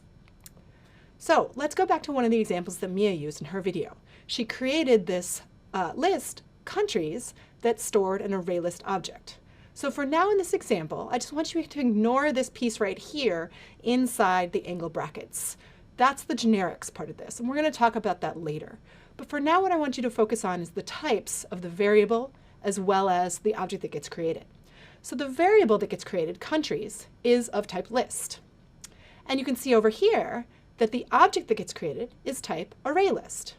So you might be kind of worried at this point. You might be thinking, what's going on? These 2 types are not the same. Is that even allowed? And the answer is that yes, this is absolutely allowed in Java. And we're going to explain briefly what's going on here. So a list, as Mia mentioned in her video, is what's called an abstract data type.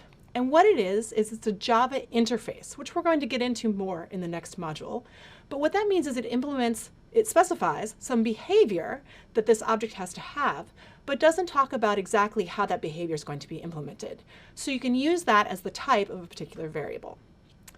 On the other hand, over here, when we actually create the object itself, that's an actual class. So the ArrayList is an actual class that's built into Java, and it implements all of the behavior that's specified by the list interface. This class can be instantiated. And it's perfectly okay to have an interface as the type of the variable and the actual class as the type of the thing that you instantiate. That's done a lot. And again, don't worry too much about the details here. We're going to get more into this in the next module as well as in future courses in the specialization. For now, let's just ask the question, okay, we've got an ArrayList object. Let's think about what can it do? Well, if I want to know what a class that's built into Java can do, where should I look? How about the Java docs? That's your go-to place to figure out what can my class that's built into Java actually do. Here's a URL for the Java docs for version 8. If you're using a different version of Java, you'll need to change that 8 to a 7 or whatever version you happen to be using. Or my favorite is I just Google for Java doc, documentation, and then whatever version of Java I happen to be using, and this link will come right up. So if I click on this link, it's going to take me to this page here, and that's the overview for the Java documentation. And now the question is, where the heck is ArrayList? How are you going to find it? Well, there's a couple ways. You can either look down here. This is this full list of all the classes and libraries that are built into Java. So you will find ArrayList in this big long list, but it's pretty long. So a faster way to get yourself to ArrayList is to know what package it's in. So the packages are listed up here. And if you know that ArrayList is in java.util, which I'm telling you now, so now you know, you can look in this package list to find the java.util package. Then you can click on java.util in that package list, and that will narrow down the list of classes to only the classes and interfaces that are in java.util. So then you can go down here to the list of classes that are shown, click on the ArrayList class, and up will come the documentation for the ArrayList. Okay, so now you've got the documentation page for the ArrayList, and it's pretty long, and it talks about a lot of things the ArrayList can do, and I just want to call out a few different methods that you're going to find useful. Okay, now let's talk about setting an element in an array and an ArrayList. To set an element in an array, you just use that square bracket notation and you put it on the left-hand side of your assignment statement. So in this case, we're taking a feature that's stored in the variable f, and we're putting it into the 0th index position in our array, country array. To do this in an array list, we're going to use the method called set. Set takes two arguments, a index location, in this case 0, and the thing we're trying to put there. And again, countries is our array list, and we can call the set method on our countries variable, passing in 0 for the index position and f, the feature we want to store there. Now again, our array list in both cases, our array and our array list, have to have at least one element in them, space for one element, otherwise we're going to get another index out of bounds exception. Again, if you want to see the Java documentation, it looks like that. Finally, let's talk about how to get the length or the size of an array list. So with an array, you know that you can just call that length field. So I say country array.length. That will give me back the number of elements in my array. But for an array list, it's just a little bit different. Instead of calling a length field, we're going to call the size method. So down here, we can see we call a method called size, which is just like length in an array. It returns the number of elements that are in the array list. Now notice one important thing, that size is actually a method, so we have to have these parentheses even though they're empty. It takes no parameters. It just returns the size of the array list. So we can see that arrays and array lists are very, very similar, just some minor differences in how you interact with them. But arrays, it turns out, are actually a little bit more powerful. Sorry, array lists are more powerful than arrays. Because arrays, as you know, once you create them and set their size, they're fixed. But array lists can expand to incorporate more elements. So there are these two methods of array lists, add, they take different numbers of parameters, and what they do is they actually append the new element onto the end of the list, increasing the size of the array list as necessary. So that's kind of cool. It doesn't force you to specify how big you want your array beforehand. Java will automatically resize the array list for you.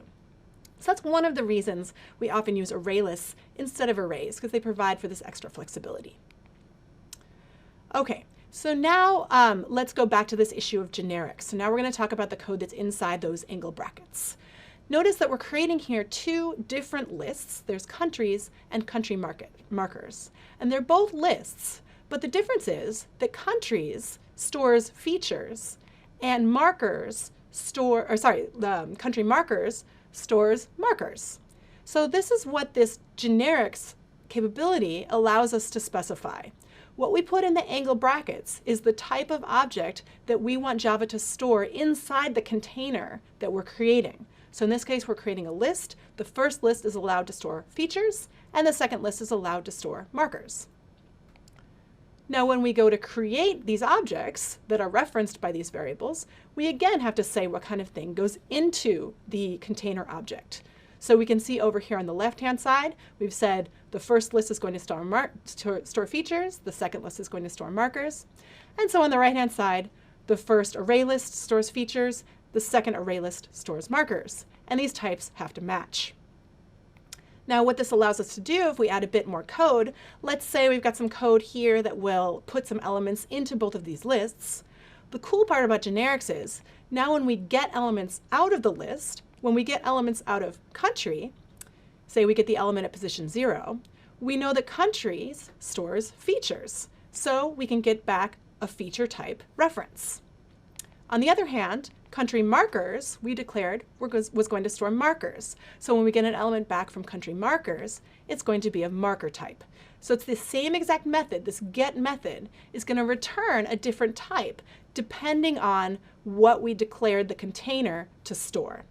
So that's really cool. We don't have to use any casts or anything like that. It just happens automatically for us. And bringing this back around to the Java docs, if you look at that get method in the Java docs, you'll see that it lists the return type as E. And what that means is that it's this generic type that's going to take on whatever type you declare the container to hold. So generics are really useful. Array lists and lists, really useful. You're going to work with them in the project, which is coming up next.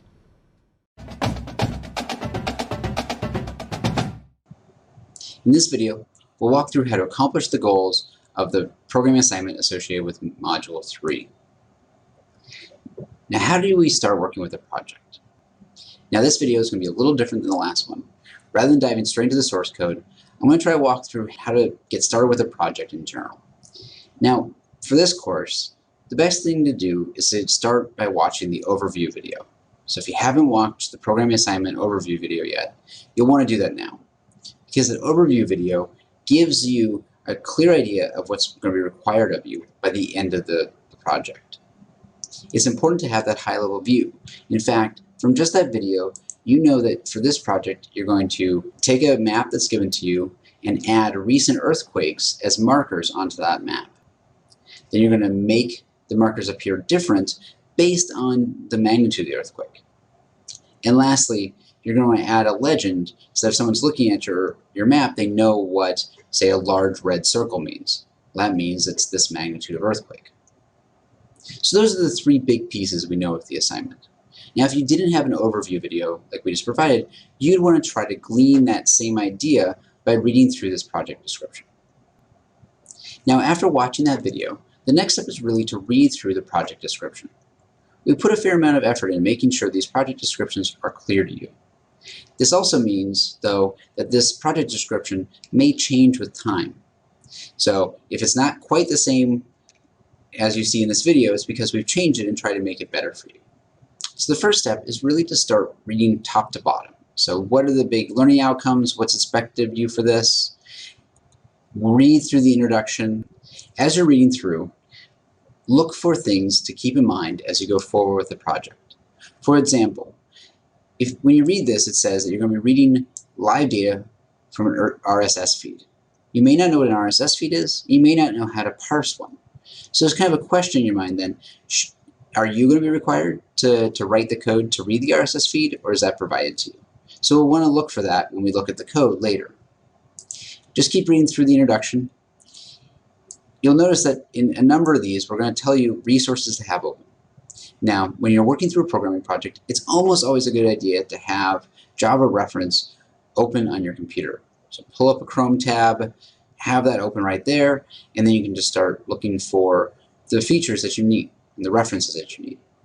This is true for essentially all programming projects, but in my own personal experience, I found it absolutely essential when working with a GUI. Because when you're working with a GUI, there are tons of libraries. And it's not that important to memorize how to, say, write text on a GUI. Because you just look up, how do I write text in the processing library with a GUI, and you'll find that there's a method called text. So again, not important to memorize these kind of methods because you can always look them up. So right now, open up another tab in Chrome and essentially open up these two. After you have those open, it's important to walk through what you'll do. Now, the overview video that I already provided gives you a pretty clear idea of what's required for this assignment. But if we didn't have that overview video, you would want to read through this fairly carefully.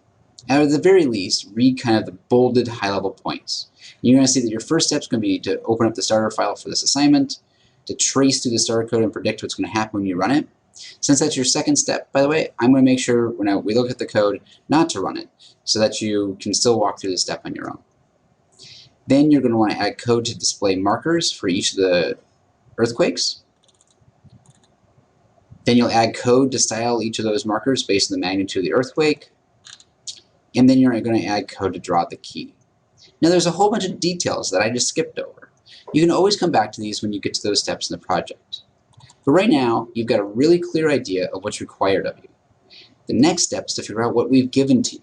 So dive into your code. This is really step one here, and I'll walk through it with you. Dive into your code and see what's there.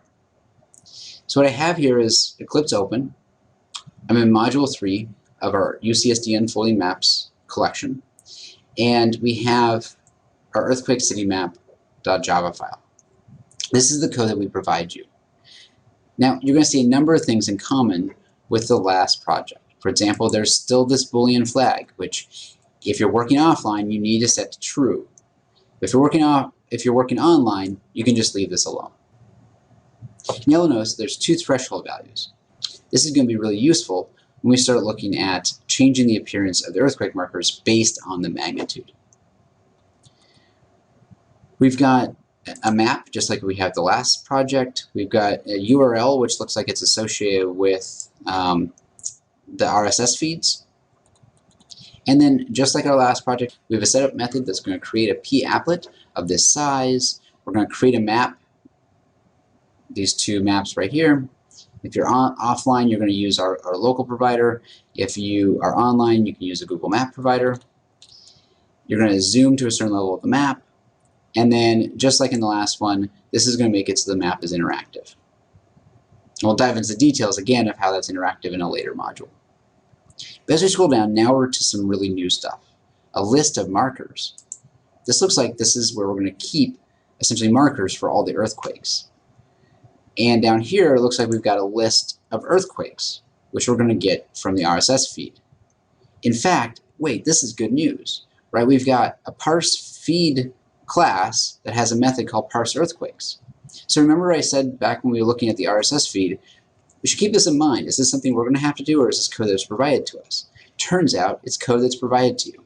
If you're curious, though, about how to parse an RSS feed, feel free to go into our parsing section, go into the parsefeed.java. You can open that up. You can see how we parse these RSS feeds. But it's not critical, and you can do this essentially if you want on the side. Back to our code. You'll notice that the very next step has if we essentially have pulled in some earthquakes, do something with that. You can work through this code kind of line by line, but essentially at the high level, it's taking an object from this earthquakes list, which is a point feature, and converting it into a magnitude. That's fantastic, because we're going to need magnitudes later when we're trying to decide how to display these earthquakes. So let's keep this in mind as a useful thing going forward. Looks like we also have a color yellow created for us because we're going to want to make one of the markers yellow. And now we're getting to our to-dos. So our first to-do is to say, create all the markers and attach them to the map. Now, it looks like we already have a list of all the earthquakes. It's just a matter now of converting all of our earthquakes into markers. Now, if you're not quite sure how to do that, we give you a helper method which takes a point feature and converts it into a simple point marker. This will help you get started for essentially creating all the markers and then adding them to the map. But this method isn't quite done yet, because you may want to change the appearance of the markers based on the magnitude. And this is probably a good place to do that. You'll notice that we still have a draw method, which draws the map, and that also does something called add key. If you scroll down some more, you're going to find that that's a helper method, and it looks like we're going to use this to draw the key or the legend on the left-hand side. And we're going to draw this using the processing graphic methods. At this point, we've got a pretty good idea of what's required in this project, and you can really get started.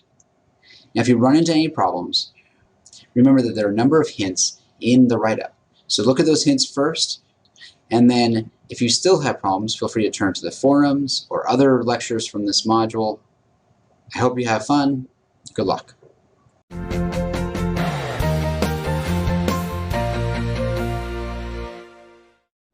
Welcome to our next module on object-oriented programming in Java, where we'll dive into the details of inheritance and polymorphism.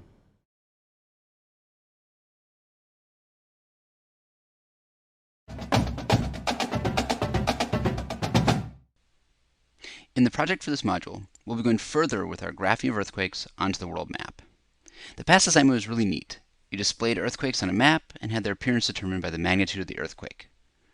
But knowing the magnitude of the earthquake alone isn't really enough information to understand the potential impact of that event. So we'll be going further with this idea in this module by making the earthquakes appear differently based on the location of the earthquake, the depth of the earthquake, and optionally, the age of the earthquake. But we'll continue to visualize the magnitude of the earthquake as the size of the marker. So there are a number of steps with this assignment, but let's try to break it down into 4 high-level goals. The first goal is to add markers for major cities. If you don't see your city here, please feel free to add it. The second is to figure out if the earthquakes occurred in the land, and if so, occurred in which country.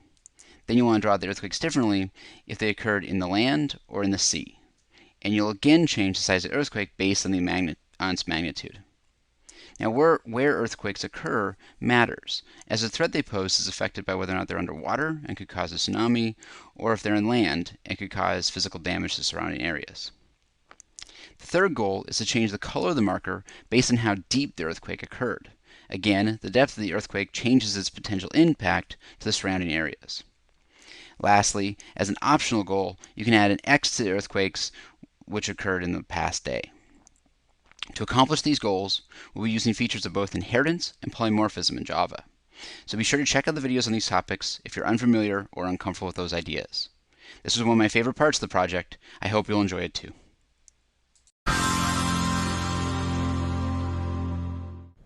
In this module, we're going to begin looking at inheritance and polymorphism in Java. Now, inheritance and polymorphism are incredibly powerful features to any object-oriented programming language. But unlike loops or conditionals, you don't necessarily need to use inheritance and polymorphism for your code to work. When you first started programming, you probably could have put a lot of your code in main and gotten away with it.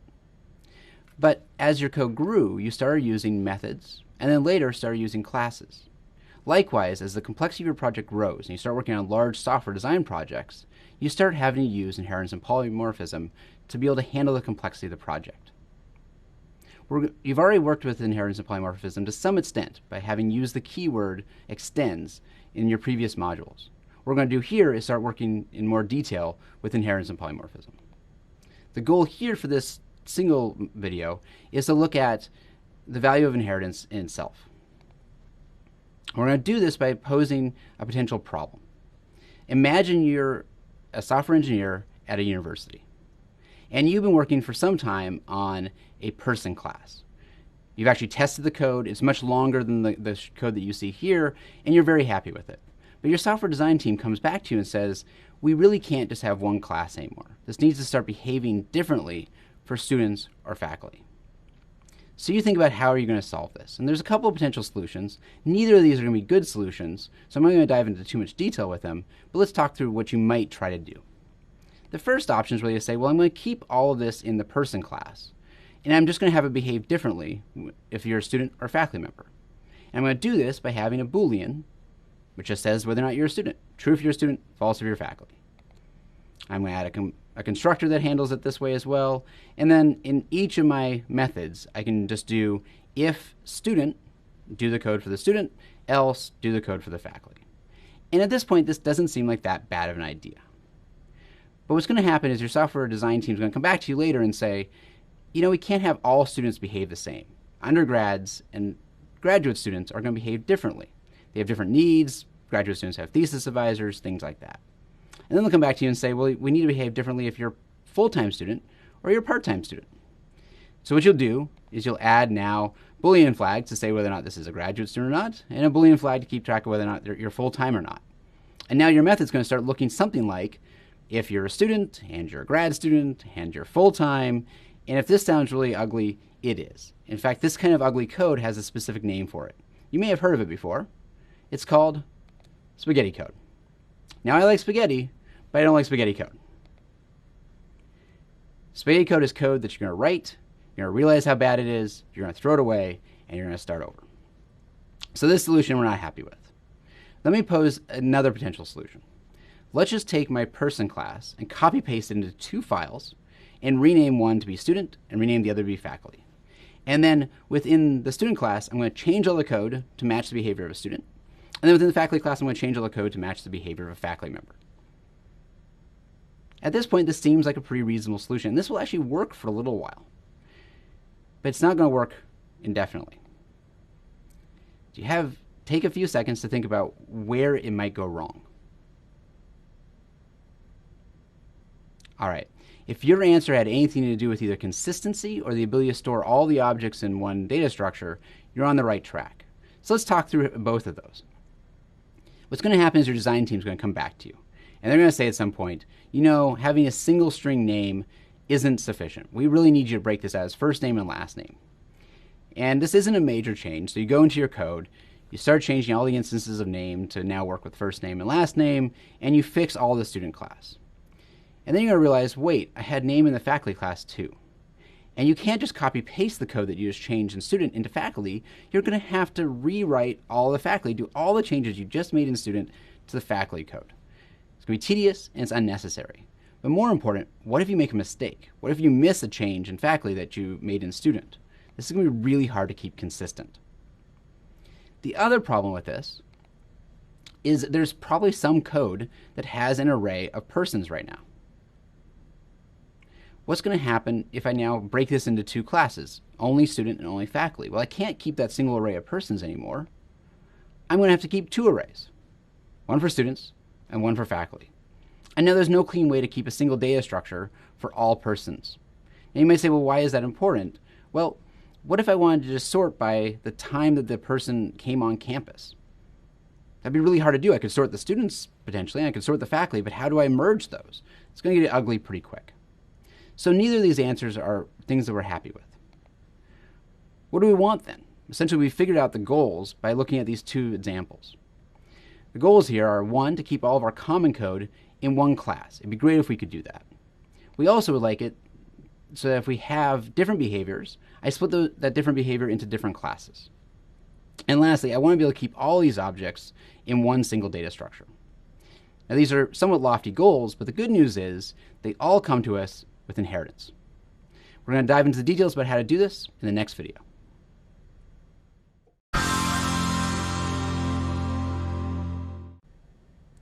In the last video, we began to see the power of inheritance and polymorphism in Java. In this video, we're going to start diving into the details. How do we make this work? The goal here is to use the keyword extends and recognize what that does. We're going to talk about the relationship between superclasses and subclasses and what those terms mean. And we're going to use UML diagrams to design our first class hierarchy. We left off with the last video saying we want three key features. We want to be able to keep common code in one class. We want to be able to split out differing code between different classes. And we want to be able to keep all the objects in one single data structure. In this video, we're going to show how we can do 1 and 2 by designing our hierarchy. Item 3 will be in the next video. Where we left off was talking about three different classes: a person class, a student class, and a faculty class. And in a sense, we want to have all the common code in the person class, and we want to have our divergent code in the student and the faculty classes. To do this, it'd be great if we could have all the power of person and all the features of person get inherited into the student class. So let's focus on that one first. Now, it might seem really powerful to inherit all the features of another class, and it is. But you can do it with just one keyword, extends. So if you say extends person, that means inherits from. It means the student class is going to inherit from person many of the features of the person class.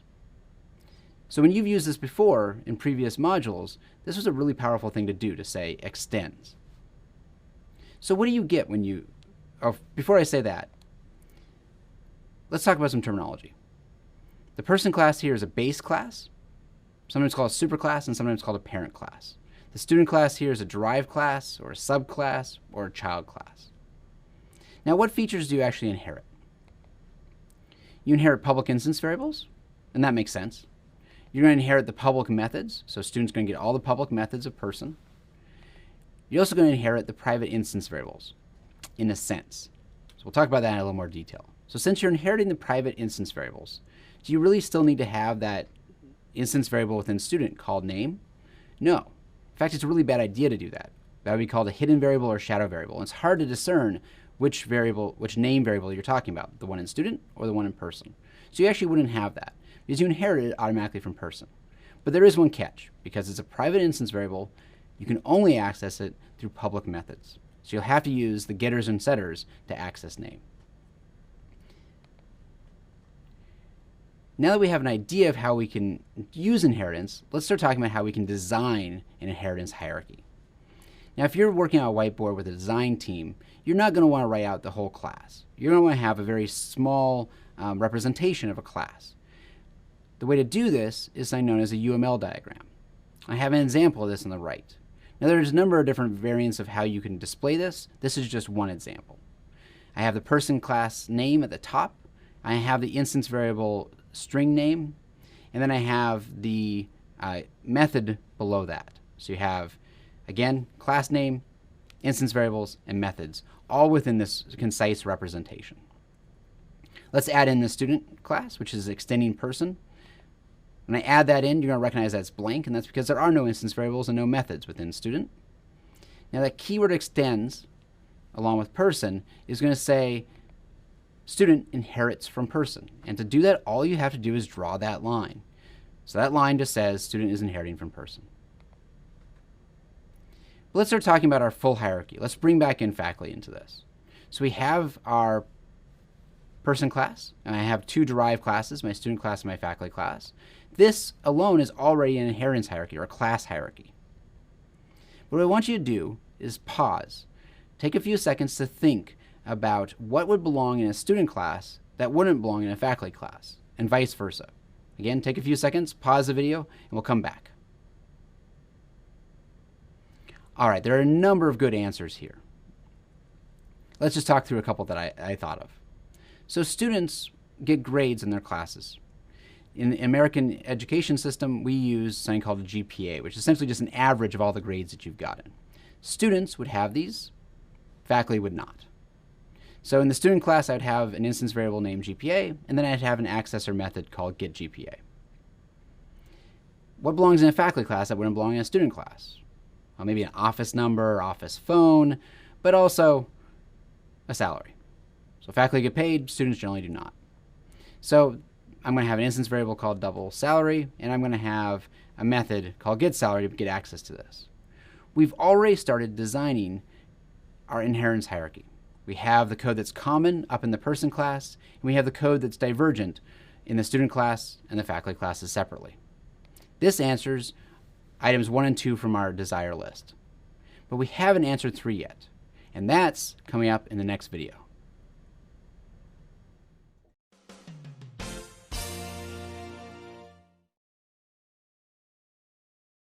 For example, I work on Google Docs, and what we do is we'll use a base class for representing format buttons.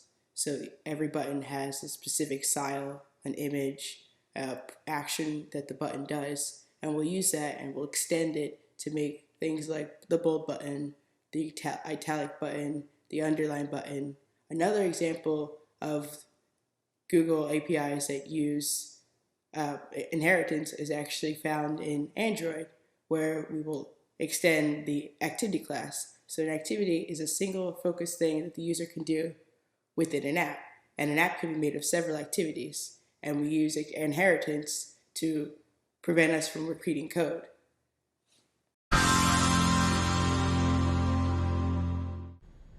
In the last video, we began using the keyword extends to unlock the power of inheritance in Java. We also designed our first class hierarchy, and we're going to continue with that in this video. The goal here is to understand what the term is-a means and how it defines a relationship necessarily between classes.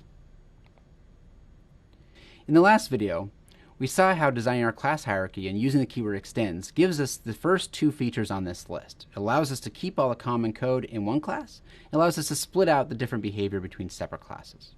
But what we didn't answer was how can we keep all the objects in one single data structure? And to figure this out, let's play an old-fashioned matching game.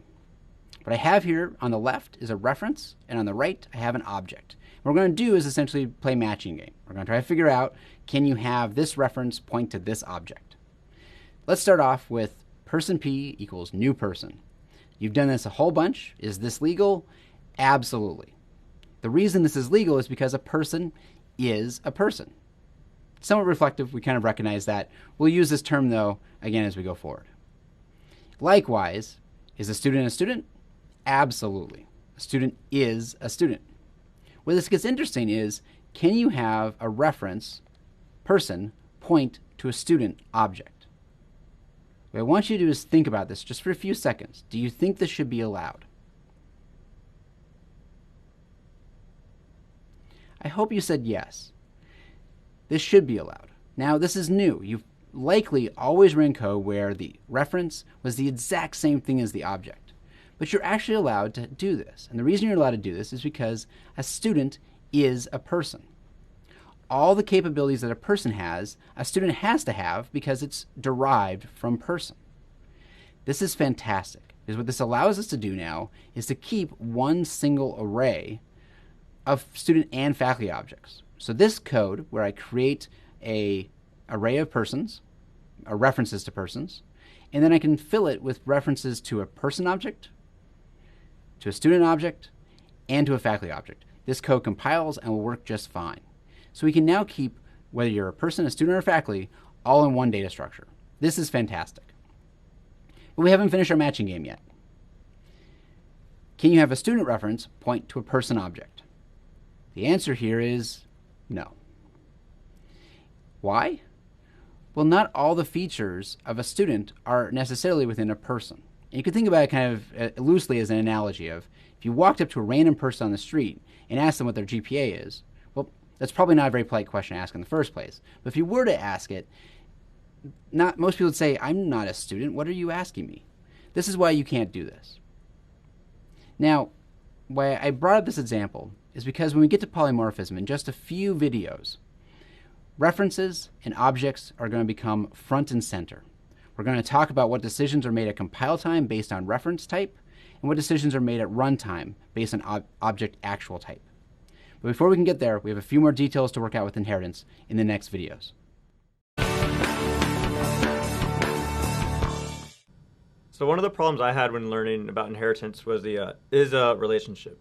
And my professor used some analogy along the lines of animals, and like a lion is an animal, and for whatever reason that went right over my head, and it really frustrated me because I feel like all my peers quickly picked it up. And so I reached out to my professor after class, and he just twisted the analogy to be cars, and he asked me what kind of car I drove, and I answered, I drove a Toyota. And he just relayed that same analogy, but back to cars and Toyotas. And he said, a Toyota is a car, but not all cars are Toyotas. And for whatever reason, that really clicked with me, and that's what it took.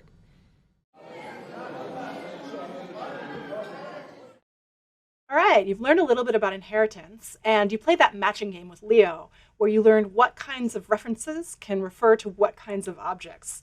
And it turns out that is a really, really tricky idea to get. So we've got a concept challenge for you that's going to exercise your ability to make those matches. Don't worry if this is a little bit tricky. It takes a while to get it. So work through it. You know the drill. Work through it on your own. Answer the in-video quiz. Discuss with others. Watch our learner videos, and then watch our explanation. So here's your challenge. We've got 3 classes. There's a person class. It has a name, member variable, and it has a getName method.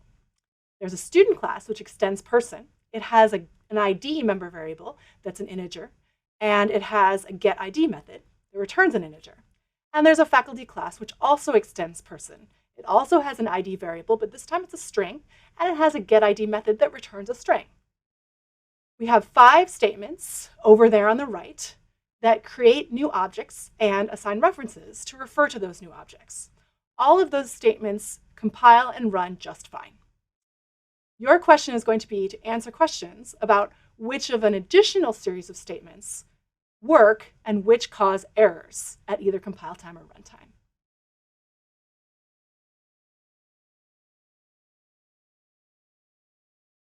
Okay. My name is Linda. My name is Mustafa. My name is Jason. So how did you guys answer question 1? I seem to think that question 1 didn't have any issues. S is a student, and they're trying to get the name from the student, and Well, I thought there was a problem with that because when I look at the class student, I realized there is no method called getName. That's true, but student extends from person.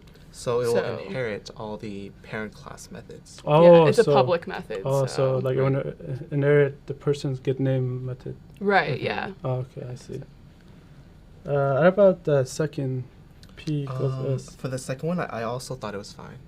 Was fine? Because person P is a new person, and if you change the reference of P to become the object created from student S equals new student, then every student is a person. Okay. So that's the part that I missed. I was thinking it would be a problem because student and person are not the same type, so I wasn't sure if you could cast it that way. Right. Okay. So pretty much like the P, instead of referencing to person, I was referencing to students. Okay. That makes sense. Yeah. How about the next line? I didn't think that would work because person doesn't have a get ID method. Right. So like where would it be looking to get that? I thought that like during compile time error, since P is still a person, it will go into the person class and then look at, oh, where's the get ID method? But didn't we just update the person class with the pointing to a student class? The compiler doesn't know that. Yeah. I think the compiler still Oh. sees it as a person object because it was originally It's only at declared that way. runtime that the compiler will see that P is actually a student. Oh, okay. Even that, I believe we have to cast it, I guess. Right. How about the third line of code? Faculty equals person. Person. Well, person isn't necessarily a faculty member. So like he was saying that if you go around and like ask a random person on the street, they might not have the information for a faculty. So Right. I'm not sure if you can cast the faculty as a broad term person. Right, not every person is a faculty. Right. Okay, yeah. Yeah. Yeah, that makes sense. And then the last one, object, O equals the student, or object class equals student class. I think we previously learned that every object inherits from the object class. Yeah. Right. Oh, So I the S see. is a student. Okay, like every class would inherit object, meaning there's implicit extent. Yeah, exactly. All right, let's step through these lines one at a time to figure out which ones work and which ones cause errors. This first line here, it's pretty straightforward. It creates a new variable of type string called n, and it's going to set it equal to s.getName. So first we need to figure out, what is s? Well, s is a student reference. It's a reference to a student, and it actually does refer to a student object. And you can see that right here when we created that student object and assigned the reference s to point to it. So now we can look in the student class and see if there's a getName method. We look here, no getName method, but that doesn't concern us too much because student extends person. So now we can go up in person and look if there's a getName method there. And sure enough, there is. It returns a string. So this will run just fine, again, because this getName method is public. So everything's good. This line will work just fine. The next line says that the reference P should be set to refer to the same location that the reference S refers to. Now, S refers to a student object. So what we're saying is that P should now refer to a student object. And we had to figure out if that's okay. Is it okay for a person reference to refer to an object that's actually a student? So you ask the question, are all students people? Is a student always a person? And I hope the answer is always yes. So that should be just fine. That line works as well. The next line here says that int m gets the value of p.getID. So now we have to think about things a little more carefully. So what we're asking, assuming that this line has already completed and p now refers to a student object, we want to know, is it okay to call p.getID? Well, there is a getID method inside the student class, but the problem is that p is a person reference. So the compiler doesn't know that p actually refers to a student object. The compiler is going to complain about this statement here. It's going to say, p is a reference to a person. I don't know about this getID method. There's no getID method in person class. And so I'm going to cause an error. We can fix this with a cast. So if we wanted to fix this problem, we would just insert a cast here. We could cast p. So instead of just p, we'd say student, and then p right there, and then dot getID. Because we know that object is actually a student, so that's fine to do. But again, be a little careful with your casts because the compiler will trust you no matter what you say. So we can do this in this case because we know that's the truth. All right, so the next statement there, so going back actually to the last statement, this statement right here, this statement right there does not work as written, but it will work if we add that cast. Let's consider the next line where it says f gets the value of q. So what is f? F is a faculty reference. It's a reference to some sort of faculty object. And what is q? Well, q is a reference to a person. So now we need to figure out if a faculty reference can point to a person object. And again, we will ask the question, are all people faculty? And the answer to that question is, of course, no. So we can't set a faculty reference equal to a person object. That will cause an error. And there's nothing that we can do to make that work. If we try to cast Q to a faculty, the compiler might accept it, but at runtime, we're going to get what's called a class cast exception, because it's illegal to cast a person object to a faculty type.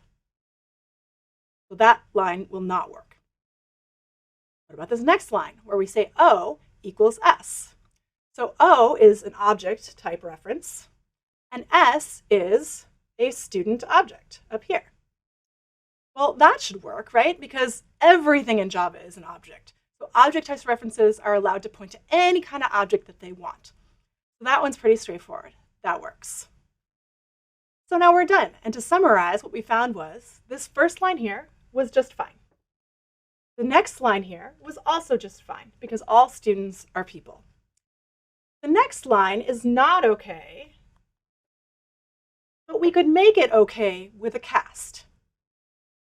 The next line there was not okay, and there's nothing we could do to make that line work. And finally, this last line here was just fine.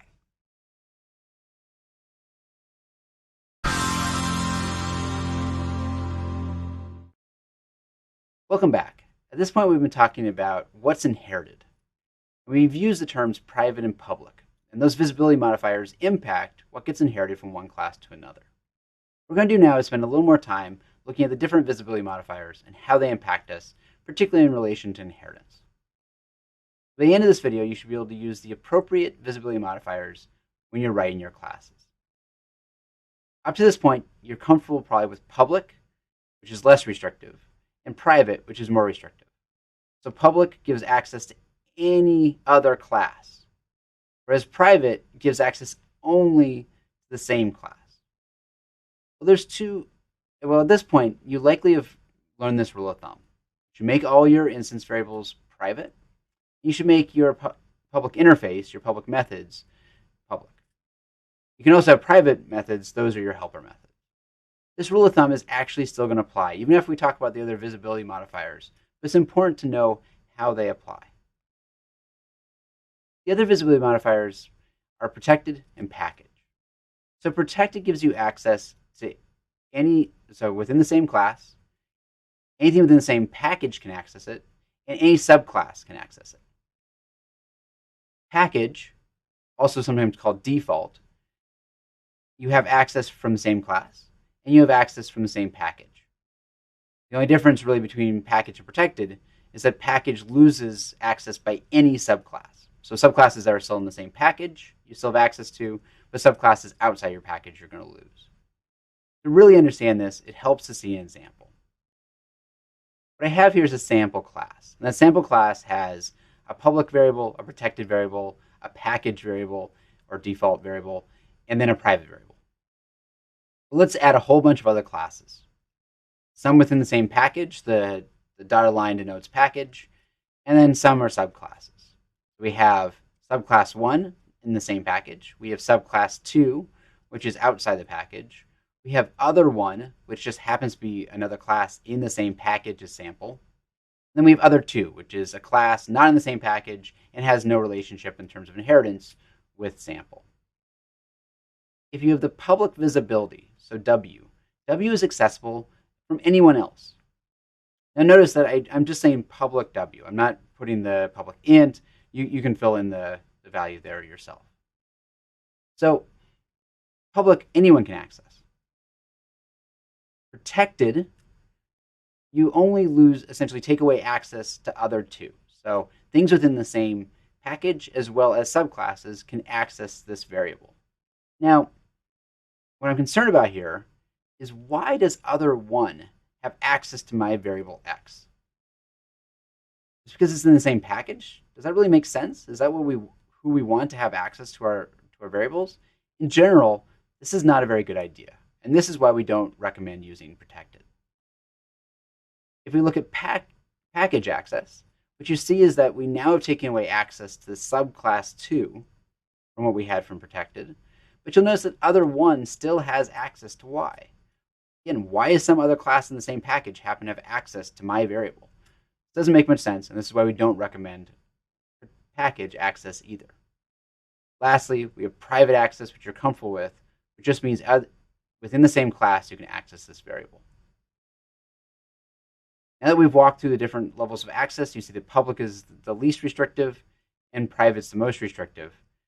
But we still are going to apply the same rule of thumb. Always use public or private. There's only rare cases that you'll ever want to use protected or package.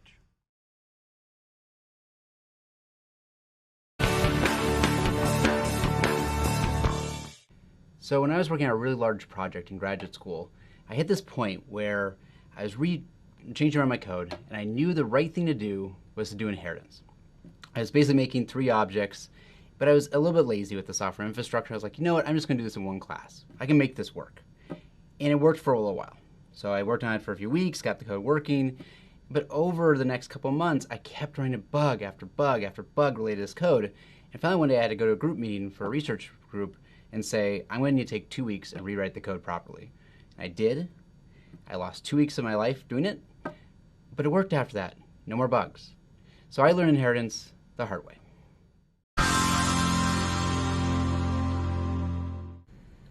As we continue on in this module on inheritance, what we're going to do next is look at object construction in Java.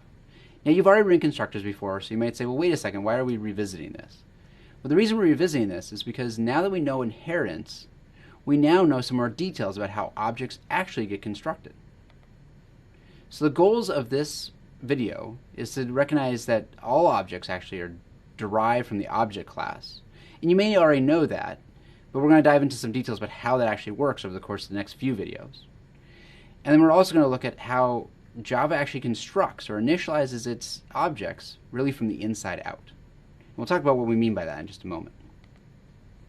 We're going to keep working with this in hierarchy that we've been working with before, where we have a person class as a superclass, and a student and the faculty classes as derived classes. And we're going to focus in on essentially one line of code. Student S equals new student. We know that the new statement, new, is actually an operator. And that operator means allocate space. And the second piece of this is, once given that space, pass a reference to that space to the constructor for initialization. In fact, constructors really should be called initializers. And you'll see in other programming languages that they're actually called init. So really what the student constructor does is just initialize the variables associated with student. And the way that's going to do this is essentially from the inside out. So you're going to go all the way up the hierarchy, all the way up to object, and then you're going to come back down. As you come back down, you're going to initialize all those variables. And what we're going to do is step through this step by step to understand how this works. So first thing you do, after you've done new, you've created the space for the object, you pass that space to the student constructor. The student constructor then, its very first line of code, is going to send you to the superclass constructor, in this case, person. The very first line of code of the person constructor is going to immediately send you to its indirect superclass, or in this case, object. Now, the object constructor can initialize the variables associated with object, essentially filling in that part of the object. Once it's done, it returns back to person. Person now can initialize its variables, and then it's going to return back to student. And student now is going to initialize the variables associated with student. And through this process, we've essentially initialized all these variables going all the way up to object and all the way back down. And that's what we mean by initializing it inside out. But what you might be thinking at this point is, wait, I don't remember ever extending from the object class. And you may not have done so explicitly, but it still happens. And we'll talk about how that happens in the next video.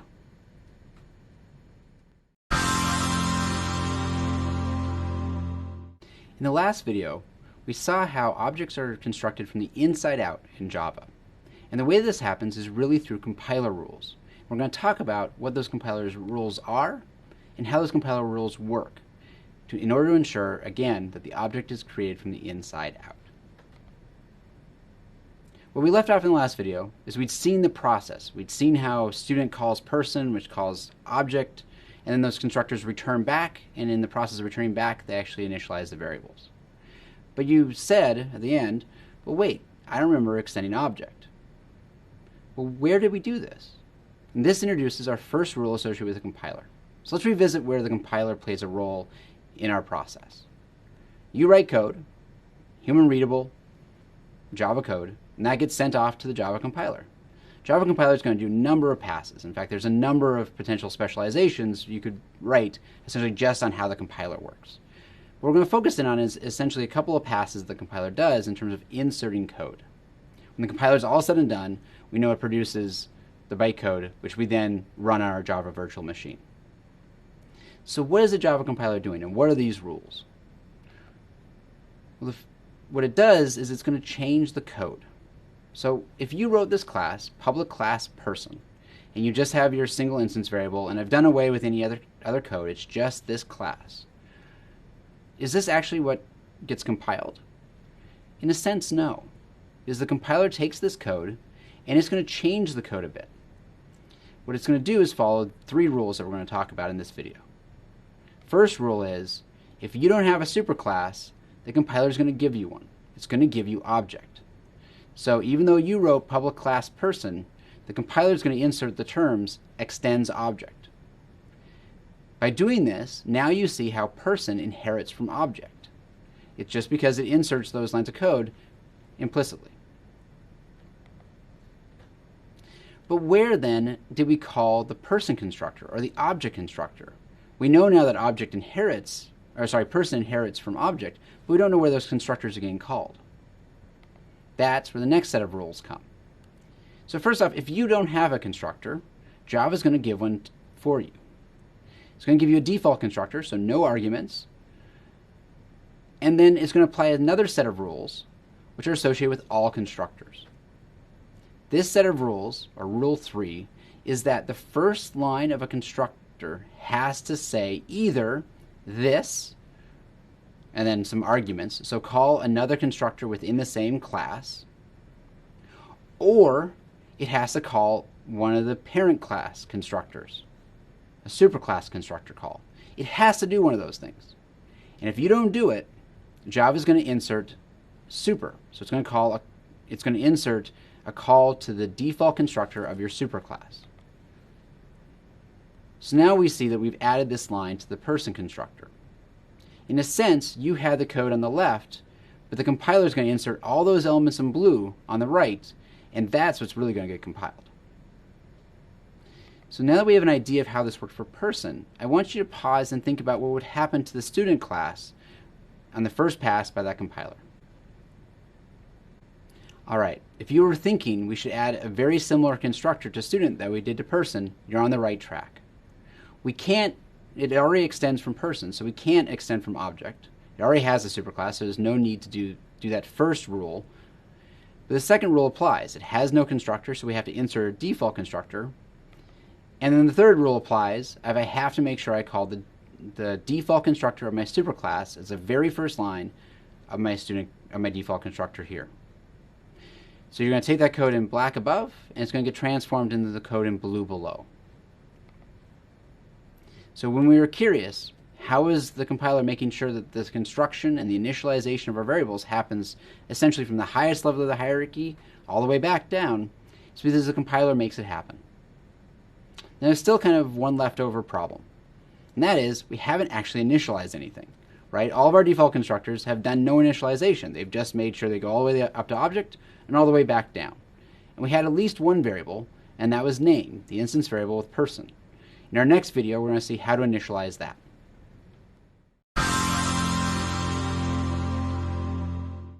In the past couple of videos, we've been starting to look at how class creation or object creation happens in Java. Specifically, how does inheritance apply to object creation?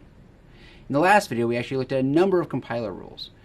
Now, these compiler rules are what the compiler does when it looks at your code. Now, the reason we want to know about these rules is because it's going to help us trace our code. In fact, we're going to see an error in our code here in just a little bit, which comes about because of these rules. We're also going to use same class constructors and superclass constructors to help with class creation. Now, we started by saying all objects are created from the inside out. In the last video, we saw how the compiler rules make this happen. But what we did with the last video was essentially just create a number of default constructors without actually initializing anything. So what we're going to do now is modify these to initialize the name variable. Again, you've likely initialized a variable before in a constructor. What we're focusing on are the elements that apply to inheritance.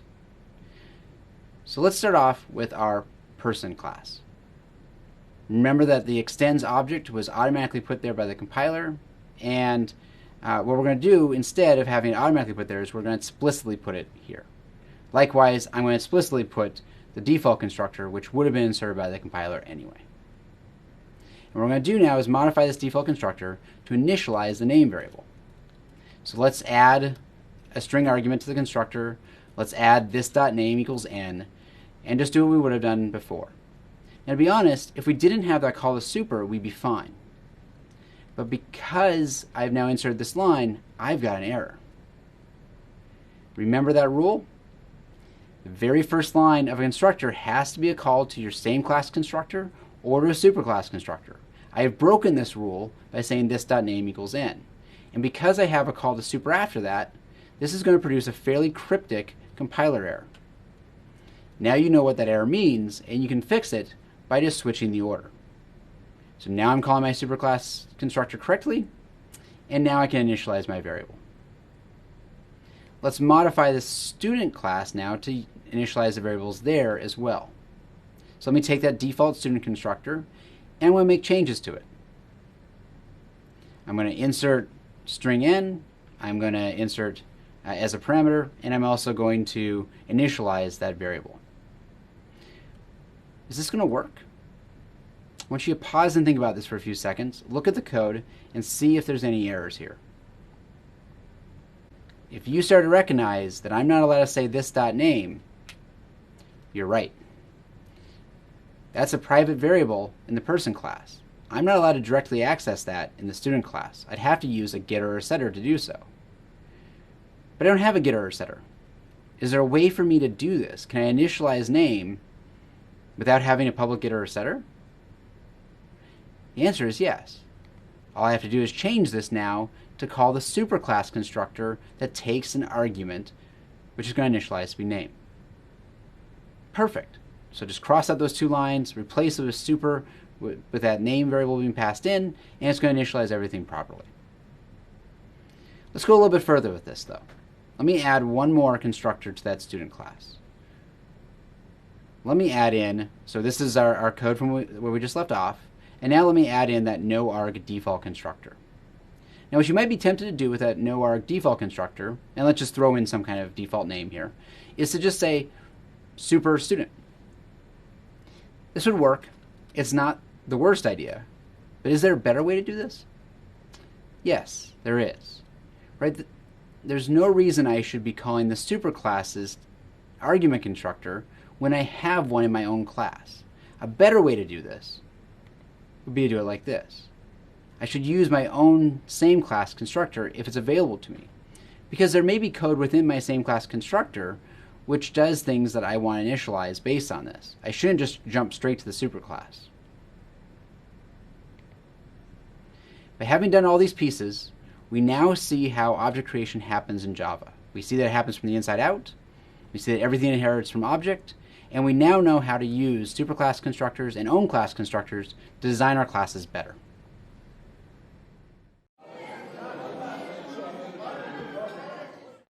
All right, in Leo's video, you learned how objects are created from the inside out. So in this concept challenge, you're going to be tracing through some code that calls some constructors, and the goal is to figure out what gets printed as these constructors run. So you know the drill, you've done these before. What you're going to need to do is you're going to need to be somewhere where you can spend a little time on this, and pause the video, answer the quiz by yourself first, and then find some friends, find some people you're taking the class with, either in person or on the online forums. Try to discuss this question. See if you all agree, and then watch our learner video. And finally, watch our explanation. So if you're ready to go, here's the challenge. You can see over here that we've got two classes. There's a person class and a student class. And those classes have a number of constructors. The person class has a single constructor. It takes one argument, a string. And the student class has two different constructors, a no argument constructor, and then a constructor that takes one argument. So what we're going to do is we're going to make a single call to the student constructor, to the default constructor, right up here. And it's going to create a student object. And the question for you is, what gets printed when we make that call? So go ahead and pause the video and take the online quiz that's coming up. I'm Linda. I'm Mustafa. Hello, I'm Jason. Okay, so for this first question, I was a little unclear on the answer. My instinct was to go for E, for let's say just number 2, because the new student is the no argument constructor in the student class, and it just prints out number 2. I was really confused about this too. My first instinct was like it would be 3, 2, 1, because when you have a class and then it goes to constructor, it goes from the inner one and the most outer one. Right. And then I looked at it more carefully and I realized when you go to students, there's a super is implicitly inserted. Well, I was confused because the no argument constructor first called another this constructor with the student. So I didn't know if it went first to the super class or to the other constructor within the one class. Because then the constructor within the one class calls super as well. So. All right, so now that you've had an opportunity to work through this problem yourself and hopefully discuss it with some people, let me go through our explanation. So what we're doing is we're creating a student object right up here. Student S equals new student. And you can see that we're calling the default constructor. So we're going to jump right over here to the default constructor for the student class. So public student, no argument constructor. But if you look at the first line of this constructor, you can see that what it immediately does is it calls the one argument constructor for the student class, which has one argument, which is the string student. So we're going to jump down here to the one argument constructor and start executing there. We start executing there, but again, the first line in that constructor says to call the constructor of the superclass, which is person. We pass it an argument, which is what it requires. And we go up here and start executing the constructor for the person class. We haven't printed anything yet. We haven't really executed any lines at all. We're just sort of getting ready to call these constructors. So we're going to go over here, get ready to call the one argument constructor for the person class. And the first thing that it says is that it sets this.name, so the name field in this object we're creating, equal to n, the string we pass in. That's fine. And then the next line here is a print statement. So system.out to print line number 1. So this is the first print statement we've encountered. So we're going to print number 1. That's the first thing that gets printed. So where does it go now? Well, we're finished with this constructor. Here's the end of it. So we have to remember where we came from. Well, where did we come from? Well, we came from down here, the one argument constructor for the student class. And we just finished calling the constructor for the superclass. And we're now here on this line that says to print out number sign 3. So that's what we'll do next. Print number sign 3. So that's the second thing that gets printed. Finally, this constructor ends, and we'll go back to where we came from, which was the first constructor, the default constructor for the student class. We just finished the call to the one argument constructor. We're down here at this print statement, and we're going to print out the number sign 2. And that's all there is to it. So this is what gets printed. Number sign 1, number sign 3, and number sign 2.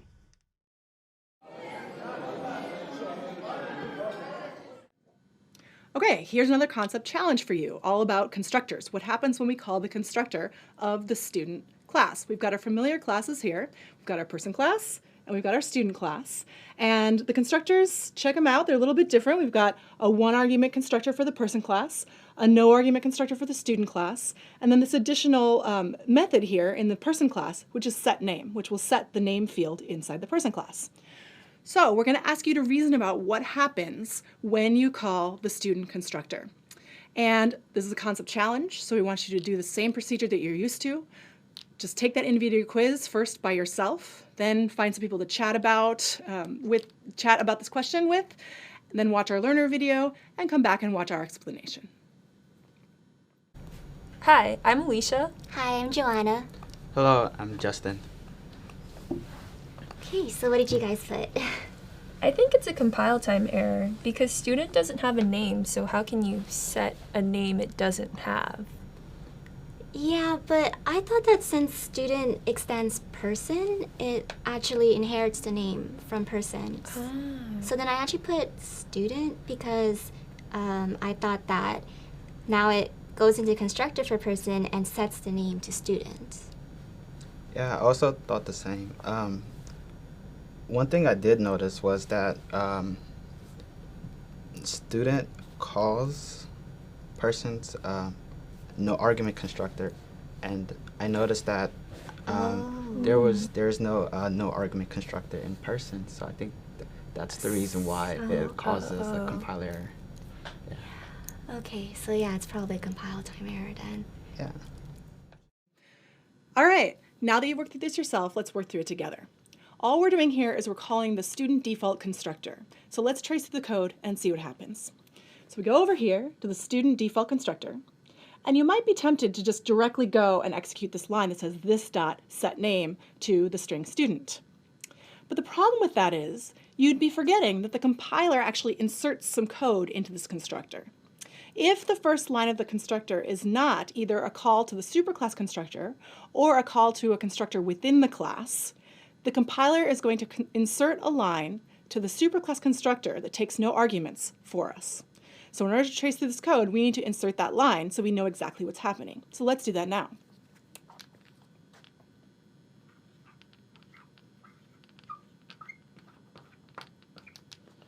So now that we see this call to the superclass constructor, we know that we have to go up to the person class and find a constructor with no arguments. So we go up to the person class and we look for a constructor with no arguments. I don't really see one, do you? It's not there. And it turns out that Java will not insert one for us if we already have a constructor that takes an argument. So this is going to cause a compile error. So if you chose compile error, you'd be correct. And the reason we're going through this example is, it turns out it happens a lot that you have a situation like this. I have it happen to me all the time. And the compile error that you're going to get is very, very cryptic. You're going to read it and be like, what are you talking about? There's no constructor with no arguments. I didn't try to call a constructor with no arguments. Well, you didn't, but Java did. And that's what's happening.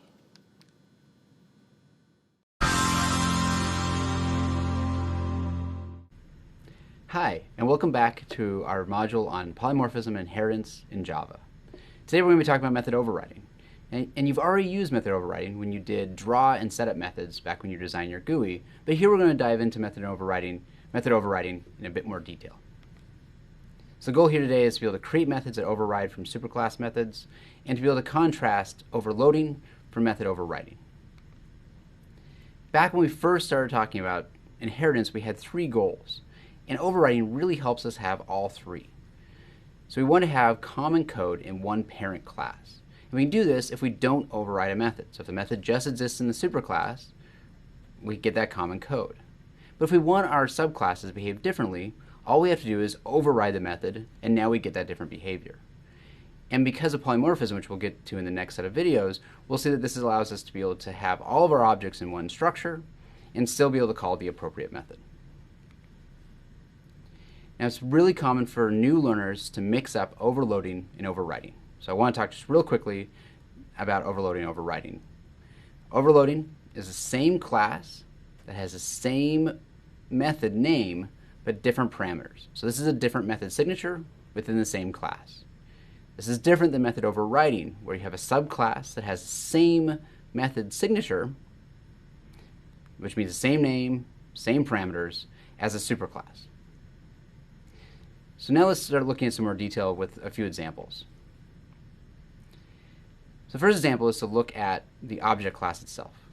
So we have a method in the object class called toString. Now the odds are you probably already ran a toString method before, but if you haven't, toString prints the contents, or a string representation essentially, of an object. Because it's in the object class, all objects in Java can override it. So let's do this for our hierarchy. So we have our person class at the top. It has a name and a get name, and we're going to add the toString method to it. And to do so, we're going to override that object method's toString method. Now, a really basic way to do this would be to just return the name. And since all we have right now in our person class is name, this is really all we can really do. And then in our code that calls it, we're going to create a person P, we're going to create a person that has the name Tim, and then we're going to call this method. So you can just do system.out println and put p.toString, and that will return a string, and that is what we want. And it doesn't call the object toString method, it's going to call the person toString method because of overriding. Now it turns out the toString here in this context is unnecessary because println actually automatically calls toString if you ever pass an object as a parameter to println. So I'm going to just display it this way from here on. Now if we run this code, what's going to happen? It's just going to print Tim. All right, well let's add to our inheritance hierarchy. So now I'm going to go to my student class where we've already added a student ID and a get student ID, and now we're going to add the method toString. So here's the code to essentially have that student ID and the ability to get access to it. And now what I want is I want to be able to print a student ID number followed by the information about the person. In my first version of this code will look something like this. So return this.getStudentID, then a colon, and then this.getName. And the concern I would have here is what if the person changes? So the only reason I wrote this.getName right now is because I know that's what person does. So if you try to call toString on person, it prints the name. But person could change, so this really isn't the right way to do it. What I want to do instead is call the toString method within person. And to do that, I'm going to use that super keyword, just like we saw from the constructors, to say, I want the method from my superclass. So now, if we walk through this code, I'm going to do student s equals new student. I'm going to print out that, which is going to call the toString method. The question is, what do we expect to see happen? Well, we expect to see the student ID number now followed by the name, which is exactly what we wanted to have happen. What happens now if I change the reference type? What if I make the reference a person instead of a student? And I still try to call s.toString on that person. Is it going to call the student toString method, or is it going to call the person toString method? Well, what do we want to have happen? We want to have it print out the student information, which is exactly what it does. Why is it going to print the student method? Because of polymorphism. We'll get into that in the next lesson.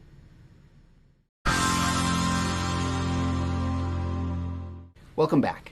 In this lesson, we get to start working with polymorphism in detail. Now, polymorphism, along with inheritance, is one of the most powerful features that we have in the Java language.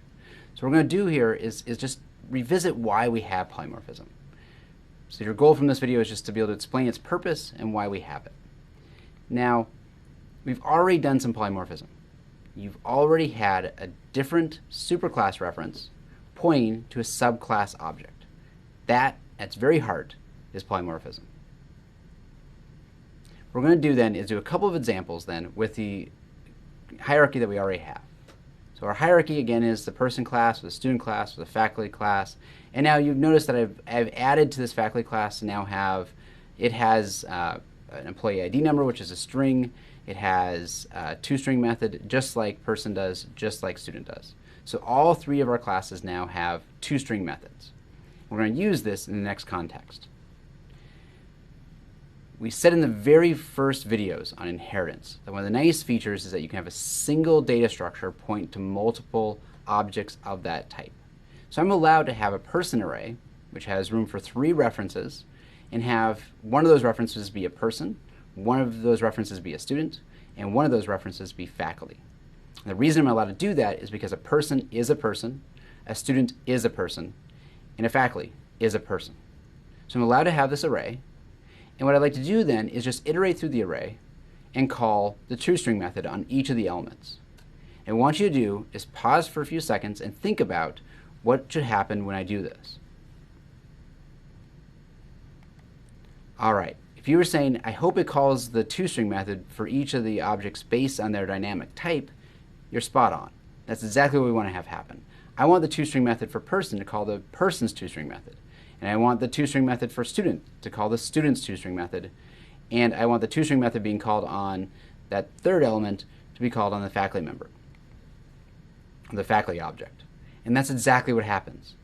So what polymorphism gives us is the ability to keep all of our objects in one big collection and then call methods on every single one of those elements, and the appropriate method is what actually gets called. But this does get a little confusing at times because we have a different reference pointing to a different type of object. To understand this in more depth, we have to look at compile time rules and runtime rules, and we'll do that in the next video. Hello, I'm Ken. One time when I struggled during a program assignment was based on polymorphism and inheritance. What you had to do was create classes of different animals and connect them through inheritance and polymorphism. And what was hard about it, when I first opened the assignment, it was just a blank screen, a blank text editor, and I was overwhelmed. I didn't know where to start. What really helped was the online posting and everyone conversating on Piazza and that forum. What also helped was just really not stepping away from it just a little bit and giving it some time, just because I was so overwhelmed by it at that moment. Just really calming down and taking a break from the material and then revisiting it allowed me to, I think, get it done. Hi, welcome back to our lessons on polymorphism. So with the lessons today, we're going to focus on compile time rules versus runtime rules. And once you understand that, all the magic that might appear to be associated with polymorphism goes away. There's a saying here in our intro classes at UCSD, which is think like a compiler, act like a runtime environment. That phrase comes from one of our really popular lecturers here, Rick Ord. And why I like that saying so much is that there are two pieces that happen whenever you execute code. The first step is a compiler has to interpret the code you wrote, and the second step, that's when the runtime environment gets to execute that interpreted code. So you have to be able to see your code in two lights.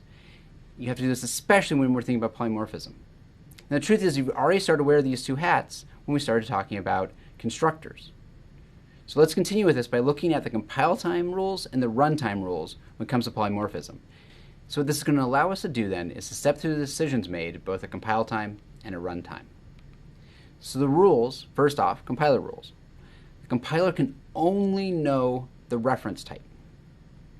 It doesn't know the runtime type of the object, it only knows the reference type, which means when you try to call a method on an object, it can only look in that reference type class for that method. The goal of the compiler is to output a method signature, which will then be executed at runtime. So let's walk through this in detail with our example. So we have our person class, we have our student class.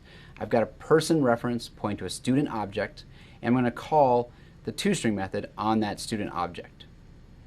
The compiler only knows that this is a person reference. So when you try to call toString, it's going to look in the person class and find that toString method. Then it's going to emit a method signature at compile time, which is a no parameter toString method, which is to be executed at runtime. That leads us then to our runtime rules. At runtime, you have to follow the exact runtime type of the object to find that method. So what you're going to do is match the method signature, which was emitted at compile time, to the appropriate method within the actual runtime class. Let's walk through that. Where we left off was the compiler had already emitted a method signature, which was toString with no arguments. And when we attempt to do s.toString, now at runtime, it knows that s is actually a student object. So it's going to find the toString method in student, and that's what's going to be executed at runtime. So now that we know these rules, let's look at a couple more examples. So the first is, let's say I have a person class, s, pointing to a student object. And what I want to do is call the getSID method on my student. What I want you to do is take a few seconds to think about this. What do you think is going to happen?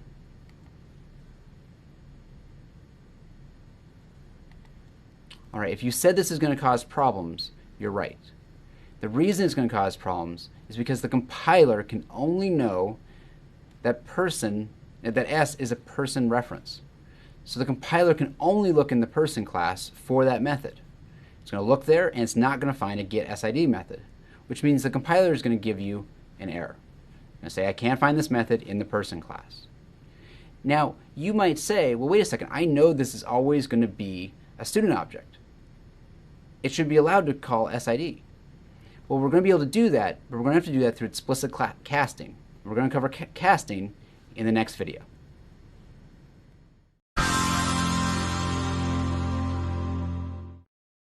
Continuing working with polymorphism in Java, specifically continuing with the compile time decisions and the runtime decisions that are made. To help aid a compiler, we can sometimes use the term casting. So the goal of this video is to be able to walk through those decisions at compile time and runtime, and also be able to cast objects. Where we left off in the last video was we had just done this example where we attempted to call the getSID method on a student object, but we were unable to because S is a person reference. What we'd like to be able to do is tell the compiler, hey, I know this is going to be a student at runtime, could you let me call this method? The way to do that is casting. Now, casting of objects works very similarly to the way it works with primitive types. So we always have automatic type promotion, so you can always go from int to a double, and likewise, you can always go from a subclass up to a superclass reference. This technique is sometimes called widening. Likewise, we can explicitly narrow, so we can explicitly cast from a double to an int, and likewise, we could take a superclass and explicitly cast it down to be a subclass. This again is known as narrowing. Now, I can't stress this enough. You have to be careful when you narrow. The reason why is because you're telling the compiler to trust you. You're saying, trust me, compiler. I know this is going to be a subclass reference at runtime. And the compiler's going to believe you, and then you're going to try to do this at runtime. So let's walk through this again now. Let's fix this with casting. So I've got my person reference, student object. I can't call getSID because it's not in person. But the way I can fix this is by casting it to be a student reference, and by doing so, now the compiler will look in student, find getSID, and it'll let you execute this code. This is going to work just fine. But what if I change this and I make it so that it's a person reference pointing to a person object? I'm still going to cast to student, and I'm going to try to call getSID. And what I want you to do is pause for a second and think, what do you think should happen here? If you're thinking that this is going to cause problems, you're on the right track. There is no getSID method in person. How could it possibly call that? And the problem is really going to come about at the point of the cast. If you try to do this, you're going to get a runtime error, and it's going to say class cast exception. What it tried to do was it tried to cast your person to a student, and it couldn't because it's a person object. In a sense, you've broken the compiler's trust at this point. Again, you told the compiler, I know this is going to be a student, and it didn't turn out to be. What would be really great is if we could just test this. Say, is this a student before I do the cast? And the way we can do this is using an operator, instance of. So this performs a runtime check of whether or not there is a relationship. So if you say S instance of student, what it's going to do is going to check, is S an instance of a student, or does S have is a relationship with student at runtime? Now, if you do this check with a conditional, you'll then be able to only execute this when it actually is a student object. At this point, with the compile time decisions we discussed and the runtime decisions we discussed, polymorphism should make a great deal more sense.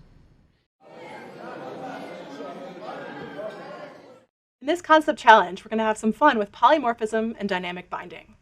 We want it to be a little bit challenging, but hopefully not too far beyond the reach of what you can do with your new knowledge about how this works. So you know the drill.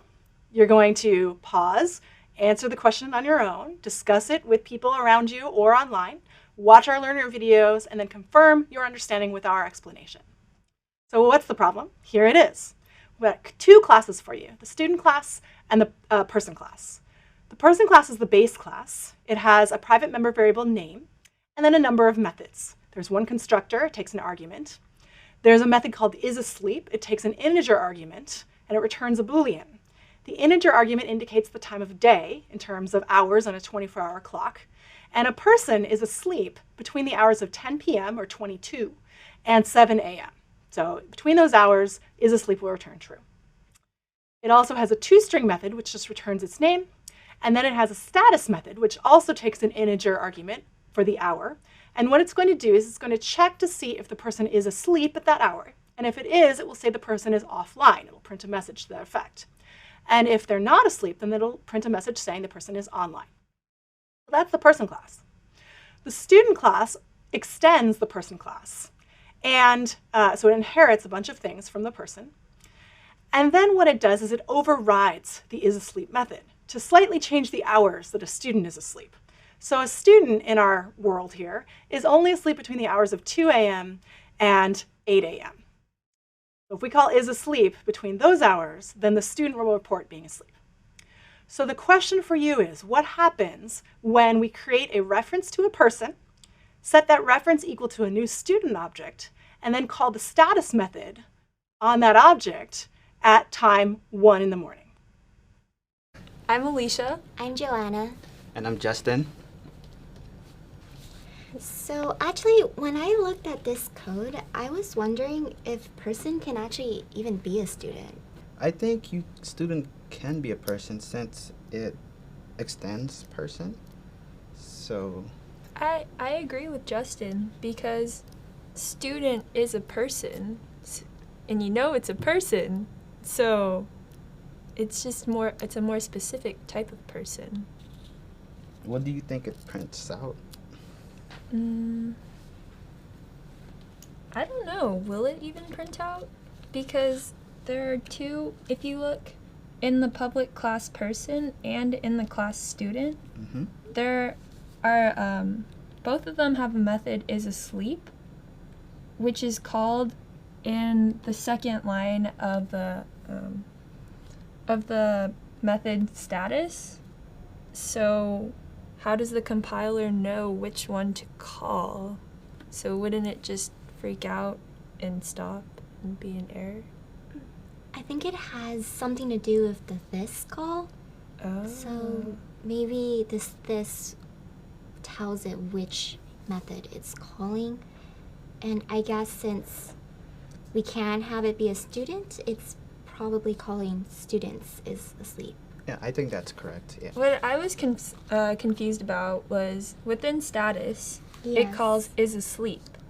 And this, well, it calls isAsleep when it's in person. So shouldn't this be a person? That's good. It's pretty tricky. But we assigned person to be a student, right? So at this point, perhaps at compile time, maybe it'll call isAsleep in the person class, but maybe at runtime, it'll say this is a student, and then call students isAsleep. Okay. All right, there's a lot going on here, so let's trace through this very carefully. First thing we have to think about is, even though P is a person reference, the actual object it refers to is a student. So when we call P.status at 1 in the morning, we're calling that .status on a student object. This is what Java does at runtime. It determines that that P refers to a student object, and that's the type that it's going to call the status method on. So we're going to look in the student class for the status method. And so we look here. Well, we don't see a status method, but that's no problem because student extends person. So Java will just go ahead and look in the superclass to see if there's a status method there. And it turns out there is. Here's our status method. So we can start tracing through the status method to see what actually happens. First thing we do is we have an if statement. And that if statement asks, this dot is asleep. So the question is this asleep at the particular hour? Now what is this? Well, even though we're currently in the person class, that's where the code is, this is, at runtime, determined to be a student object because the student object is the one that called this method originally. So this dynamically binds to the student object, and that's the class where the isAsleep gets called. So we go back down here and we use the student's version of isAsleep to determine if the student is asleep at 1 in the morning. Now I already said that the student only sleeps between 2 in the morning and 8 in the morning, so the student is not asleep at 1 o'clock. And so we'll fall through to this else condition and print out that this student is online, says now online. This is what it'll print, now online. And the student's name is Sally. That's it.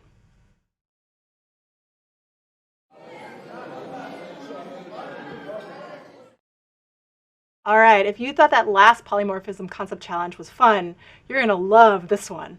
This one's going to bring it to a whole new level. It's more challenging than the last one we just gave you. In fact, it's beyond what we've even explicitly taught you. So we want you to really push the bounds of your reasoning and understanding. You know the drill. Do it yourself, discuss it with your friends, watch our videos to confirm your understanding. So here's the challenge. We now have 3 classes in an inheritance hierarchy. So the base class that we're working with here is a person, and it has 2 methods, method 1 and method 2.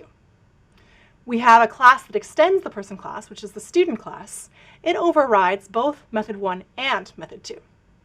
And then we have the undergrad class, which extends the student class, and it inherits the method 1 method, but it overrides the method 2 method. So that's in a nutshell what we're working with. Here's the code in more detail, and you're going to need to work through this code and look at it carefully as you work through this challenge. And what the challenge is when we create a new undergraduate object, refer to it with a reference of type person, and then we call method 1 on that newly created object, what gets printed out?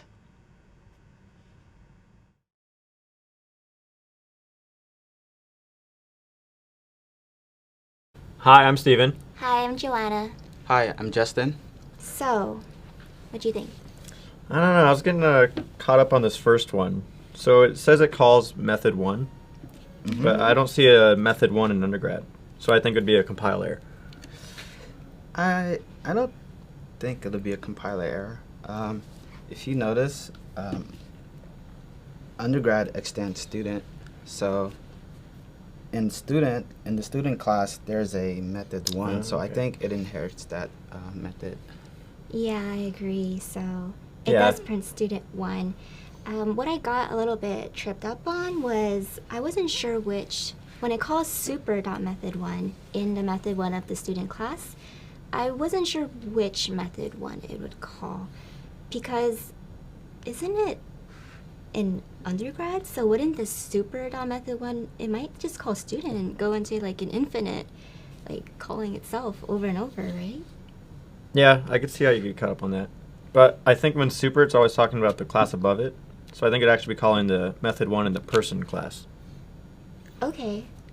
What about method 2? Does it call student's method 2? Or which method 2 does it refer to? I think that since it is an undergrad, it will call undergrad's method 2, and it'll print undergrad 2. So if it doesn't go infinitely, like you said, then it should be D. All right, let's trace this together because it's non-trivial. We're going to start our tracing up here where the method is originally called. So the type of the object referred to by you is an undergraduate. So at runtime, that's where Java is going to look for this method, method 1. Well, if you look down here in the undergrad class, we don't see a method 1. But luckily, we can see that undergrad extends student. So Java's going to go look in the student class for method 1. So looking up here in student class, it finds method 1. Great. So now I can start executing. So the first thing it's going to do is execute that first line, which prints student 1. So what gets printed so far is student 1. Now we keep going to the next line. The next line says super.method1. So what is the superclass of the student class? Well, it's the person class. So this happens at compile time. When this code is compiled, Java notices that there's a call to the superclass inside this method. And so it looks and sees, well, what is the superclass of student? It's person. So it's going to bind to the method 1 inside the person class. And that's where we'll go now. So we go up here to method 1 and we execute its code. Its code says it should print out person 1. So that's what gets printed next. So far we've printed student 1 first and then person 1. But let's continue. We now return back to where we were, which was inside the method 1 method in the student class, and we say call method 2. All right, well, where are we going to go now? Which method 2 are we talking about? In order to answer this question, we first need to notice that since we don't have a calling object at this point, what Java is going to do is insert the keyword this. So we're calling method 2 on the calling object. Now, as you saw from the last concept challenge on polymorphism, this is going to bind at runtime. So we're going to look at the actual type of the object this at runtime. This is what's tricky about this example. So the actual type of this object at runtime, as you recall, was an undergrad object. So we're going to go down here into the undergrad class and call the method 2 inside the undergrad class. So that's going to print out undergrad 2, and we have the following that gets printed. First, student 1, then person 1, and then finally, undergrad 2. So the purpose of this example was to show you the difference between what happens with a call to super and then a method, and a call to this and a method. Those calls to super and then a method get bound at compile time. So at compile time, Java is going to look at the code and figure out what class it's in and what the superclass of that class is.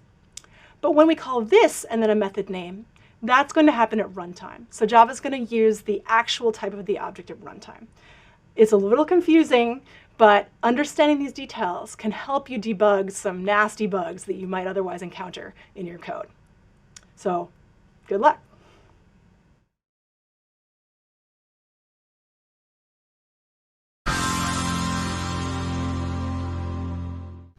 All right, welcome back to our module on inheritance and polymorphism in Java. In this video, we're going to be discussing abstract classes and interfaces. Specifically, we're going to be talking about what it means to be an abstract class or an interface, and how to use keywords like abstract or interface. We're going to be comparing inheritance of implementation against inheritance of interface, and we're going to give you the tools to help decide between an abstract class or an interface when designing your class hierarchy. To get started, let's look at our hypothetical with our person class. So now we're still working at the university, but let's change things a bit. Let's change it so we're working for the accounting department. And here we're essentially responsible for handling bills and paychecks. Now in this context, it doesn't really make sense to have a generic person object anymore. Right? We're only going to be working either with students or faculty. And we're also going to change the context in the sense that I want to be able to send out monthly statements. So essentially I'm going to want a method in the person class which sends out a monthly statement to either students or faculty. The features I'd like to have here is I'd like to be able to force my subclasses, both my student and my faculty class, to override this method. I'd like to stop having actual person objects because they don't make sense in this context anymore. But I'd like to keep having person references. And I'd also like to keep that common code we had, like the name of the person. If I want to do all these things, I want to use an abstract class. The way to define an abstract class is essentially just to use the keyword abstract. So if I say public abstract class person, it means this class, you cannot create instances of objects of this type. So I can't actually create an object of type person, but I now can create objects of, say, derived classes, which are concrete. If I have any method within this class be abstract, then I have to make it the whole class abstract. But what I can do then is say, have an abstract, public abstract void monthly statement. I can say my derived classes have to override this method. It's a nice way of forcing the subclasses to have methods.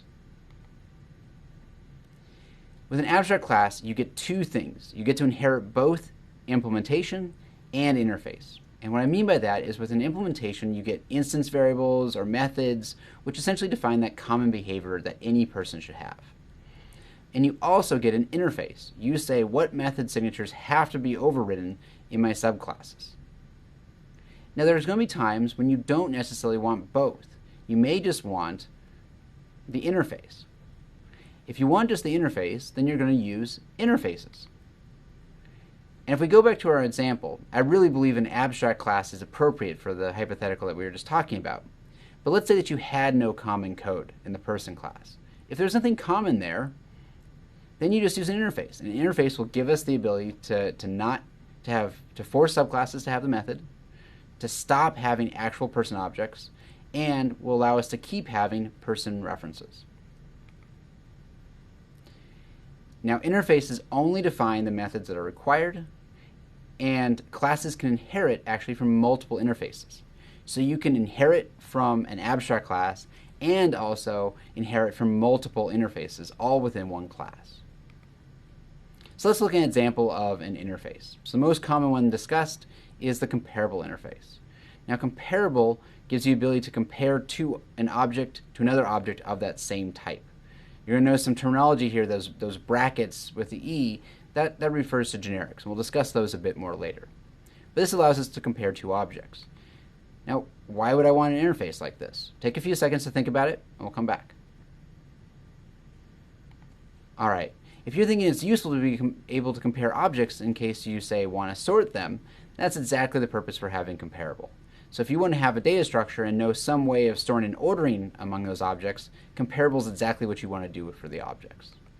And the way that we would do this for, say, the person class is to say, have the person class implement a comparable interface.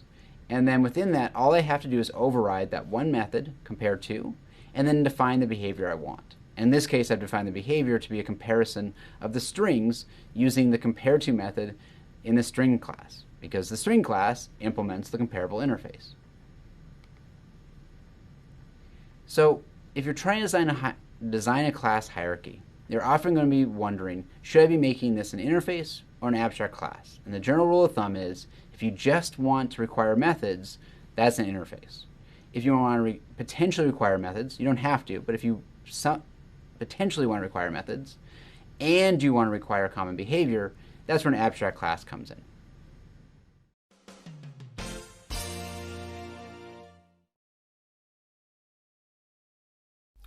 So one of the ways that Google is able to tell some new application or service that you have successfully logged in is by issuing tokens. And there are many different reasons that an application or website can ask for tokens from an identity provider like Google. But when we started out, there were far fewer. And the different flows that determine what kind of token you will get back are determined by, say, a parameter called grant type. So I can ask for a token with a grant type device, or with a grant type access token, or with a grant type code, or with a grant type assertion. Now, as the years grew on, we got more and more grant types that we added to this same endpoint. So whenever someone goes to googleapis.com/v3/token and asks for a particular grant type, they all make a call to the same class in our code base. Now, obviously, over the past 2 years, that particular class has grown really, really large. But there's a lot of similarities between each of the different grant types, or what needs to be done. The overall processing of the request, the validation of the various other parameters that are sent into the request, and the eventual creation of a response that needs to be sent back to the user, all of which will always contain a token. So it's possible to pull out each of these aspects, or to pull out each of these into a separate method and put them into an abstract class, so that each grant type can be processed separately and they all get to do the same thing, which is to create a token response. And that's my project for this quarter, and essentially that's inheritance.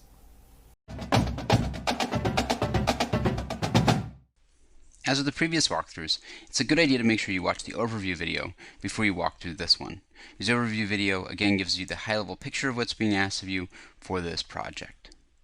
So let's just dive right into the write-up. In this program assignment, we're going to be adding new features just like we did for Module 3. It's a good idea to make sure you read through the learning outcomes as well as the introduction.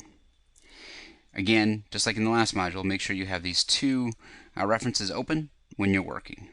So what are you going to do for this assignment? First is you're going to make sure you find and open up the starter code.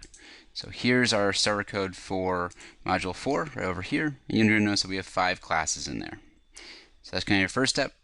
Open up these files, and you may want to check to see what the relationship is between them. So for example, earthquake city map, it sends papplet just like it did before.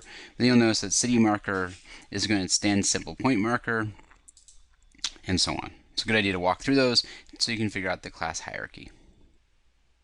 In the next step, you want to trace to the starter code, predict what happens when you run it, and then run it. Now notice that we've made some changes to the code from the previous assignment, so you're going to want to make sure you identify what those changes are.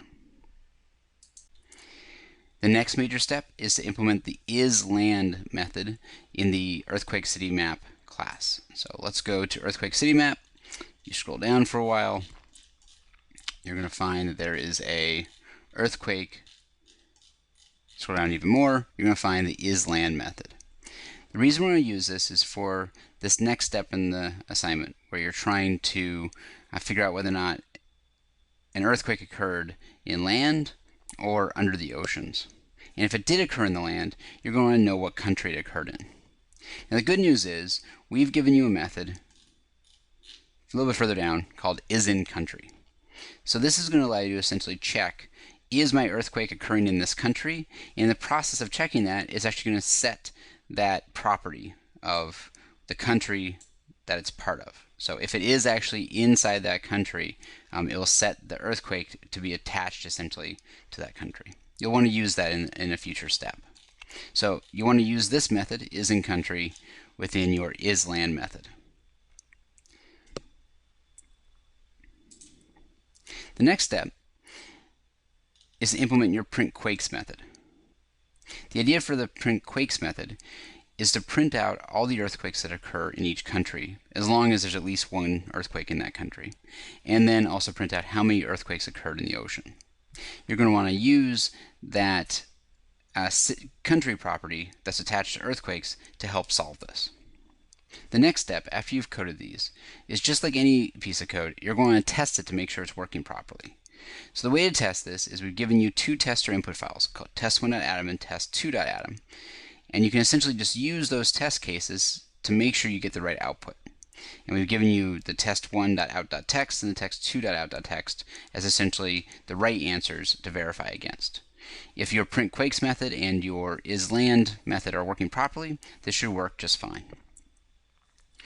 Your next step is to draw a UML class hierarchy. As I was showing you just before, you can always look in, say, earthquake marker to figure out, go back to your code, look in earthquake marker, and see what it extends. So this extends simple point marker. And we know that simple point marker, if you look in the documentation, extends from marker. So this is the way that you're going to essentially piece this all together, what the class UML hierarchy looks like. The next step is to complete the method definition for the draw method within your city marker class, because we're going to want to add all the cities to the map. So this is essentially our goal at this point, and to do this you're going to go into your city marker class, you're going to find the draw method, and you're going to find that there's a big to-do which says this is where you're going to want to draw a triangle to represent the city marker. To draw a triangle, again, you're going to have to think about where is the center location, which is denoted by this X and this Y, and how will I draw a triangle essentially around that.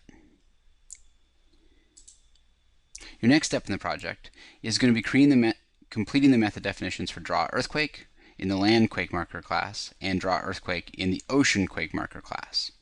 Notice that if you go into earthquake marker, there is a draw earthquake class, draw earthquake method, that's an abstract method. So this is a method that you're going to have to override within the derived classes. So both land quake marker and ocean quake marker have to have these methods. They already have them, but they're essentially stubs. They don't do anything yet. So for draw earthquakes, you're going to add the code to draw a circle in the land quake marker class, and for the ocean quake marker class, you're going to add the code to draw a square. Your next step is going to be completing the color determine method within the earthquake marker class. Let's look real quickly at where that's called and then what it's going to do. So if we pull up our code for earthquake marker, we're going to find we have a method called draw. So this is what the earthquake marker is going to look like, and it essentially does a few steps. It's going to call this color determine method, which we know we have to write for this step, and then it calls that draw earthquake method, which you wrote for the previous step. So let's look in the color determine method. Within the color determine method, we don't have any code yet. So what we're going to want to do here is figure out whether or not it should be red, blue, or yellow. These are just colors we suggest based on the depth of the earthquake. If you're curious to figure out, well, how do I figure out depth? Notice that there's a bunch of helper methods within earthquake marker class that are going to be useful to you, from getting the magnitude to getting the depth. Now I would talk real quickly about why we laid this out this way. So you have your draw method in the earthquake marker class, which is the parent class of both landquake marker and ocean quake marker. Because you're going to want to determine the color to be red, green, or blue, regardless of whether or not it's a land or an ocean quake marker, it actually makes sense to put this color determination call in the parent class and define it there. Because if you try to put in the subclasses, landquake marker or ocean quake marker, you just write the same code twice, and that doesn't make any sense. Alright, back to our steps. We are almost done at this point. If you want, you can add this extra feature, which is to check to see if the earthquake has occurred recently, and if it has, then you'll want to draw these kind of X's. And the place you want to do that is actually, we just saw it, we scrolled right past it. You want to check to see right here, right after draw earthquake, whether or not it's occurred within the last day. If it has occurred within the past day, you'll want to put an X. Alright, I hope these steps help you get started.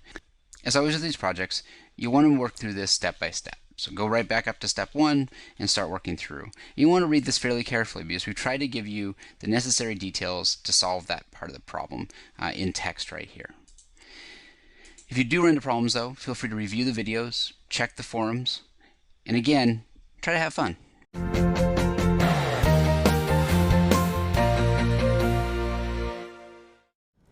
In this module, we'll be talking about events and increase the complexity of the programs that we build.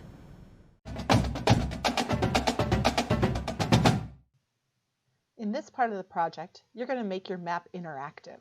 So I'm going to show you the functionality that you'll be adding to your map.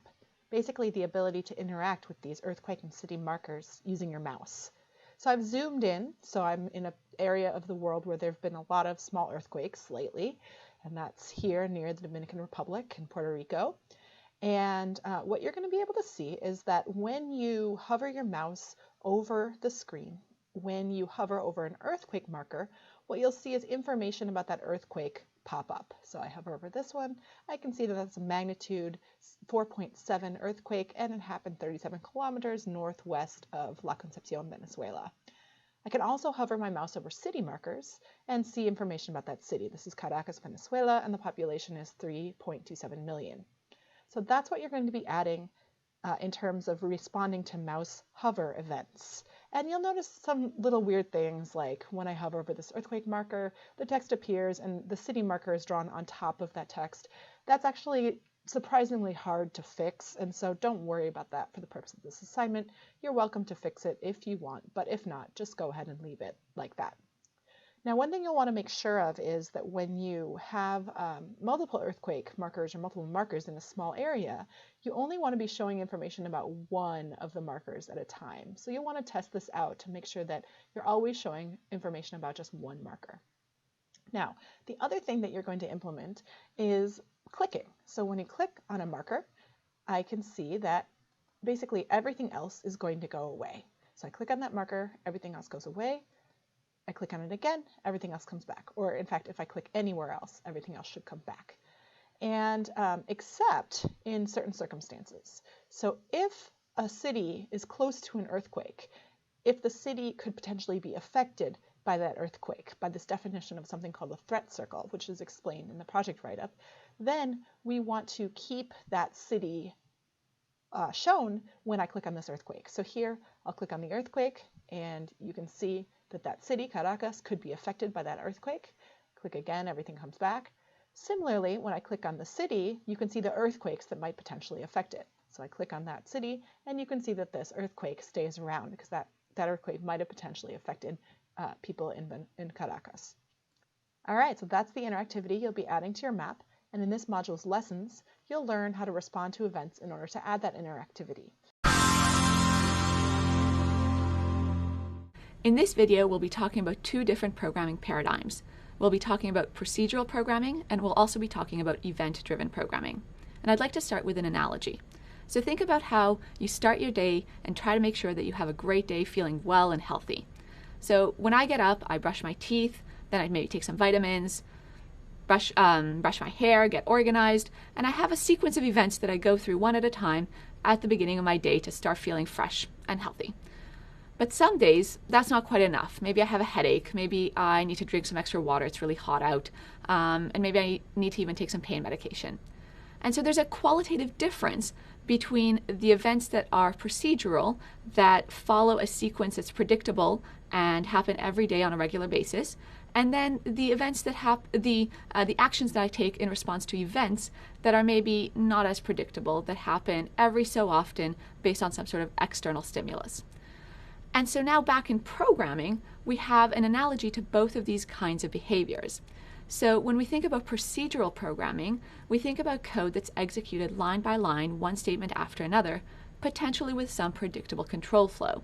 So this is akin to all of the programs that we've been writing in this course up until now, and the code that you've probably written before. So we'd execute one statement, and then we'd come to a for loop, and we'd go through that for loop and execute one at a time.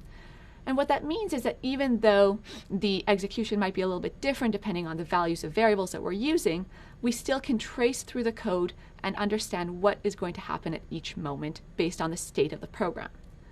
On the other hand, what we'll be developing in this module is event-driven programming. And what this allows us to do is incorporate the power of interactivity. So we'd like to be able for our programs to respond to stimulus from users, from sensors. We'd like to be able to respond to interfaces like mouses or mice, keyboards, multi-touch technology, but also things like thermometers or timers if we're thinking about our programs powering remote devices or wearable sensors. So event-driven programming is incredibly useful, and we'll talk about more about how to implement it in the next video.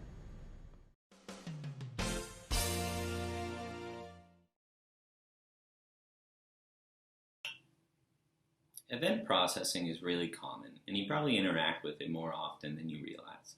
So one real-world example would be, have you ever gone to a website and then all of a sudden it just started running really, really slow?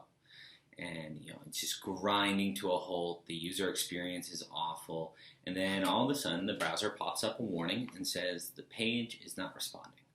So you have to ask yourself, what does that even mean? What does it mean for the page to be responding? And usually what the browser means by this is that the JavaScript on the page isn't handling events properly. So like a lot of things, JavaScript is essentially handling events. So the browser sent in something like a keystroke and expected it to finish dealing with it pretty quickly. Now, if the page isn't responding, an event came in and the JavaScript never finished handling it. It's probably caught in an infinite loop someplace. Now, the browser doesn't need to know exactly what the JavaScript's trying to do with that event. It just needs to notice that it never finished running on it. And this is kind of a running theme with event processing, is that you should be able to handle an event pretty quickly. You may have to generate things that'll come back to you down the road, like go get that image that you want to get when a user clicks on it, but that'll come in as an event too. So there's no reason that your program needs to wait around forever to process the event, and the browser knows that and relies on this. So if it ever notices that some JavaScript code isn't finishing with an event quickly, it can go ahead and warn the user, because this is probably a programmer error.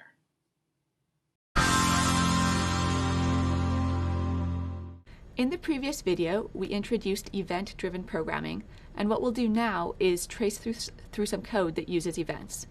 So by the end of this video, you'll have experience tracing the execution of a piece of code that has both some procedural elements to it and also some event-driven code. What I'd like to start with an example that should be completely familiar at this point. We've been playing a lot with maps and setting them up and displaying them. And so when we have this piece of code, remember that what we see is a map with a border around it of gray in the canvas. And when we think about how this piece of code is being executed, we set up our canvas once, and so the setup method is executed once, and then what our applet does is it continuously loops and runs the draw method. Okay, now let's try to jazz it up a little bit and add an additional method to our class. So right after we've defined the draw method, we're going to stick in these 4 lines of code and pause the video for a second and think about what the impact of this new method is going to be. One thing to think about is when this method will be executed, and the second thing to think about is what the effect of that execution will be. So let's start with a second question because it's a little bit easier. Let's think about what will happen if we were to run this method.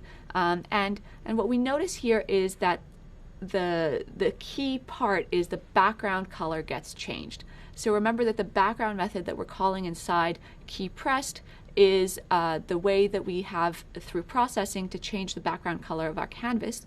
And what we're doing here is setting that background color to 255, 255, 255, and that's our code for all white because the 3 color channels are set to their maximum. R, G, and B are all at their maximum value, and that means that we have a pure white color. And so if this method is executed, what we expect to see is that the background of the canvas is all white, something like this picture that you see now. But then we go back to the question of when this method actually gets executed.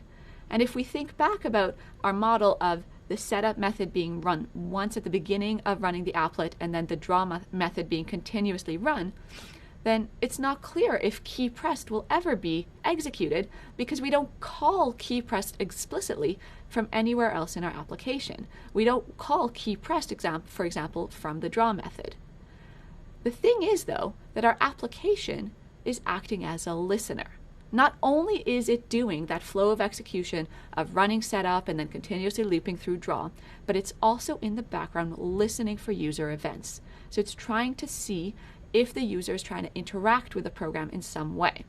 And the kind of events that it's looking for are keyboard presses, mouse clicks, multi-touch actions.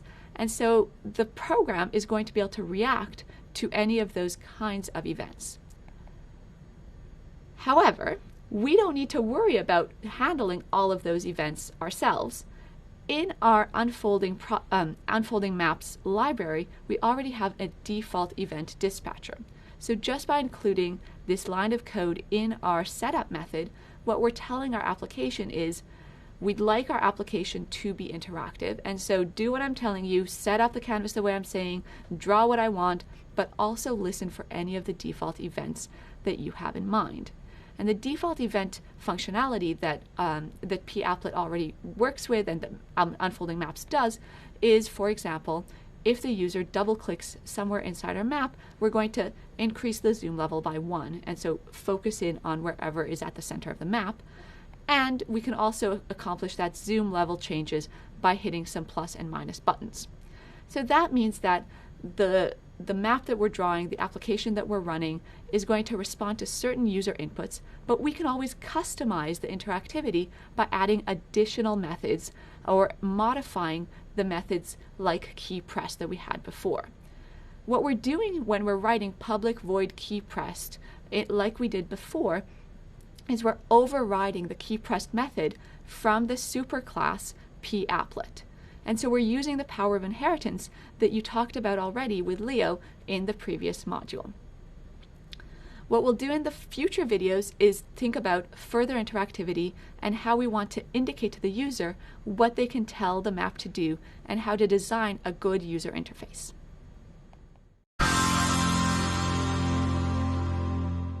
What we'd like to do in this video is customize our user interface and use events in a slightly more sophisticated way. By the end of this video, you'll be able to design your own user interface elements and write the code to support them. So let's go back to our example, our friendly old map, and remember those 2 methods that we keep talking about, setup and draw, but now we've added that extra twist of having a default event dispatcher supporting zoom through mouse clicks and keyboard presses. And so what we're starting with is our canvas with our map, and what we'd like to do in this video is add a couple of buttons. We're going to add a couple of buttons to control the color of the background. So we're going to have a white square that will try to make that frame white and a gray square to make the frame gray. Okay. So let's think about how we can do that. And in terms of just drawing the buttons, we already have all the tools that we need. If you think back to Module 3, we know how to draw shapes in an applet using the 2D primitives that are given to us by the processing library, for example, the primitive method rect. Okay, so we've got these rectangles that we can draw. Remember that we're specifying their X and Y position and then their width and their heights. and we can also specify the color that is drawn inside those rectangles using the fill method. But now the question becomes where we'd like to insert these pieces of code to draw the two buttons, to draw those two squares. And there's two natural places, either in the setup method or in the draw method. So I encourage you to pause the video now and think, where would you put it?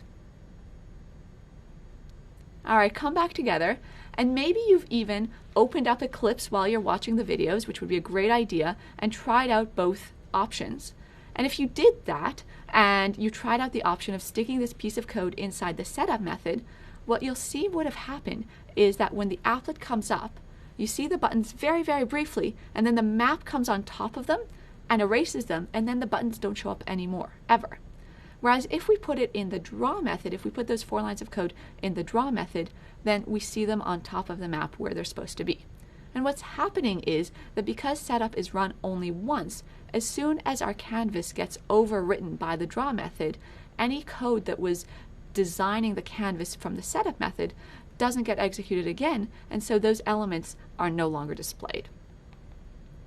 Okay, so we know what we need to do in order to draw the buttons, and we know where to put those buttons, but so far, they're not really buttons, they're just squares. And so we'd like to add in that functionality to make sure that if a user puts their mouse inside one of those buttons, over top of one of those buttons, and clicks, then hopefully the background of our map will change.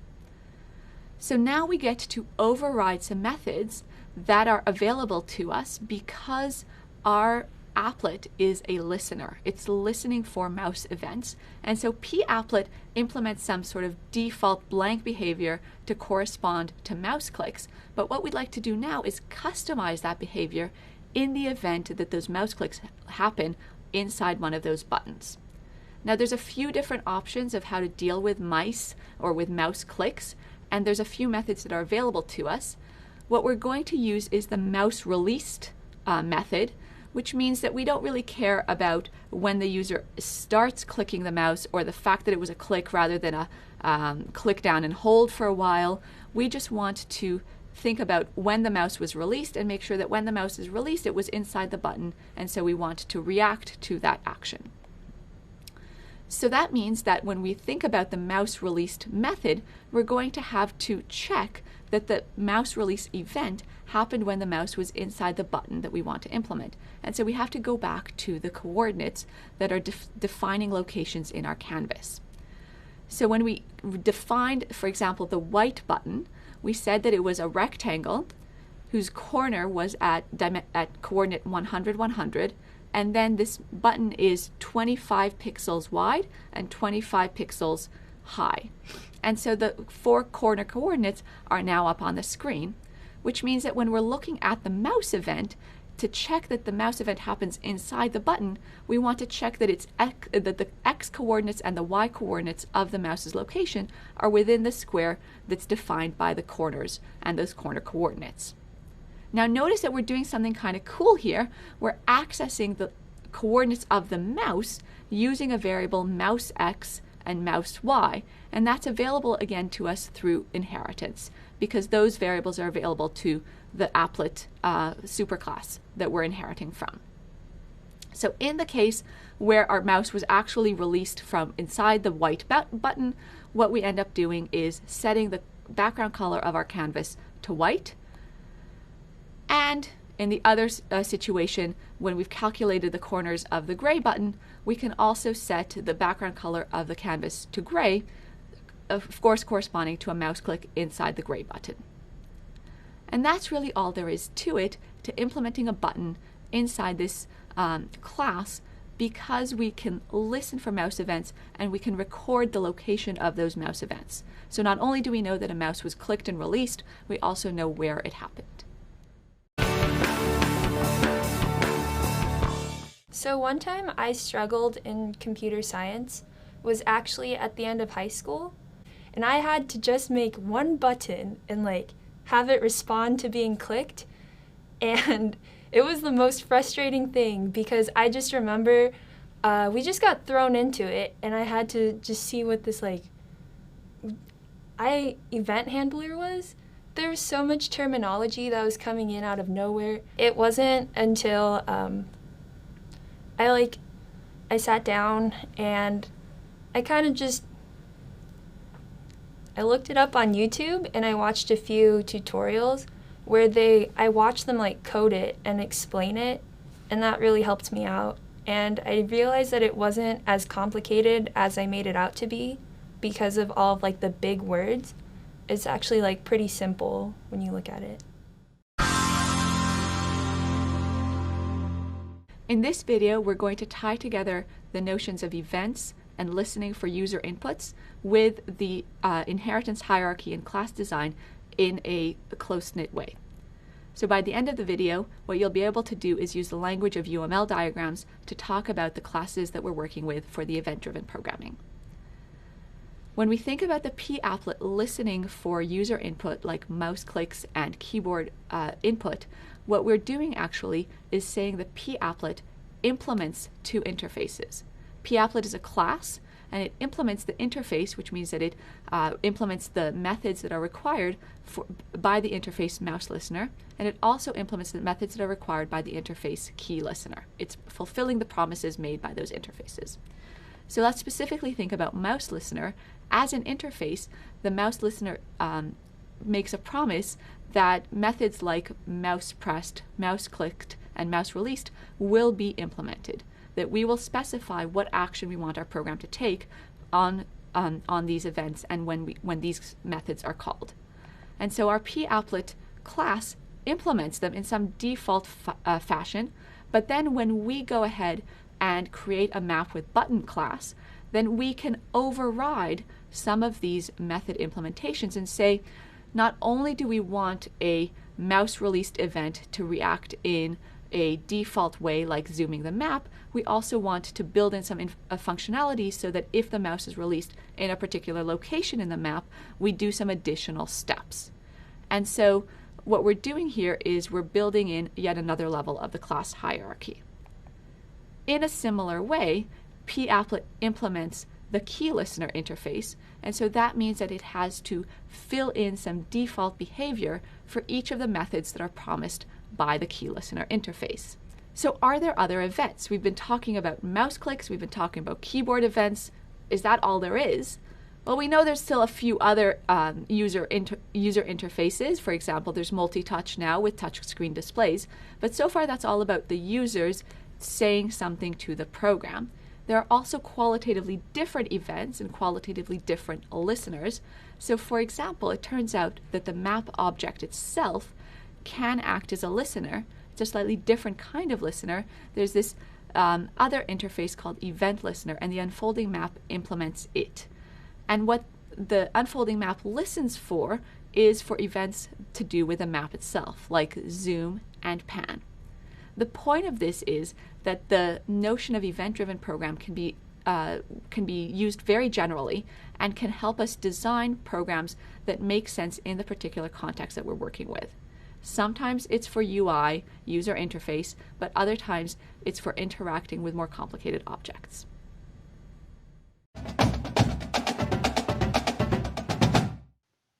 All right, as you know, in this part of the project, you'll be adding code to respond to mouse clicks and mouse hovers. So let's take a look at what you need to do to make that happen. So here's the project write-up, and I'll walk you through it a little bit and talk about the starter code. So what you're going to do is, of course, you want your documentation pages open for the unfolding maps Java doc and the processing reference. And the first thing to do is just to find the starter code that's in Module 5. And again, we provide you with code that essentially implements the Module 4 functionality.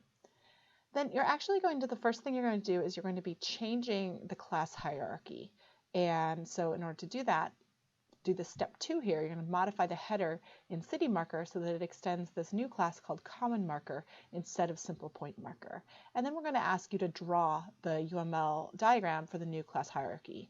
And part of your reflection and what we'll ask you about is why we made those changes and what changes we made to the class hierarchy. So spend some time really understanding the new code and the new class hierarchy. And when you do this change, you're going to get a compile error. So right here, you'll see a compile error in city marker, and we ask you to figure out why that compile error occurred and how you can fix it. And we've got some hints here and then a little description of what's really going on. All right, so then you're ready to start coding. And in order to add this interaction, you're going to be implementing two methods in Earthquake City Map. One is mouse moved and the other is mouse clicked. And both of those have a little bit of starter code in them, and you'll be implementing them to some degree. So the first thing you're going to do is implement this select if hover helper method, and that's called from the mouse moved method. So let's go over here to the starter code to understand what's really going on here. So in Earthquake City Map, that's where you'll find that select marker if hover method. So it's down here. And as I mentioned, it's called up here from this mouse moved method. And really the goal of select marker if hover is to set the is selected to true on that marker that's under the cursor, and to only do it for one marker at a time. So the goal of the select marker if hover is to iterate basically through all the markers and see if they are under the mouse cursor at the moment, that mouse X and mouse Y. And if they are, then for the first one you find, you'll set that marker to be selected. So how does that result in displaying the title that you see next to the marker when you hover over a marker? Well, to understand that, we need to go over here into the common marker class and look at its draw method. So if we go down here to the draw method, you can see that there's some logic here that basically says if that marker is selected, then you're going to show the title. And show title is a method that you're going to write as well to display that text next to the method. So that's how this all comes together. In Earthquake City Map, we have this mouse clicked method, or sorry, not mouse clicked, we have this mouse moved method that basically clears the last selection and then finds if another marker has been selected. And again, just be careful to only ever have one marker be selected at a time. That's a little bit tricky. There are some hints in the project write-up. So that's what you have to do to get the hover functionality working. Going back to the project description, the next thing you'll want to do is to implement that show title method. That's what, as we saw, is going to actually be drawing the text next to the earthquake marker. And you will have to look into that text method in the processing library using the processing documentation that you've seen in some of the support videos to understand how to display text next to each marker. You'll just be using those processing drawing methods. All right, and then once you have your show title method working, you should see your mouse actually causing those titles to appear if your select marker if hover method and your show title method are both working. So you'll want to test that out. The next piece is to implement the mouse clicked method in the Earthquake City Map so that your your earthquake markers and your city markers respond to clicks. And you can read the text here about what that's supposed to do. And then there are some hints about how to implement that. But to show you where this all is in the code, we can go down right here to the second to do item and just look at where you're going to put your code that handles mouse clicks. This is not a totally trivial method, and you'll want some helper methods to keep mouse click from getting too long or disorganized. But essentially, you need to iterate through the earthquake markers and the city markers, see if any have been clicked, and then if they have, you'll need to do some additional iteration to hide the markers that aren't supposed to be displayed, or to show the markers that are supposed to be displayed at any given point. Again, one thing to note about the common marker, since all of these are common markers, is that they have this property get clicked, but they also, because they inherit from simple point marker, which inherits from this abstract marker class, they have a hidden property. So you can set them to be hidden or not. And that's how you're actually going to do the hiding, because you'll note here in draw, if this marker is not hidden, then you're going to draw it. But if it is hidden, then it will not be drawn. And that's something that's set through the superclasses, and you can check out the documentation. And we also give you some hints here in the hints for step 7. So that's it. You have an option of adding some additional functionality to your responsiveness to your GUI if you like. But other than that, once you get through step 7, you will finish the project for this module.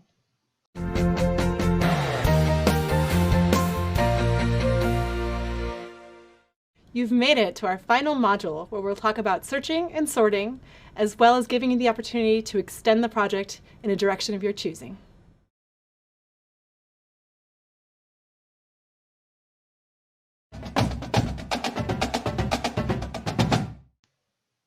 All right, here's your overview of the last part of the project.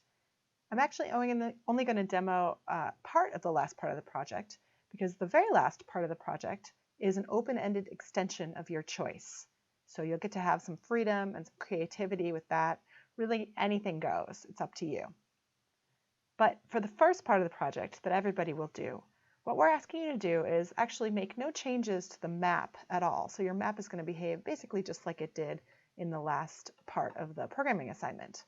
But what you are going to add is you're going to add code that will sort the earthquakes in descending order of magnitude. So when you run the program now, in addition to printing out the number of earthquakes per country, it will also print out a list of the earthquakes in the RSS feed that you read, sorted in reverse order. So strongest magnitude first, and then in descending order. And you'll write a function that allows you to control the number of earthquakes that get printed out here.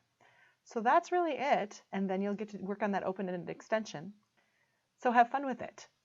You're going to get to learn about some searching and sorting algorithms to write this part of the project, and then dive into that open-ended extension.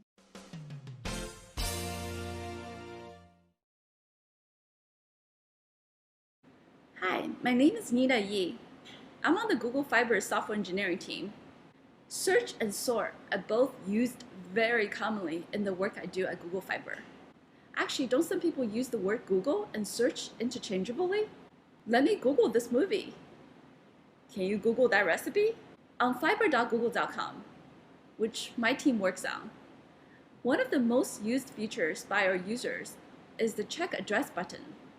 It lets our users enter an address and check whether Google Fiber is coming to, or if it's already available in that location. Once user enters an address, the system searches through an address database of millions and millions of records to find the Google Fiber readiness status for that entered address. And the result is expected to come back almost instantaneously to the user. For that, we need a very robust and high-performing search algorithm. Sorting is used in day-to-day programming too. For instance, to show a list of choices of something in an organized format, we sort the list before displaying them to the user. In Google Fiber sign-up web pages, the sports TV packages available for customers to choose from are displayed in alphabetical order. All right, in this lesson, we're going to learn some core algorithms for searching for data. Searching for data is something you probably do every day, many times a day. And so we're going to focus on some of the fundamentals of how to search for data and how to do that quickly. So by the end of this video, you're going to be able to motivate why we want to search for data, as well as to be able to write code to perform linear search. And then we'll build on this in subsequent videos. So let's start off with a motivating example. Say I'm going on a trip, which I am. I'm going on a trip and I want to plan my airline travel. And in order to do so, if you've booked airline tickets online, you probably know that those airline ticket booking sites use a 3-letter code for the airport that you're trying to book from. So I'm coming from my hometown of San Diego, and I want to figure out what is the 3-letter code for the airport in San Diego. So there's a lot of ways I can find this information, and probably one of the most popular ways is I can go to my favorite search engine like Google and type in this query into Google, and Google will go off and search the information that's on the web to find me a page that will hopefully answer my question. Now, this is an example of search, and in fact, an internet search is a fairly complex search, so there's a lot going on here in order to organize all the data and return me results quickly, results that I find useful, and so on and so forth. So this kind of search is a little bit beyond the scope of this course. But the idea is the same. We have a big repository of data, and I want to find some information in that data in order to answer some questions about it. This is kind of fundamental to almost everything that we do in computer science. So let's simplify the problem slightly. Instead of searching the entire internet, I'm going to take a subset of the data on the internet, a very small subset, that I can find in a file called airports.dat, which is on the website whose URL that you see here. And this file has information about almost 7,000 different airports around the world. And it's represented in terms of a number of different fields. So each line in the file has a number of different comma-separated fields. Those fields include a unique ID inside this database, the name of the airport, the name of the city that the airport is located in, the name of the country, and that 3-letter airport code, and a bunch of other information as well, which you can find out by going to that URL. So I'm going to be searching within this lesson in only this data, not on the whole internet. So what I'm going to do is I'm going to read in all of this data into my Java program, and then I'll search for a particular city that I care about in order to find out some information about its airport, like its 3-letter code. So here's the first step that I need in order to read in this data into my computer program. I need some way to represent this data. So we know how to do that. We know how to write classes and create instances of those classes. So let's do that. Let's write a class called airport, and it's going to have a field for each piece of information we want to represent about a particular airport. In this case, we'll represent a city, a country, and that 3-letter code, as well as whatever information we want to keep about our airport. Each of these fields is going to be private. As I mentioned, a rule of thumb is to keep all of our data private, but we'll provide getters so we can access each of those pieces of information. So they'll get set in the constructor when I read in the data from this file, and then I have access to all of these pieces of information for each airport that's stored in my program. So let's imagine that I've done that. I've written some code that reads in this file that has all this information about these airports into my Java program by creating one instance of this airport class for each airport in that file. I'm going to simplify things a lot, and I'm going to imagine that my entire file only had 8 airports in it. So I'll read those all into each into an individual airport object, which I'm going to store in an array. So my array is going to be called airports. It's an array of references to airport objects, so one object for each airport. And what's stored in the array, again, is a reference to this object, which you see depicted here in the blue boxes. And those objects exist somewhere in your computer's memory, somewhere in the heap. And again, what gets stored in the array is the references to those objects. But this diagram is a little bit too complicated for my needs for this lesson, so I'm going to simplify things a little bit by writing all of the information from each object directly in the box for the array itself. So this is going to be my representation of the data that I've now read into my computer's memory from that big airports.dat file. And again, this is a very simplified version for the purpose of illustration. So now I've got all the data about all my airports read into my array, and now I can write a program to answer questions about the airports in that array. And in order to answer a question about a particular city's airport, I have to find that airport object first. So let's look at how to do that. So let's say I'm looking for information about the Beijing airport, and I want to find out what is the 3-letter city code of that airport, Beijing. So how am I going to do this? Well, first I need to find it. One way I can do that is just basically by starting at the beginning of my array and looking at each element in my array one after the next until I come across the airport I'm looking for, or I get to the end of my array and I haven't found it. And that's an algorithm called linear search, which we're going to look at right now. The way it works is I start at the beginning of my array, so I start at index position 0, which is the first index in my array. And then I'm going to look at the element in that index, and I'm going to ask, is this a match for the thing that I'm looking for? In this case, I'll ask, is the string to find, which is the name of the city I'm trying to find, equal to the city field in the object that's located in that array position? And in this case, I'll see that Montreal is the city in the object at position 0, and Beijing is the city I'm looking for. Those two strings are not the same, so there's no match. I'll go on to the next element in my array by incrementing index by 1. So now I look at the element in position 1. Is that a match? Compare the cities. Again, I find that's not a match, so I'll continue. Here's the index position 2. Match? Nope, still not a match. Index position 3. Still not a match. Index position 4. Finally, I look at index position 4 and I see that its city is Beijing, which exactly matches the city that I'm looking for. So now I've found the airport object in question, and I can use it to answer the question of what is the 3-letter code for Beijing. So I read that out of the entry, and I can return it to my user. So this is a match, and we're done. That, in a nutshell, is the algorithm called linear search. And here's how it looks in pseudocode. So in the beginning, we initialize that index variable to the start of our array. And then we're going to have a loop that keeps going as long as we haven't found what we're looking for, in which case we just return it, Or we get to the end of the array, in which case we conclude that the element is not in our array. So while our index is not equal to the length of our array, while it's less than the length of our array, we'll look at the element in the particular position where index is referencing, where index says we should look, see if the city in that element matches the city we're trying to find. If it does, we'll return the 3-letter code, thus breaking the loop and breaking the whole method, basically returning out of that method. Otherwise, we'll keep going by incrementing our index variable by 1 and going back to the top of the loop. When the loop ends, we can conclude that the city we were looking for was not in the array at all, and we return some value to indicate that we didn't find it. Okay, so now it's your turn. This is an interactive piece of the video. I want you to pause the video, and I want you to get out either a piece of paper and a pencil, or better yet, just open up Eclipse and go ahead and write the code for linear search before you unpause the video. Once you unpause the video, we'll go back over it, but I really do want you to take a shot at going back to the algorithm that you just saw, going back to the example, and writing out this code. See if you can do it. I bet you can.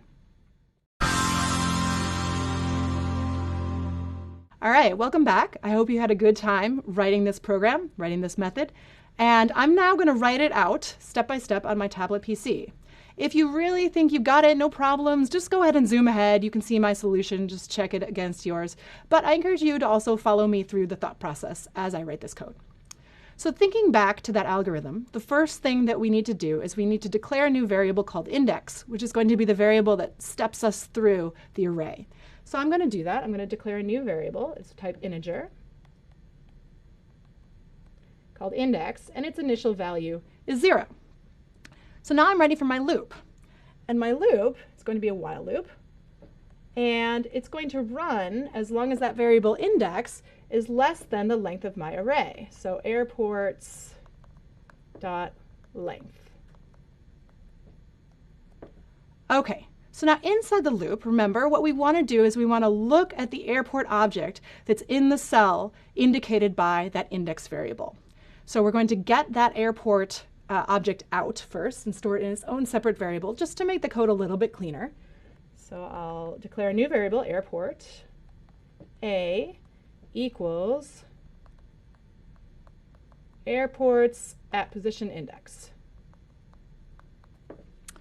Now I'm ready to work with that airport object, and I can compare the string that I'm trying to find, the name of the city I'm trying to find, to the name of the airport that's in that object pointed to by the variable A.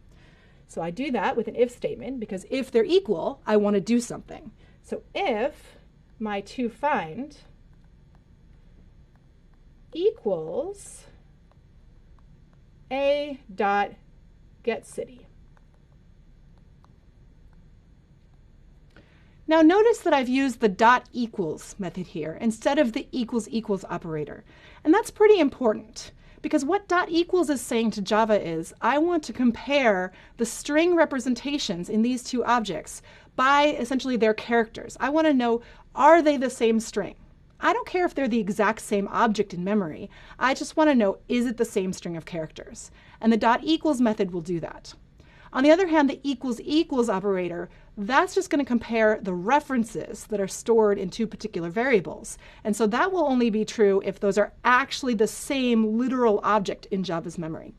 So in this case, and almost always when you're working with objects, the dot equals method is the appropriate way to compare those two different objects. So if I find that the string that I'm looking for is equal to the object's city that's stored in A, then I'm going to return the airport code. So return a.getCode. Otherwise, I need to keep looking. So there's nothing really more to do except to go on to the next location. So I can say index plus plus. Notice I don't need an else statement here, because if the if statement was true, then I just return out of the function and there's nothing more to be done. But if that if statement is not true, then I increment my index and I'll go back to the top of my while loop and repeat the process. Now, if my while loop completes, that means my index has gotten all the way to the end of my array and I still haven't found the city that I'm looking for. So now I need to return some value that indicates that the city is not there. And in this case, I'll just return the value null. And that's appropriate because my method is supposed to return a string, so null is a good value to indicate, hey, we couldn't find it. It wasn't there. So that's it. That's it for the code.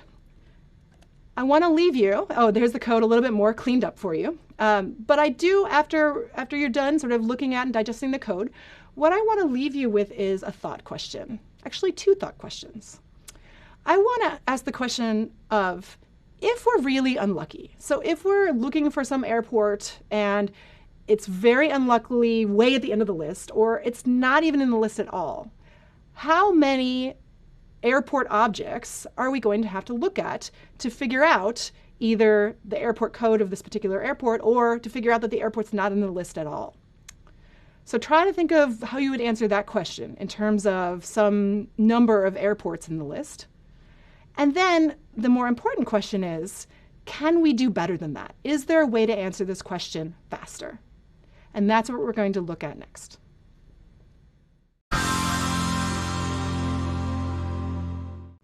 All right, in this video, we're going to improve on that linear searching algorithm that we looked at in the last video. And we're going to talk about an algorithm called binary search. So by the end of this video, you'll be able to explain what binary search is. You'll be able to write code to implement binary search. And you'll also be able to explain what conditions need to be true for binary search, as well as explain why binary search is so much better than linear search. All right, to motivate the need for binary search, let's go back to our linear search algorithm. We were looking for airport objects that had particular city names so that we could answer questions about those airports, like what are their 3-digit airport codes, 3-letter airport codes. And what we did was we started at the beginning of our array at index position 0, and we just marched through this array element by element until we either found the city we were looking for or didn't find it but reached the end of the array, in which case we concluded that the city wasn't there. And it worked, but I asked you this thought question at the end of the video. I said, if we're very unlucky, how many elements do we have to look at in order to either find the city or conclude that it's not there? And then the second part of that thought question is, can we do better? So to answer this question, I'm going to step over into the real world. So I'm going to use a dictionary for this example. And this is a physical dictionary, which some of you maybe have never used in your lives. But this is what it looks like. It's an enormous book that has basically every word in this case, the English language in it. And I can find definitions of the word. I can find their origins, the spelling, so on and so forth. And so if I was going to find a word in this dictionary, here's an example of how I might use linear search to find that word. Let's say I'm looking for the word shark. So I open up my dictionary to the beginning. Let's see, okay, acrobatics. Let's see, all right, not on this page. And over here, not there. Acupuncture, nope, still not there. I'm looking. Are you getting bored yet? I'm getting very bored. I'm not going to make you watch me page through this dictionary page after page to find the word shark. It's way back here at the S's. This is going to take a really long time. But this is effectively what we were doing with linear search. We are starting at the beginning, looking all the way through in a row, our array. So what's a better approach to approach this problem? Well, it's an intuitive approach that we all use when we're opening a dictionary and trying to find a particular word. I don't open to the beginning because I know S is sort of in the middle towards the end of the alphabet. So I'm going to open sort of about halfway, maybe a little bit more. And I found myself in the R's. Okay, R, S comes after R, so I need to go a little bit further. So I'll take another chunk of the dictionary and flip it over. Oh, I've gone way too far. I'm now in the Y's. So let me flip back a little bit. Okay, now I find myself in the T's. Keep going back. Great, I'm in the S's, S-O. I need to go back a little bit more. So on and so forth until I find the word I'm looking for. And already, after only about 3 or 4 flips, I'm much closer to shark, the word I'm currently looking at is shirt, than I was when I started the A's and was just flipping through one page after another. So this is an example of the binary search algorithm. What I'm doing is I'm starting with my entire pool of data. In this case, it's the dictionary. And then I'm going to go halfway. And I'm going to reassess where I am to see if I found the thing I'm looking at. And if I haven't found the thing I'm looking at, I'm going to use some information to decide whether I should go to the second half or go back to the first half. And then I just have a smaller version of the same problem where I'll again flip the book open about halfway. So notice each time I flip, my pages are getting smaller and smaller and smaller, the number of pages that I flip. And that's the exact same intuition behind binary search. So let's step back over now into the code so we can figure out how to write this algorithm on the computer. So we're going to need to implement this algorithm by taking our data in our array, and what we want to do is be able to cut the list in half each time. But if you look at the list as it stands right now, you'll notice a really important difference between the data that's in this list currently and the data that we had over here in our dictionary. So think about it for a second, maybe pause the video, see if you can identify the issue that we have right now. All right, hopefully you saw it. The list has to be sorted. The reason that we can eliminate half the data in the dictionary is that the list of words in the dictionary is in sorted order. So if I'm looking for a word that starts with S, I know that nothing that starts with P or before matters to me, and I can just get rid of it. So the same has to be true in order to do binary search of the data in an array. It has to be sorted on the element that you're looking for. So in this case, it's sorted now by city name. And here's how the binary search algorithm is going to work. I'm going to start by identifying the string I'm looking for. Let's look for Beijing again. Notice Beijing is now at the beginning, towards the beginning of the list, because it starts with B. And what I want to do now is I want to keep track of what range of the array is currently active to be searched versus the part of the array that's kind of been ruled out. So I'll keep track of the active range of the array with two variables, a low index and a high index. And these are just going to indicate where in my array I'm allowed to look for my data. Outside of this range, I've already eliminated all the possible data outside of the range.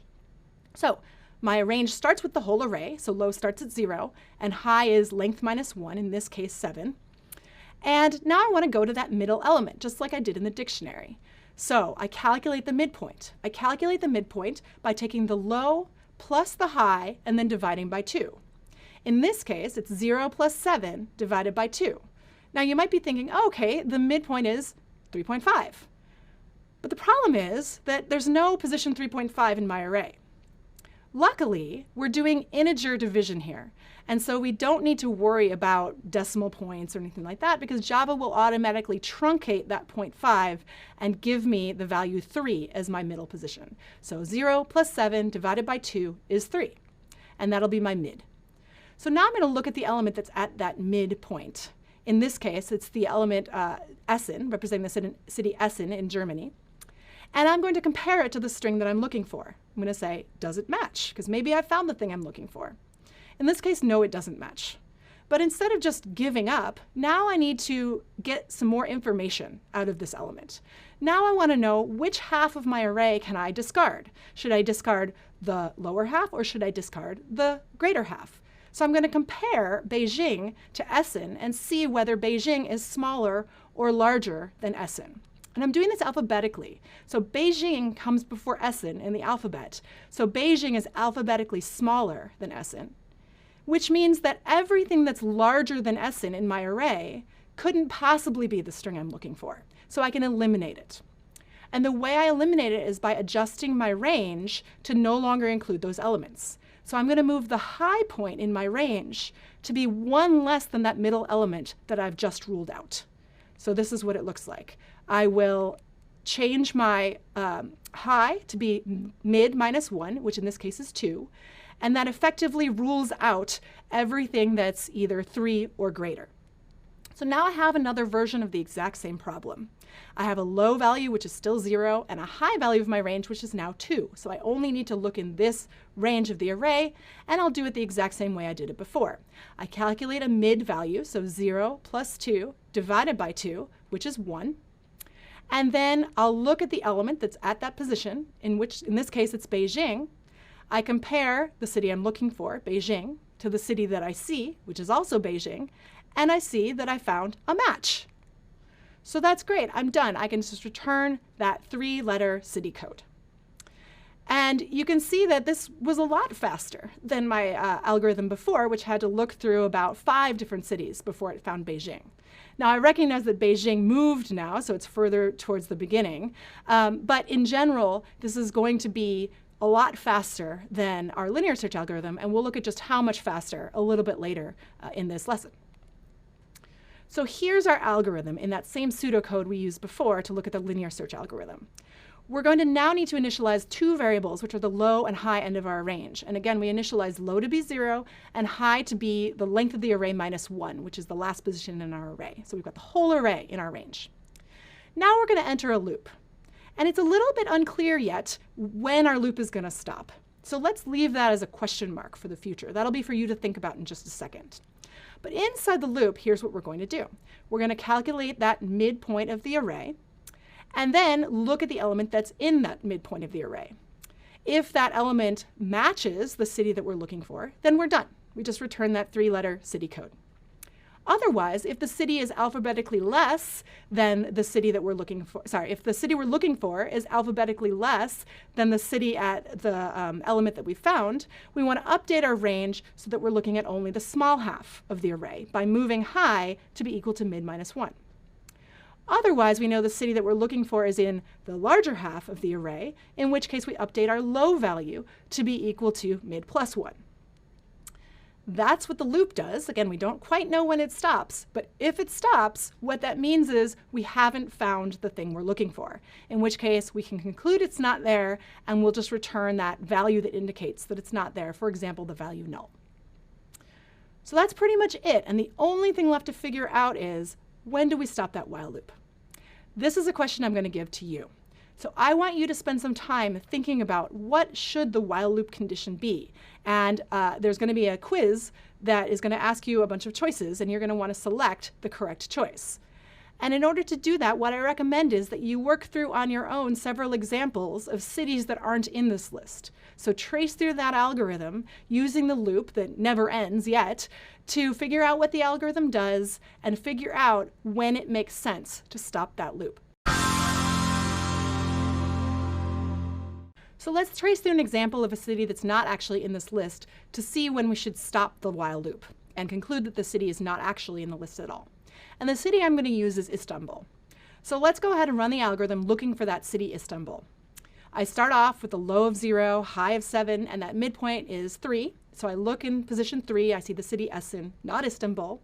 Istanbul comes alphabetically after Essen, so I look in the greater half of the list by moving my low up to be mid plus 1. I'm going to calculate a new mid value, look in the middle of that list. I see Montreal. Montreal is not equal to Istanbul. Istanbul is alphabetically less than Montreal, so I'll again adjust my range appropriately. Now I'm down to just one element. I have a range that includes only one element, so high and low are the same. But that's okay, that's no problem. This is still a valid element that we can look at. This element is Lagos, and it is not equal to Istanbul, so I again conclude that I need to move my range. And in this case, Istanbul is alphabetically before Lagos, so I'll change my high value to be 1 less than mid, in this case making it 3. But now I'm kind of stuck. If you look at the array, all the elements are grayed out, so I've effectively ruled out every single element in this array. So how can the computer know this? Well, let's look down at our low and our high values, and something kind of funny has happened. Low is 4, but high is 3. So our low has actually gotten to be greater than our high value, which indicates to our algorithm essentially that we've exhausted all of the range that we can look at. So we've squeezed our range so tightly that high and low have actually switched places, and we're out of places to look. So at that point, we can conclude that the element that we're looking for is not actually in the array, and we can simply return this null value indicating we didn't find it. Okay, so now it's your turn again. Go ahead and finish off this code. I'm showing you a skeleton code here for that binary search algorithm, and you can go back to the algorithm and compare it to this code. One thing I'll point out is this method compare to that you might not have seen before. What compare to does is it compares a parameter object to a calling object. In this case, it will compare the city that we're looking at, the city name that we're looking at in that airport object, to the toFind city name. And it will return -1 if the calling object, so in this case toFind or Istanbul, is less than, alphabetically less than, the city object in the airport, so the parameter object. It will return 0 if they're the same string, and it will return +1 if the city we're looking for, the toFind, is alphabetically greater than the city that we passed in as the parameter. So we can use that to make our choice about whether we should go look at the smaller end of the array or the larger end of the array, or if in fact we're actually done. So use that information to complete this code. Pause the video, and I'll pick up with you again in just a minute. All right, welcome back. Let's fill in this code. There's not too much you have to write. Just have to write what happens in those 3 conditions, depending on where the thing you're trying to find is relative to that mid location that you're looking at. So in the first case there, that if compares less than 0, what that's saying is the element we're trying to find, the city name we're trying to find, is alphabetically less than the element that we're looking at in our array. So we need to adjust our range so that it's in the lower half of the range we were previously looking at. That means we need to bring high down. So let's change our variable high so that it's down at mid, but not just at mid, it actually needs to be 1 less than mid because we already looked at mid. So we'll subtract 1 from mid, and that's our new value of high. And then the loop's ready to start again. But if compare is greater than 0, that means the thing we're trying to find is alphabetically greater than the thing we're looking at mid. So we need to adjust our range up. In that case, we need to change our low variable. So we'll change it to be equal to mid plus 1. And if neither of those things are true, that means that compare is actually equal to 0, which means we've found the element that we're looking for. In which case, we can just return that 3-letter airport code. That's all we need to do here in the else statement is return airports at position mid dot get code. And that's it. That's the complete code. And there you can see it a little bit cleaned up. Now I just want to make one small comment about this code. Most people, if you show them this code, if they're sophisticated programmers, they kind of cringe. They'd say, oh, there's kind of a problem here. It's not really a functional problem. It's going to work correctly most of the time, except when your data is very, very large and your numbers for high and low get very, very large if your array is really, really big. What's going to happen is when you add high and low together, it's going to do something called overflow. You're going to get a number that's so big that you can't represent it essentially in Java in an integer value. So we can help guard against that situation by, instead of adding high and low together and then dividing by 2, what we really should be doing instead is subtracting low from high to get the range we're talking about, dividing that value by 2, and then adding it to our low to get it back into the correct range. So that's a better way to write this code. The other way will work as long as your numbers don't get too big, but to be a sophisticated programmer, start getting into the habit of thinking about things like this. You don't ever want your integer values to get too big when you can help it. So let's end going back to these same thought questions. So we said before, in a linear search, if we get unlucky, we're going to have to look through every single element in our array. And if there are a lot of elements in our array, like there are a lot of words in the dictionary, that can be a very, very slow, cumbersome process. So binary search is going to improve on that a lot. So you notice when we were tracing through the algorithm and when I was looking through the dictionary that I could eliminate essentially half of the remaining choices without even looking at them every step through the loop. That was great. And if I do this process repeatedly, what I'm doing is I'm dividing the number of things I have to look at in half every time. So I divide my original numbers in half, I have half as many. I divide that in half, half as many again, in half, in half, in half, in half, until I get down to just a single element that I'm looking at. And it turns out that the function that expresses that half, half, half, half notion is the logarithm. It's the logarithm base 2. So if I compare the function that represents the number of elements that I have to look at in linear search, which is just equal to n, the number of elements that I have in my array, to that log base 2 n function, I can see that these two functions behave very differently. So when my n is fairly small, say 2, 32, 1024, my log is also quite small, but the two values aren't horribly different. But as n gets very, very large, you can see that a huge difference emerges between these two values. N grows, and it can get pretty darn big. So it can get into the billions. There are about 7.2, 7.4, depending on when you're watching this video, billion people on the planet. So if you think about that in terms of n, 7.2 billion, and log n, which really isn't that much more than 30, that's a huge difference. And so these numbers are really going to make a difference when we're talking about extremely large data. So that's our first taste of comparing basically how long these algorithms take to run. And you're going to see much more of that in the next couple lessons on sorting. So one thing that I really struggled with when I was learning arrays and sorting algorithms was array bounds. I was getting exceptions everywhere. I didn't know what to do because I was getting so many exceptions. And one thing that really helped me was when I talked to one of my professors. He told me to draw, simply like draw the array and make like the numbers and everything, and go through each step of the algorithm and doing the sorting, the putting the indexes. And it was one thing that after that I didn't get any array bound exceptions, and it was perfect.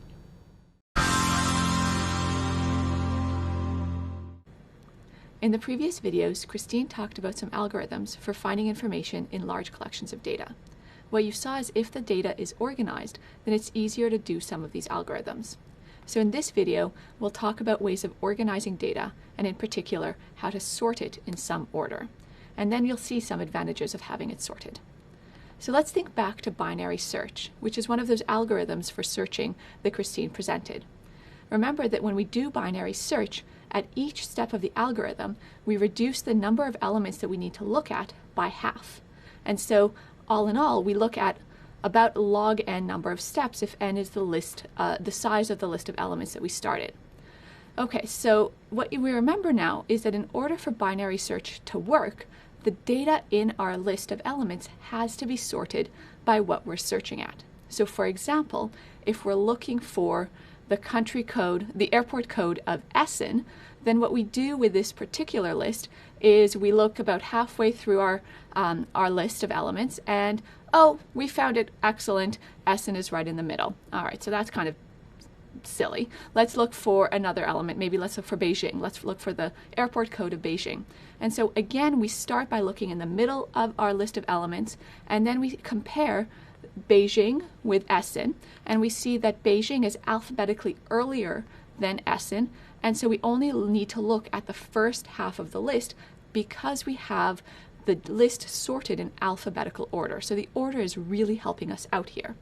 Now, think about this order. Sorting means that we list our elements in some order that we've decided ahead of time, and that is compatible with the search algorithm that we're trying to do if the sorting is done as a first step towards searching.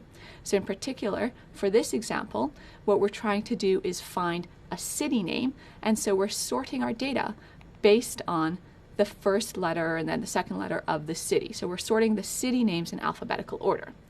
Now, when you think about airports, the city is not the only piece of data associated with the airport. We also have a country that the airport is located in. And so it's conceivable that instead of sorting by city, we would want to sort our airports by, say, country. And so we'd want to organize the airports alphabetically according to country. There's nothing stopping us from doing that, but we have to think about why we want to do that. And so if we're looking for an airport in a given country, then it would make sense to sort all the airports based on the country name. And so that's why the sorting has to be compatible with the searching. Now, binary search, when Christine presented it, she showed you how it was absolutely necessary for the list to be organized in order for binary search to at all work. But before she talked about binary search, she already talked about linear search, which was this sort of simpler algorithm for looking through a collection of pieces of data to try to find one particular item. And with linear search, we didn't have to make any assumptions about how the data was organized. Remember that in linear search, we start at the beginning and we flip through one at a time, keep on going, looking for our particularly desired piece of information or piece of data. And that's fine. But actually what happens is if we happen to know that our information is sorted, then we get a performance payoff. So let's think about the array of airports in cities and countries, and let's think about trying to find the airport code for Istanbul, for example. What we might do in linear search is start with the first element of our array, Agra in India, and see, okay, that's not Istanbul, we have to keep on going. And then we go to Beijing, so that's not Istanbul, we have to keep on going. Chicago, Essen, Lagos. Well, if we were just doing linear search, we'd have to keep on going. Montreal, Quito, Sydney. And then only once we got to the end of the array, we would say, okay, Istanbul wasn't there. It's missing from our array. We can't do anything. We return null. But if we know that our array is sorted, we actually could have stopped a little earlier when I paused, right? As soon as we got to Lagos, we noticed that Lagos starts with L, which is alphabetically after I in the alphabet. And so if Istanbul was in our array, it would have to happen before Lagos. And so we don't have to look at the rest of the elements in the array to know that Istanbul is missing from this collection of data. And so what we get here is that if we do some upfront work, if we sort our array, if we sort our list, then in certain cases, our algorithm can run much faster. And we can have some logic built into our algorithm that says, if we're sure that our element that we're looking for is missing, we don't have to keep on going. We can stop right here and say, we've reached somewhere past the alphabetical location of where our element would be. We don't need to keep going. Okay, so far we've seen that sorting, which means arranging in order, can help us in both binary search and linear search. And there's actually another algorithm that is helped by having our data sorted. And so let's think about the problem of having a huge amount of information and we want to look for duplicates. Okay, that you can imagine all sorts of use cases for this, but for that, let's abstract away all the applications and just think about how we would approach this question. And so if we're given a whole bunch of unorganized data, this might be kind of hard and we might have to loop through the list a few times and figure out if there's any two pairs in the list that are the same. But what if we were willing to pay some upfront cost and sort the information first? Well, then we just need to do one pass over the information after it's sorted and look at consecutive pairs of elements and see if they're equal, because the duplicates would show up right after another in the sorted list. And so in the data that we started with, we see that it's pretty quick to find that 84 appears twice once we've sorted the list. All right, so I'd like to leave you with a few questions. What we've done in this video is given a taste for the algorithmic questions that we think about when we're developing new strategies for solving problems.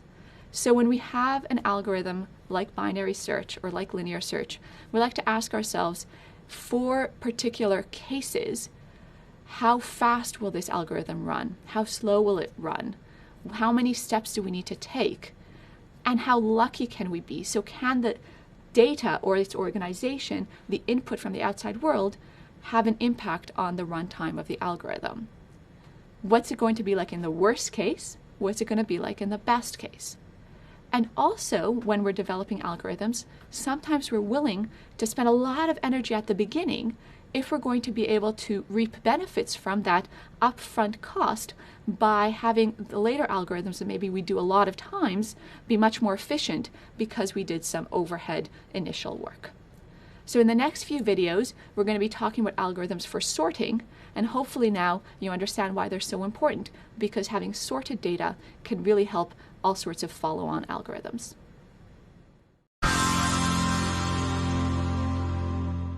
So in this video, we're going to look at a specific algorithm for sorting data. And throughout the examples, we're just going to use an array of integers, but the same ideas and principles translate whenever we have information that's all of the same type, and we can compare pairs of information of that type. So by the end of this video, you'll be able to explain the selection sort algorithm and write code for it yourself. So let's get started, and let's think of a toy example. And it's always useful when developing algorithms to think of a specific concrete example that we can work through the steps of the algorithm with respect to this example, and then afterwards think about generalizing it. So let's think about this array of integers, and there's only 6 elements in this array, so we can probably do it in our head, but let's think about it systematically, how we would go about sorting these elements.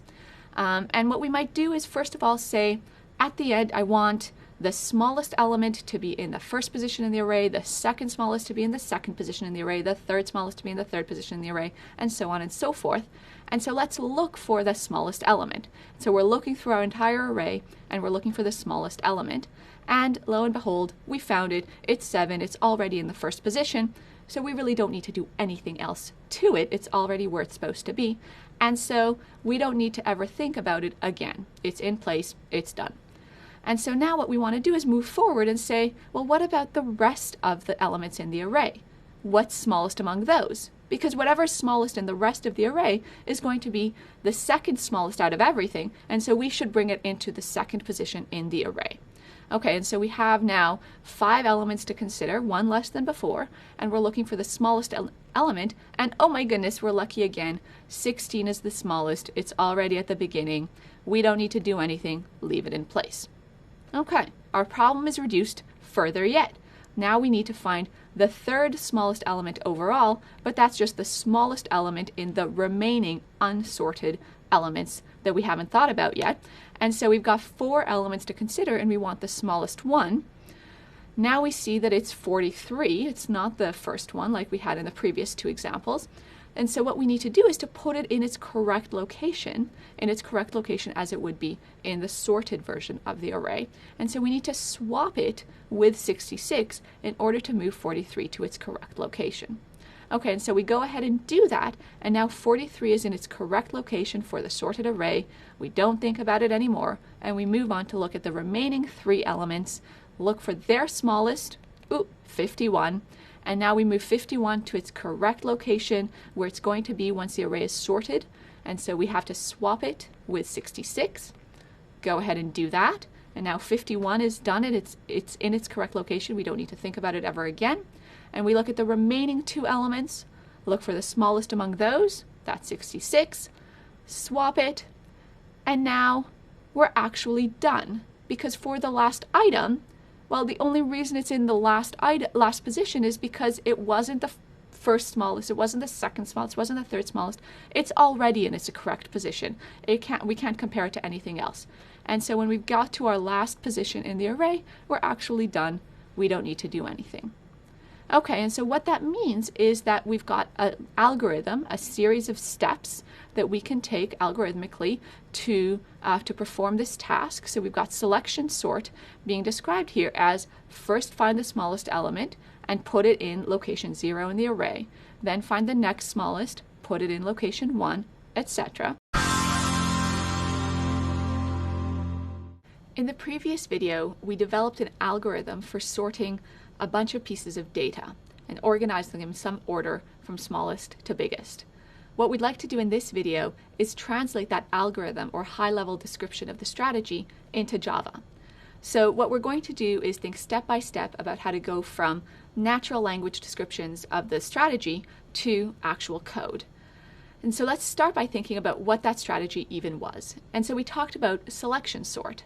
So selection sort has as its general approach, first of all, we think about the smallest element overall in the entire array. And we look for that smallest element and we try to put it first, because that's where it's going to need to be at the end. And then we move on to the rest of the array, try to find the smallest element among those elements, and then put it in the second position overall, because that's its correct location at the end. And we keep going, and we keep going, etc. So let's think about how we can translate this approach to constructs that we know from programming. And so let's start by thinking about the big picture. And what we're doing in selection sort is we're looping through all of the positions in the array, and for each one of those positions, we're trying to find the true value in the sorted array. So for each position I, from the very beginning of the array all the way until the end, we're trying to find the right element to put in that position. But actually, not all the way until the end. Remember from the previous video, we talked about a small optimization that once we've sorted the first all but last elements of the array, then the last element is going to be in the correct position because there's really nowhere else for it to go. Okay, so we've got that little tweak, and the big picture here, what's important is that we've got a for loop that looks over each position in the array and tries to find the right element there. And it's also useful to keep in mind that as we're going through this algorithm, we have an invariant property, a property that never changes.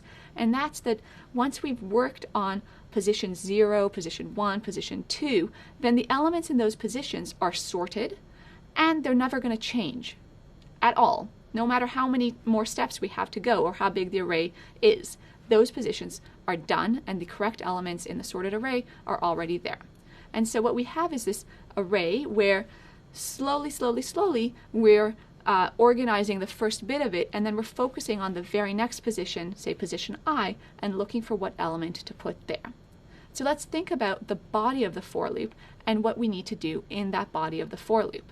And so a way to think about that is to look for the smallest element in the not yet organized piece of the array, and whatever is the smallest element among the elements of the array that we haven't put in their correct position, that's the one that's going to need to be in position I. So we need to find the smallest element in all of the elements that remain, and then swap it with the element that's in position I so that that element is in its correct location. Okay, so let's formalize a little bit what it means to be in the still unorganized or unsorted part of the array. Well, those are all of the elements in position I through the end of the array, length minus 1. All right, so as you can tell, we're getting a little bit closer to coding up the solution. And what I'd like you to do now is pause the video and try to write the code. Welcome back. Let's work through it together and see if the code that we develop is similar to what you did on your own. So you probably declared a method that is going to be called something like selection sort and takes as input the array of values that we want to sort. Now, in this method, the way that I've designed it, we're not going to return any values, so the return is listed as void, because what we're going to do is sort the elements of the array in place. So we're going to move them around in the array that we're given.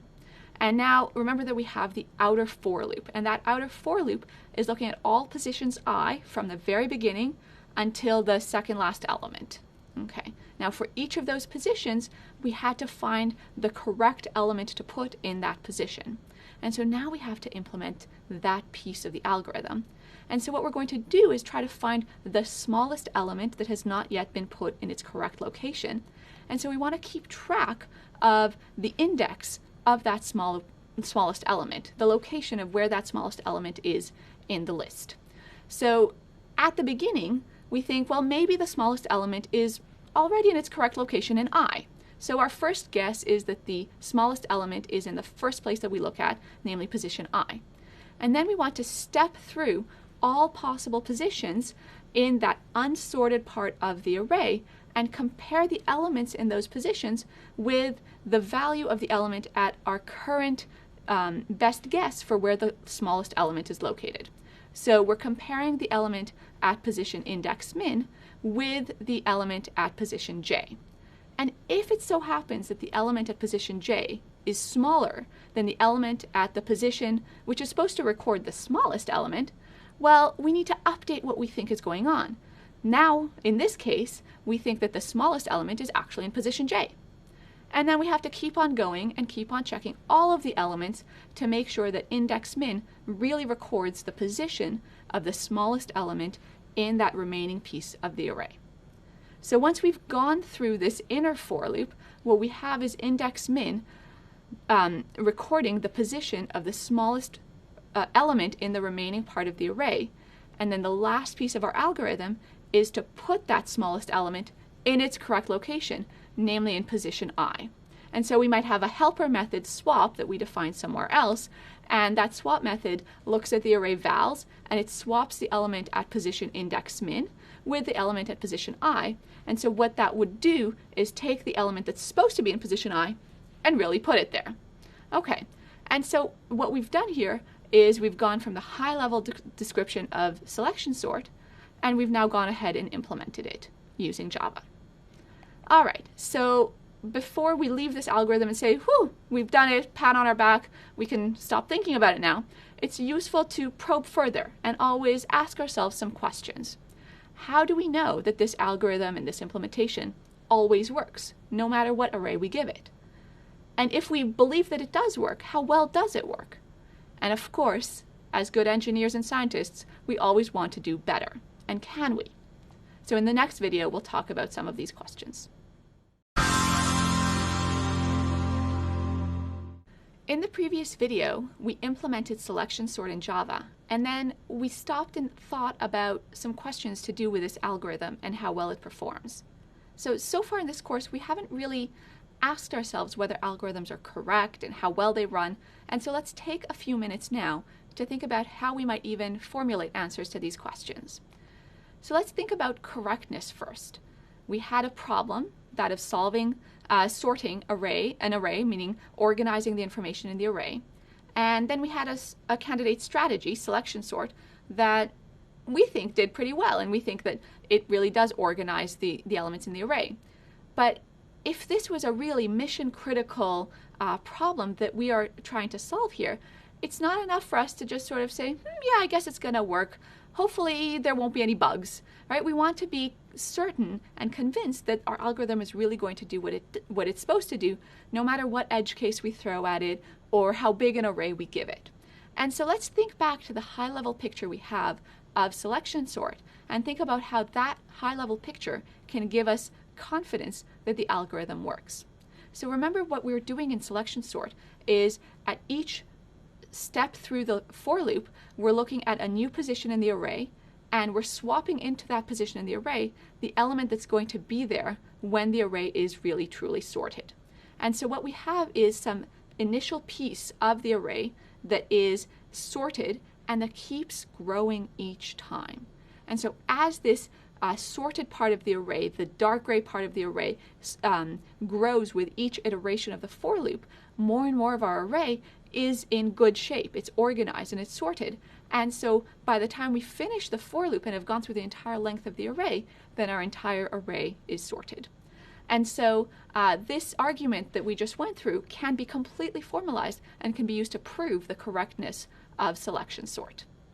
Okay, so we're convinced that it works, but how well does it work? And what does that even mean? And so the question of performance is a really tricky one, but a super critical one. And it makes the difference between a very sluggish computer that no one really ever wants to use because it takes seconds between when you click a mouse and when it actually responds, to a super snappy computer that everyone is really happy running apps on and maybe even multitasking. Because performance we can measure with time, we can measure with resource use, and the experience of how an algorithm runs makes a big difference to how far we can push that algorithm and how big a data set we can expect it to work on. So it turns out that selection sort, even though it's correct, doesn't do so well when we think about its performance. It turns out to be a very slow sorting algorithm. Now, we won't talk about the details of what it means for one algorithm to be slower than another and how we can compare algorithms when their performance might depend on their input in this course. But we will talk a lot more about it in the next course. And so stay tuned. It's a beautiful theory of computation and complexity that we'll get to in a little while. Now, what I want to mention, though, is that aside from performance issues, and somewhat motivated by performance issues, we're always on the hunt for other algorithms for solving even the same problem. So we had this sorting problem, and we had one solution for it, namely selection sort. But even if we didn't know that it was kind of a slow one and maybe not so great, we'd still be interested in finding other algorithms that solve sorting. And that motivation for finding other algorithms comes from recognizing that in the real world, different contexts might require different properties from our algorithms. Sometimes we might have a nearly sorted list, a list that is usually pretty organized, but occasionally we add on to it, maybe as new computers join a network or as new people join a team. And so we might want an algorithm that responds really well to almost sorted data and is really fast in that situation. On the other hand, we might have a context where our data is going to be coming from all over the place and is not organized at all, but maybe is not going to change too often. And so maybe we have a different algorithm that doesn't respond so well to dynamically changing data, but does really well even if the incoming information is completely unorganized. So even if one algorithm is often slower than the other, it might still be useful for other reasons if we know something about the problem that we're solving and the real-world context that we live in. In the next video series, what we're going to be doing is thinking about other algorithms for sorting and foreshadowing some of the other techniques that we'll be thinking about in the future courses. Hi, and welcome back to our module on sorting. It's time for another one of these concept challenges. You've already got a good feel for these. You know that you're going to try to solve the problem yourself. You're going to discuss this if you have other learners around you. You're going to watch our UC San Diego learners talk about the problem, and then you're going to see my explanation of the answer. So you've already seen how the selection sort algorithm. You know that selection sort goes for every element in the array and essentially looks through the unsorted portion of the array, finds the smallest value, and adds that to the next smallest value and adds that into the array. So if I have two arrays, is sorting faster on one or the other or neither? Go ahead and think about this and we'll come back. Hi, I'm Luis. I'm Melissa. I'm Gustavo. Well, I think it would take the same amount of time because there is one for loop that iterates over the entire thing. For me, I thought it would be answer A because why would you have to sort something that's already sorted? Wouldn't it take least number of steps, you know? Yeah, I thought the same thing. Like, it's already sorted, but like the computer doesn't know that. So you have to go like to the end. Hi, I hope the UC San Diego learner video was helpful. What we'll do now is just walk through both of these arrays and apply a selection sort to each of them.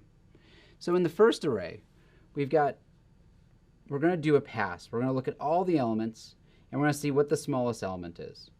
And this is going to require us to look at essentially 6 elements. It's going to require us to look at all 6.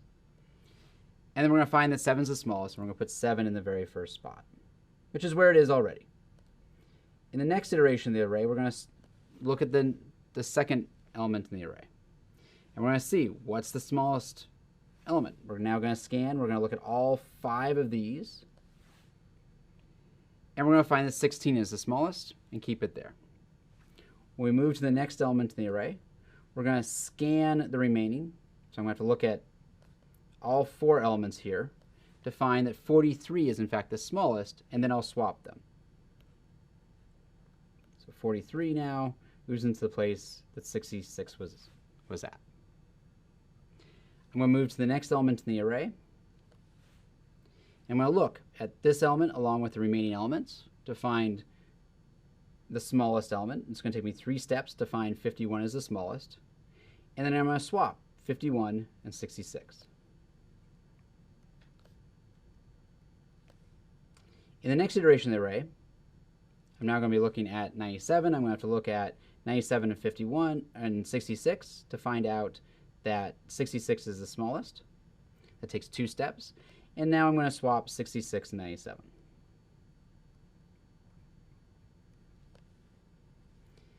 And then the last step of the array, I'm going to look at 97 to see if it is the smallest element of the remaining array. It is, and we're done.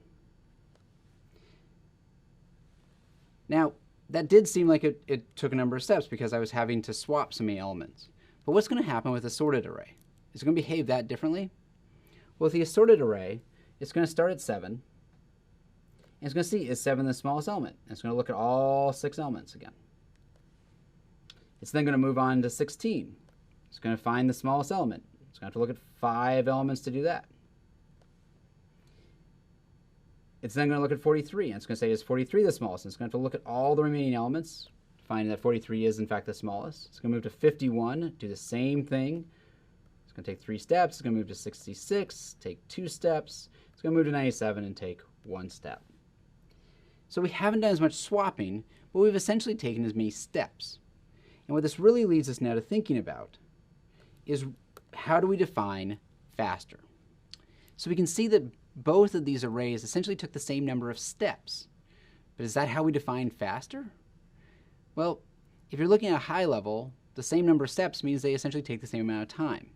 Now, some of you may be thinking, well, wait a second. I think if you look at the really nitty-gritty details, you can see that swapping only sometimes happens, or maybe this if statement only executes sometimes and it doesn't execute other times.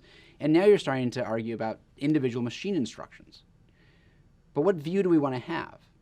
Well, for the most part, we tend to have a really high-level view when we look at algorithms to say whether or not they're one is faster than the other. In this case, we'd actually say that these are going to run the same speed regardless of the contents of the array. But we're going to spend a whole bunch more time in the next module talking about defining performance, defining how to compare different algorithms, and we're looking forward to doing that with you then.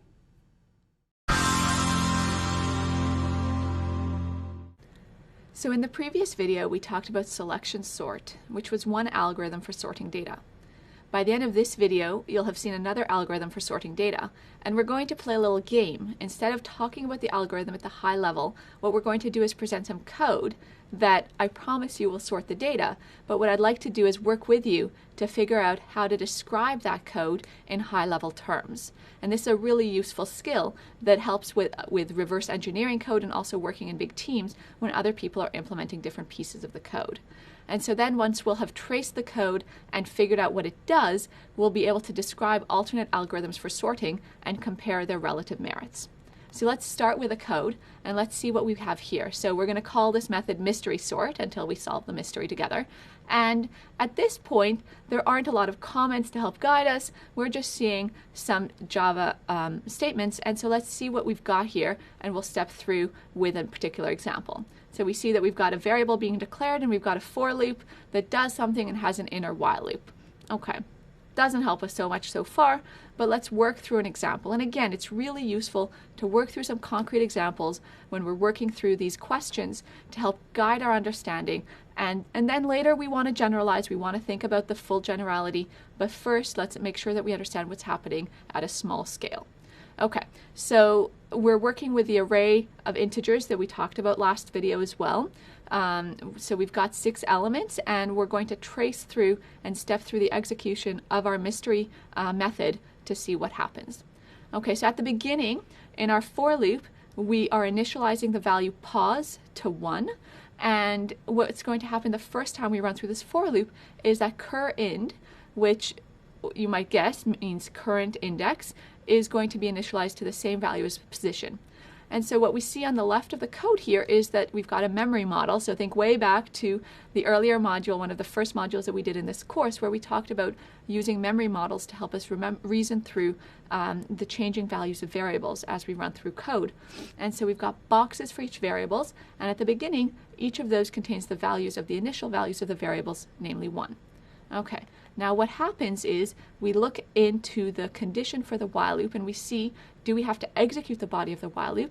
Well, we're checking whether the current index is greater than 0. So yes, it's 1. And we want to check whether the array element at position cur index is less than the array element at position cur index minus 1. So cur index is 1, cur index minus 1 is 0. So we're comparing the numbers 7 and 16, and we're checking whether 16 is less than 7. It's not, and so we don't need to execute the body of the while loop. We go right back up to the top of the for loop after incrementing the pause variable or position variable. Okay, so now position is 2, and the cur index is initialized at the top of the body of the for loop to be 2. And again, we have to check the condition for the while loop. And we look, is the current index positive? Yes, okay. And now we want to compare the value of the array element at position 2 and compare that to the value of the array element at position 1. And basically look at what's happening here. We're asking whether they're in the correct relative position to one another. We're asking whether 66 is less than 16 or 16 is less than 66. And in the array as it stands right now, 16 and 66 are in the correct relative positions, so we don't need to do anything. All right, so far we haven't done much except for updating our helper variables pause and cur_int, and we do that once more. Okay, we step up to the next execution of the body of the for loop, and so now the pause variable has value 3 and the current index has the same value of that at the beginning. And now we check whether the array element at position 3, which is 43, is less than the array element at position 2, which is 66. And it is. So 43 is less than 66, which means that these two array elements are out of order. They need to be swapped in order to be in the correct location relative to one another. And so that's what's happening in the body of the while loop. We're swapping these two positions. And we also need to update the current index variable. Okay, so we've swapped the two positions. Now we have 43 in position 2, we have 66 in position 3, and the current index is 2. And we go back to the top of the while loop and we check whether 16 and 43 are in the correct relative positions. They are, so we don't need to do a thing. In this execution of the body of the for loop, we increment, pause, we update current, and we go again. And now we're checking whether 66 and 97 are in the correct relative position. They are. Awesome. Keep going. Update pause. Update cur index. And we check whether 97 and 51, the elements at position 4 and 5, are in the correct relative position, and they're not. 97 is greater than 51. And so what we need to do is we need to swap them. We update the current index. And now we check again. And what we're checking is whether 66 and 51 are in the correct relative positions. They're not. So we need to swap them and update current index. Okay, current index is now 3. 51 and 66 are in the correct relative positions. And now we check whether 43 and 51 are in the correct relative positions. And they are. So sweet, we're done. Okay, so what that means is at each point of the execution of the for loop, at each time we've gone through the for loop, what we know is that we've guaranteed that an increasing part of the array is going to be in sorted order. So if you think about what happens and what the array looks like at the end of the body of the for loop when pause equals 1, what we have here is that 7 and 16 are in their correct final locations. Okay, at the end of position 2, we have 7, 16, and 66 at the head of our array. Now these are not going to be the correct final locations of each of these elements. At the end, when we finish sorting the array, 66 is not going to be in that third position. But what we do know is that the first 3 elements of the array at this point are in the correct relative order with respect to one another. And so what we're doing is we're growing an array that is sorted, even though there might need to be some elements that get put into that array later on as we go through the rest of the algorithm. Okay, so at the end of the for loop, when we've got position equals 3, what we have is that we have a list of 4 elements that are in correct sorted order. Then we have 2 elements that we haven't worried about yet, and they may need to go somewhere and nudge some of these sorted elements around, but these 4 elements will never switch position relative to one another. Okay. So what we have here is a beginning of a description in higher level terms of what this code is doing. And this transition between looking at the code and being able to trace its execution one step at a time to being able to describe it in higher level terms is a really, really hard cognitive leap, but that is really important. And so it takes practice. Keep at it, work on it, and you'll see you get much better at it. And one of the key strategies for doing it is to take it little pieces at a time. Okay, and so what we're thinking about is we're thinking about this for loop where we're growing a piece of the array that is in relative sorted order. So it's sorted, and even though the elements in this part of the array may not be in their correct final location, which is different from what we saw in the previous video, by the way, they are still always going to be in the same relative order to one another. And then we're increasing the amount of the array that is in this relative sorted order each time. Okay, and so what's happening here is in order to increase the piece of the array that's sorted each time, within the body of the for loop, we're finding the correct location of the next element that we haven't thought about up until now, relative to the first I-1 elements. And so then we want to nudge it into the sorted part of the array, nudge, nudge, nudge, nudge, nudge, until it gets into its correct relative location, leave it there, and then all of a sudden we have a nice bigger part of the array that is sorted, and we can go look at the next element that we haven't looked at yet. So this is actually a well-known sorting algorithm. It's a mystery no longer. It's called insertion sort, and that's because we keep inserting new elements into a previously sorted array into the correct position relative to the other elements, and then this sorted part grows and grows. All right, notice that this algorithm is quite different from the previous algorithm that we talked about, the selection sort algorithm that we talked about in the previous video. And that's because in the insertion sort algorithm, we have the elements that we're taking care of, they get taken care of in a different way. We don't immediately put them where they're going to be and they stay in that position forever after, and we know their location in the complete array from that point on. Rather, we're looking at relative locations and relative ordering. And so we have two different algorithms, but they share some features. And so with each algorithm, as we go through it, we ask similar questions about correctness and performance. And similarly, we would want to compare the selection sort algorithm to the insertion sort algorithms and other algorithms as well as they come. So with insertion sort, the mystery sort that we were working through just now, how do we know that it's correct? Well, the argument that we were making before about the part of the array that is in relative sorted order growing and growing and growing until we get to all of the elements in the array, well, if we were able to make that precise, that would be a convincing argument that this algorithm is correct, because no matter what we start with, at the end we get all of the elements in the array in sorted order, and that's what we want. So then there's a question of, can we do better? And when it comes to algorithms, well, we always want to do better, but what does that even mean? And so the question of goodness of an algorithm has a few levels to it and has a lot of complexity to it. So the baseline lowest bar of goodness that we want is that an algorithm does what it's supposed to, that it's correct. Okay, both selection sort and insertion sort have met that bar. But then we might want more. So for example, we want to be able to tackle huge reams of data. And so we might want our algorithms to be really fast. And so we want to be able to process billions and trillions of pieces of information very efficiently. And so we need to think about, how do we measure the speed of an algorithm? How do we talk about its performance in terms of time in general? When we don't a priori know what our data looks like, we want it to be good for all sorts of pieces of data. And so that will lead us to things like worst case analysis and asymptotic analysis that you'll see lots more about in the next course of this specialization.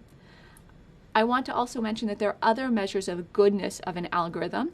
For example, we might not want to waste a lot of memory while performing the execution of an algorithm, and so we might want to be very resource sensitive and not use up a lot of space. And so there's a notion of space complexity that we would want to think about as well.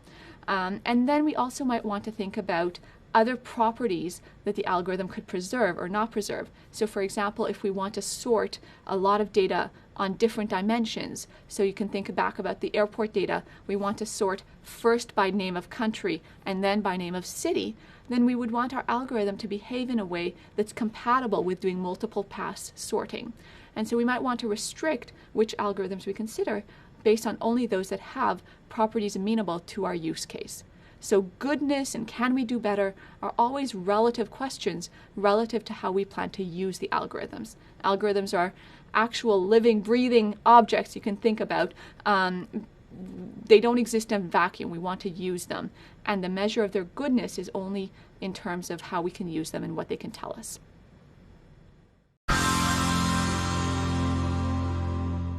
In the previous two videos, we've seen two different algorithms for sorting data. Now, that's just the beginning, the tip of the iceberg. There are many, many, many algorithms for sorting. We're not going to cover all of them. What you do want to keep in mind is that it's possible to optimize these algorithms tremendously depending on the application. And that takes a lot of work, but if you actually just want to use sorting, you don't need to write the sorting algorithm yourself. So by the end of this video, you'll be able to use the predefined Java method to sort, and you'll be able to explain the properties of this built-in method. Because whenever we use a tool, we want to be able to know both its functionality and its limitations. So it's useful to be aware of what the built-in method is actually doing. So as a reminder, we've talked about both selection sort and insertion sort. We talked about why each of these give correct algorithms for sorting data. And we also talked about some potential limitations in terms of the time that it would take for these sorting algorithms to actually work through a lot of data. And we've talked about how to write the code for these sorting algorithms. But we don't want to write that code each time. And so here's this code snippet of how we might be able to sort some data as part of a larger method without actually writing the sorting ourselves. We do need to use some built-in utilities from Java, and so that's why the import method is up top there. And then once we've built a list of, for example, integers, then all we need to do is call the sort method, collections.sort, on that list of integers. And then lo and behold, if you run this, you'll see that our numbers are sorted. And so it's this one-line method that is kind of a cheat because we haven't actually implemented sort method. But if what we're focused on in the particular method that we're writing is not the sort, but that's just sort of a helper piece of our code, then it's useful to go to the library and pick out that built-in method and use that instead of having to implement it each time. The reason it's useful is that we get the benefit of a lot of other people's hard work. Turns out that in this built-in method, what's being implemented is an algorithm called merge sort that's then been tweaked and optimized for various reasons. In particular, it's been made to be super fast, and we'll talk again in the next course about what we mean by a fast algorithm and how we can compare algorithm speeds to one another. But merge sort is known to be provably faster than selection sort and insertion sort in most cases that we care about. And in particular, it's really good for nearly sorted data. If you think back to selection sort and insertion sort, trace through how those algorithms would behave if our data was already almost sorted. And what you'll see is that one of them does better than the other in responding dynamically to the kind of data that's being presented. And so it's really useful if we know that we're going to maintain, for example, our list of airports, and every so often a new airport is going to come up and we want to add it to the list and then resort the list to make sure that it's in the correct location. We want our algorithm to be able to be responsive to that and be fast when our data is almost sorted and we just maybe have a couple of things out of place. The optimized merge sort that is also built into Java has an additional property in that it's stable. So that means that if we run sort a bunch of times on the same data, and we have a couple of pieces of data that are duplicates in some sense, they won't switch orders as we run sort again and again and again. And that can be useful if we want to, for example, sort the data on different dimensions. So what you'll see is in the project, you'll be using some sorting and searching techniques. But what we encourage you to do is to use the built-in sort and not have to rewrite sort on your own so that you can make use of these great properties that the optimizations have given us.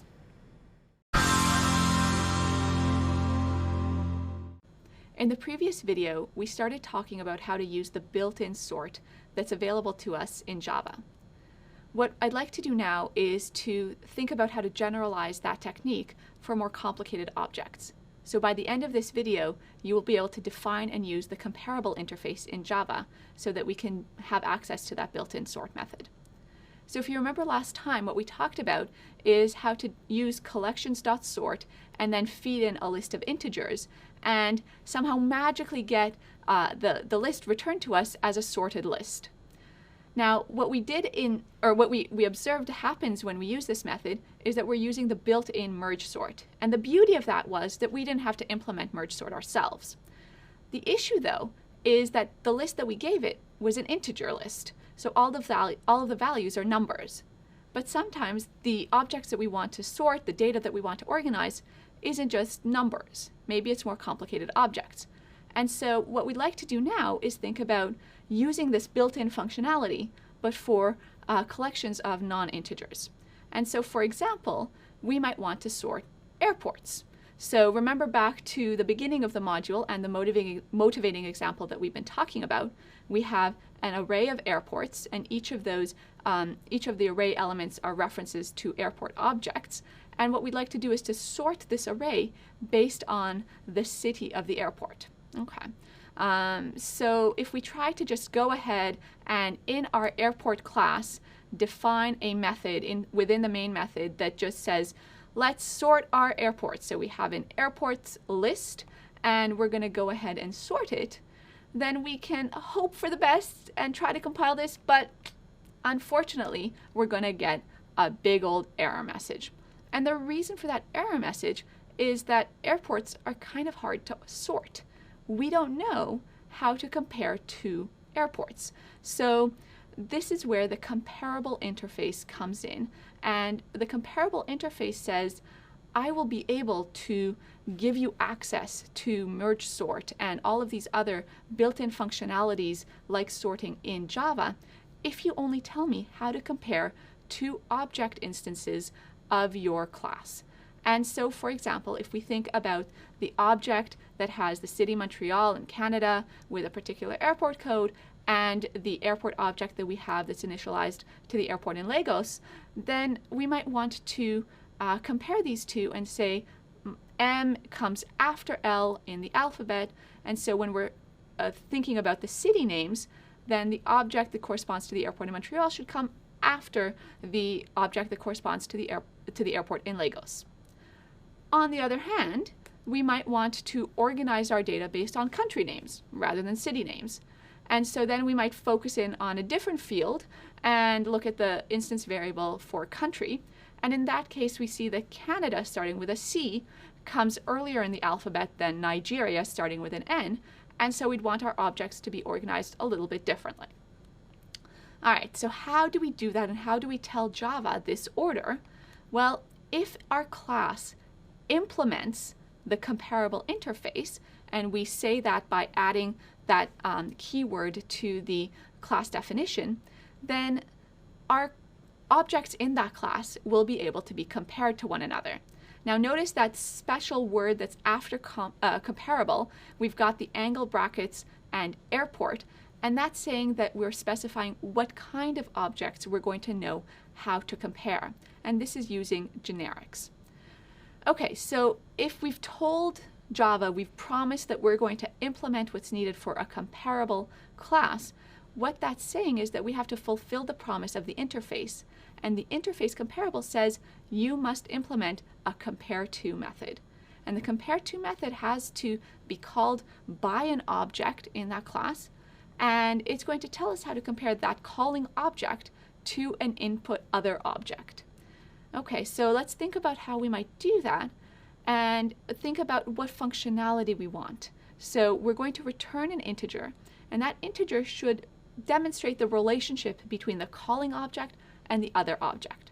So if the calling object is supposed to be smaller than the other object, then the integer that we return is negative. If the calling object is supposed to be sort of the same size as the other object, then we should return 0. And if the calling object is bigger than the other object, then we're going to return a positive number. And so what you might think about is the comparison method is something like doing subtraction, subtracting the calling object minus other object. That's sort of the reference that we have for why these integers are returned the way they are. Okay, so what we'd like to do is to return some number when an airport calls compare to another airport. And what we're comparing to is using the city name. So we're going to have access to the city name instance variables in each of these objects, and we'd like to order those city names. But city names are just strings, and strings are objects, and strings can be compared because we can sort strings by alphabetical order. And so what we're going to do is really just be kind of lazy and say, someone else compare these two strings, and we just want to return the result of that comparison. So what we're returning here when we're comparing two airport objects is what happens when we compare the city name of our current object, the calling object, as compared to the city name of the other object. Okay, so let's try it out. Once we've implemented this compare_to method, what happens when we go ahead and try to sort a list of airport objects? So we go back to the main method of our airports class, and we call collections.sort on the list of airports. And now, beautifully, we get as our output the list of airports in sorted order based on the city name. So Agra in India comes first, and then Beijing in China, etc., etc. Cool. One more thing. When we first thought about this problem, we said we can compare airports in some different ways. Maybe we can sort based on the alphabetical order of the city name, but what about the country name? So what do we need to do in order to change our compare to method in order to reflect the order of the country names? Well, we just need to change the body of that method to, instead of using the get country getter method for the, instead of using the get city getter method for the city name of the airport, we're using get country. And that's really all there is to it. We just need to change that one line of code. And when we run the same collections.sort method in the main method of the airport class, all of a sudden our list is ordered based on the country names, and we have Australia first, and then Canada, and then China, etc. And so at this point, you're ready to dive back into the project and use the comparable interface and the compare to method to compare markers in your project. Hi again, and welcome back to our module on sorting. At this point, you've seen two different sorting techniques, so we're going to see how well do you really understand both of them. You're very familiar with the concept challenges at this point. You know the approach is you're going to pause, think about the question, answer it yourself, discuss it with people if you have them around you, watch a video of UC San Diego learners learning about the material, and then confirm your explanation with our explanation. So without further ado, if you look at these two arrays, in the top array we have the initial setup, and the array below that we've got the state of the array after 3 loop iterations. Which sorting algorithm could have been applied to reach this state?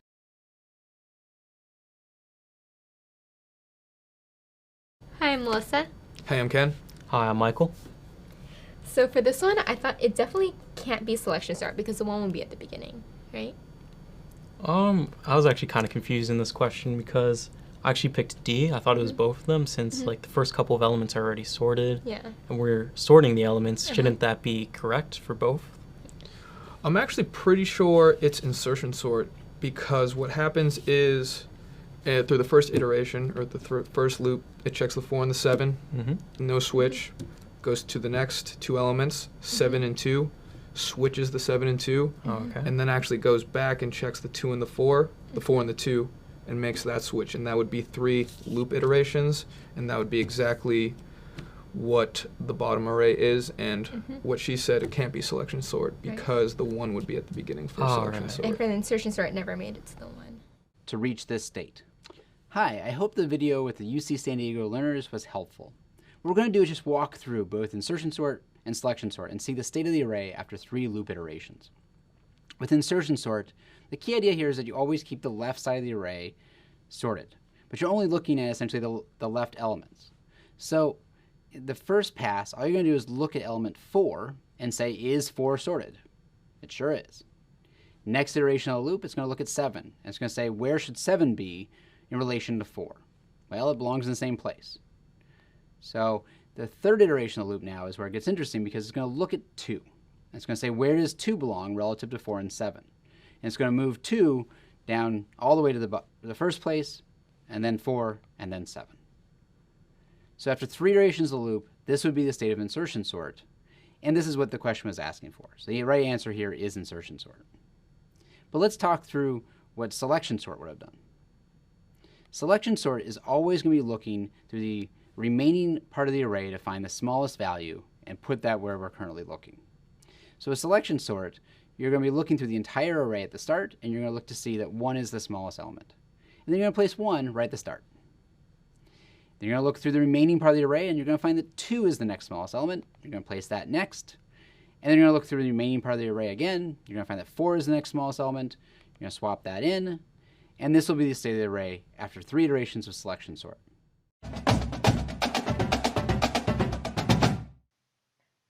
All right, so it's time to get started on your project. In this project, there are 2 parts. The first, you're going to write some code to sort the earthquake data. And the second part, where we think you're going to have a lot of fun, is to add your own extension to this whole project that you've created throughout this course. So before we talk about what you're actually going to do for the programming assignment, let me say a few words about how you're going to submit this programming assignment. It's a little bit different from previous modules.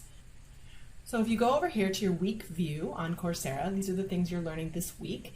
And down here at the bottom is, of course, the Check Your Knowledge lesson, which is the last lesson, just like it is in every assignment. And right now you're watching the programming assignment walkthrough. Of course, coming next is the programming assignment instructions, which I'm going over in this video. But let me talk to you about how you're going to submit the assignment. So as usual, what you'll do is you'll do a quiz, just like in previous modules, to check your understanding of the concepts and to make sure you've actually done the programming assignment correctly. But in this module, you're going to have an extra piece. Rather than just taking a quiz, we're actually going to ask you to submit a peer review assignment talking about part of your programming assignment for this module. So what's a little weird is you're going to see two peer review assignments, and they're right next to each other. So you can see one right here and the other right there. One of them has a due date, meaning that's the one that's actually due for a grade. The other one that you see right before it, this one is just basically a non-graded, kind of optional peer review assignment, and it's actually identical to the graded version of the peer review assignment. Now, you may be wondering, why do we have an optional version of the assignment that's identical to the sort of required version of the assignment? And the reason for this is that we want you to be able to get preliminary feedback from your peers in a quick turnaround so that you can get some feedback to incorporate into the submission that you ultimately submit for a grade. So this version, this ungraded peer assignment, is optional, but you can use it to submit your peer review assignment, get some quick feedback from your peers, make some improvements on your peer review assignment, and then go ahead and submit it for a grade down here by the due date. So now that we've looked at how you're going to submit your programming assignment in this module, let's go back and take a look at what you're actually going to do. So the first steps are the usual steps. We want you to find and open the starter code and take a look at it. Then we're asking you to compare our implementation to yours. And this is really more of a reflective question. How does what we did in the Module 5 implementation compare to your Module 5 implementation? Be ready to reflect on that in the quiz. The next part, you're going to be implementing the code to sort. So the first step says to implement the comparable interface in Earthquake Marker. So we go over here to the Earthquake Marker file, and you can see that there's a to-do in here that says implement the comparable interface. And so you need to figure out what that means. How do we change the class header so that it implements the comparable interface? And then, of course, there's a second part to implementing the comparable interface, which is to implement all the methods in the interface. In this case, it's just this one method, compare to, and you'll see a to-do down here as well. Remember that compare to compares the calling object earthquake marker to the parameter earthquake marker and returns either a negative value, 0, or a positive value, depending on the relationship between those two objects. And it's going to be up to you to figure out how to do the comparison and return the correct value so that you get your earthquake sorted in reverse order. All right, and then the second half of that piece is to implement this method in Earthquake City Map. So we go back over here to Earthquake City Map, and you'll be implementing a method. We can click here to this little to-do. We're going to implement this method sort and print. And that takes a parameter, the number of earthquakes we want to print, and it's going to print out the earthquakes in reverse order of their magnitude. So it's going to be the strongest magnitude first, and then weaker and weaker. So you're going to implement that method here, and then you'll want to call it from the setup method. So you'll be adding your call somewhere in here in the setup method. And then you can see here that the second part of the project, the main second part, is to add your own extension. So this is where we want you to get creative, have a lot of fun, and in case you don't have any ideas, we hope you have some ideas, but if you don't, that's okay. We have some ideas to seed your creativity. So there are two kind of major directions you could take this in. You could extend the functionality of your earthquake application, so continue to work with the earthquake data, and you're all set up for that. And we've got a number of different suggestions here that you might choose to implement.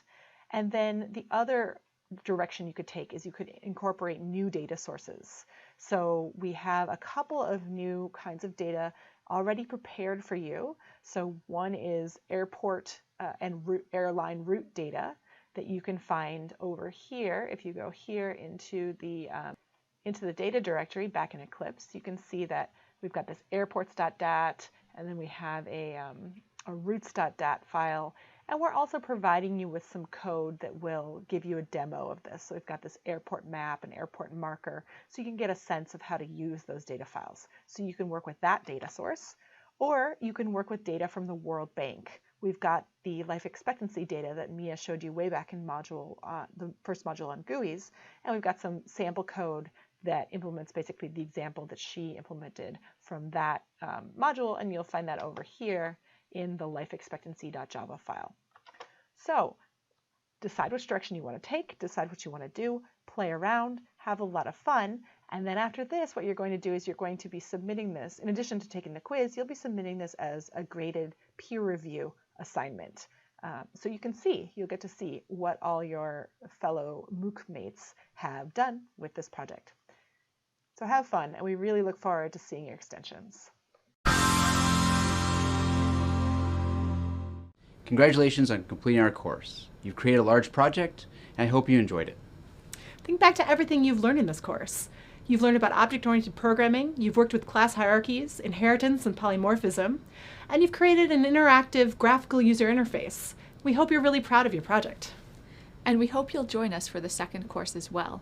We'll be thinking about the performance of the programs that we build, and we'll be incorporating data structures as the programs get even more complicated and interesting. So we hope to see you there.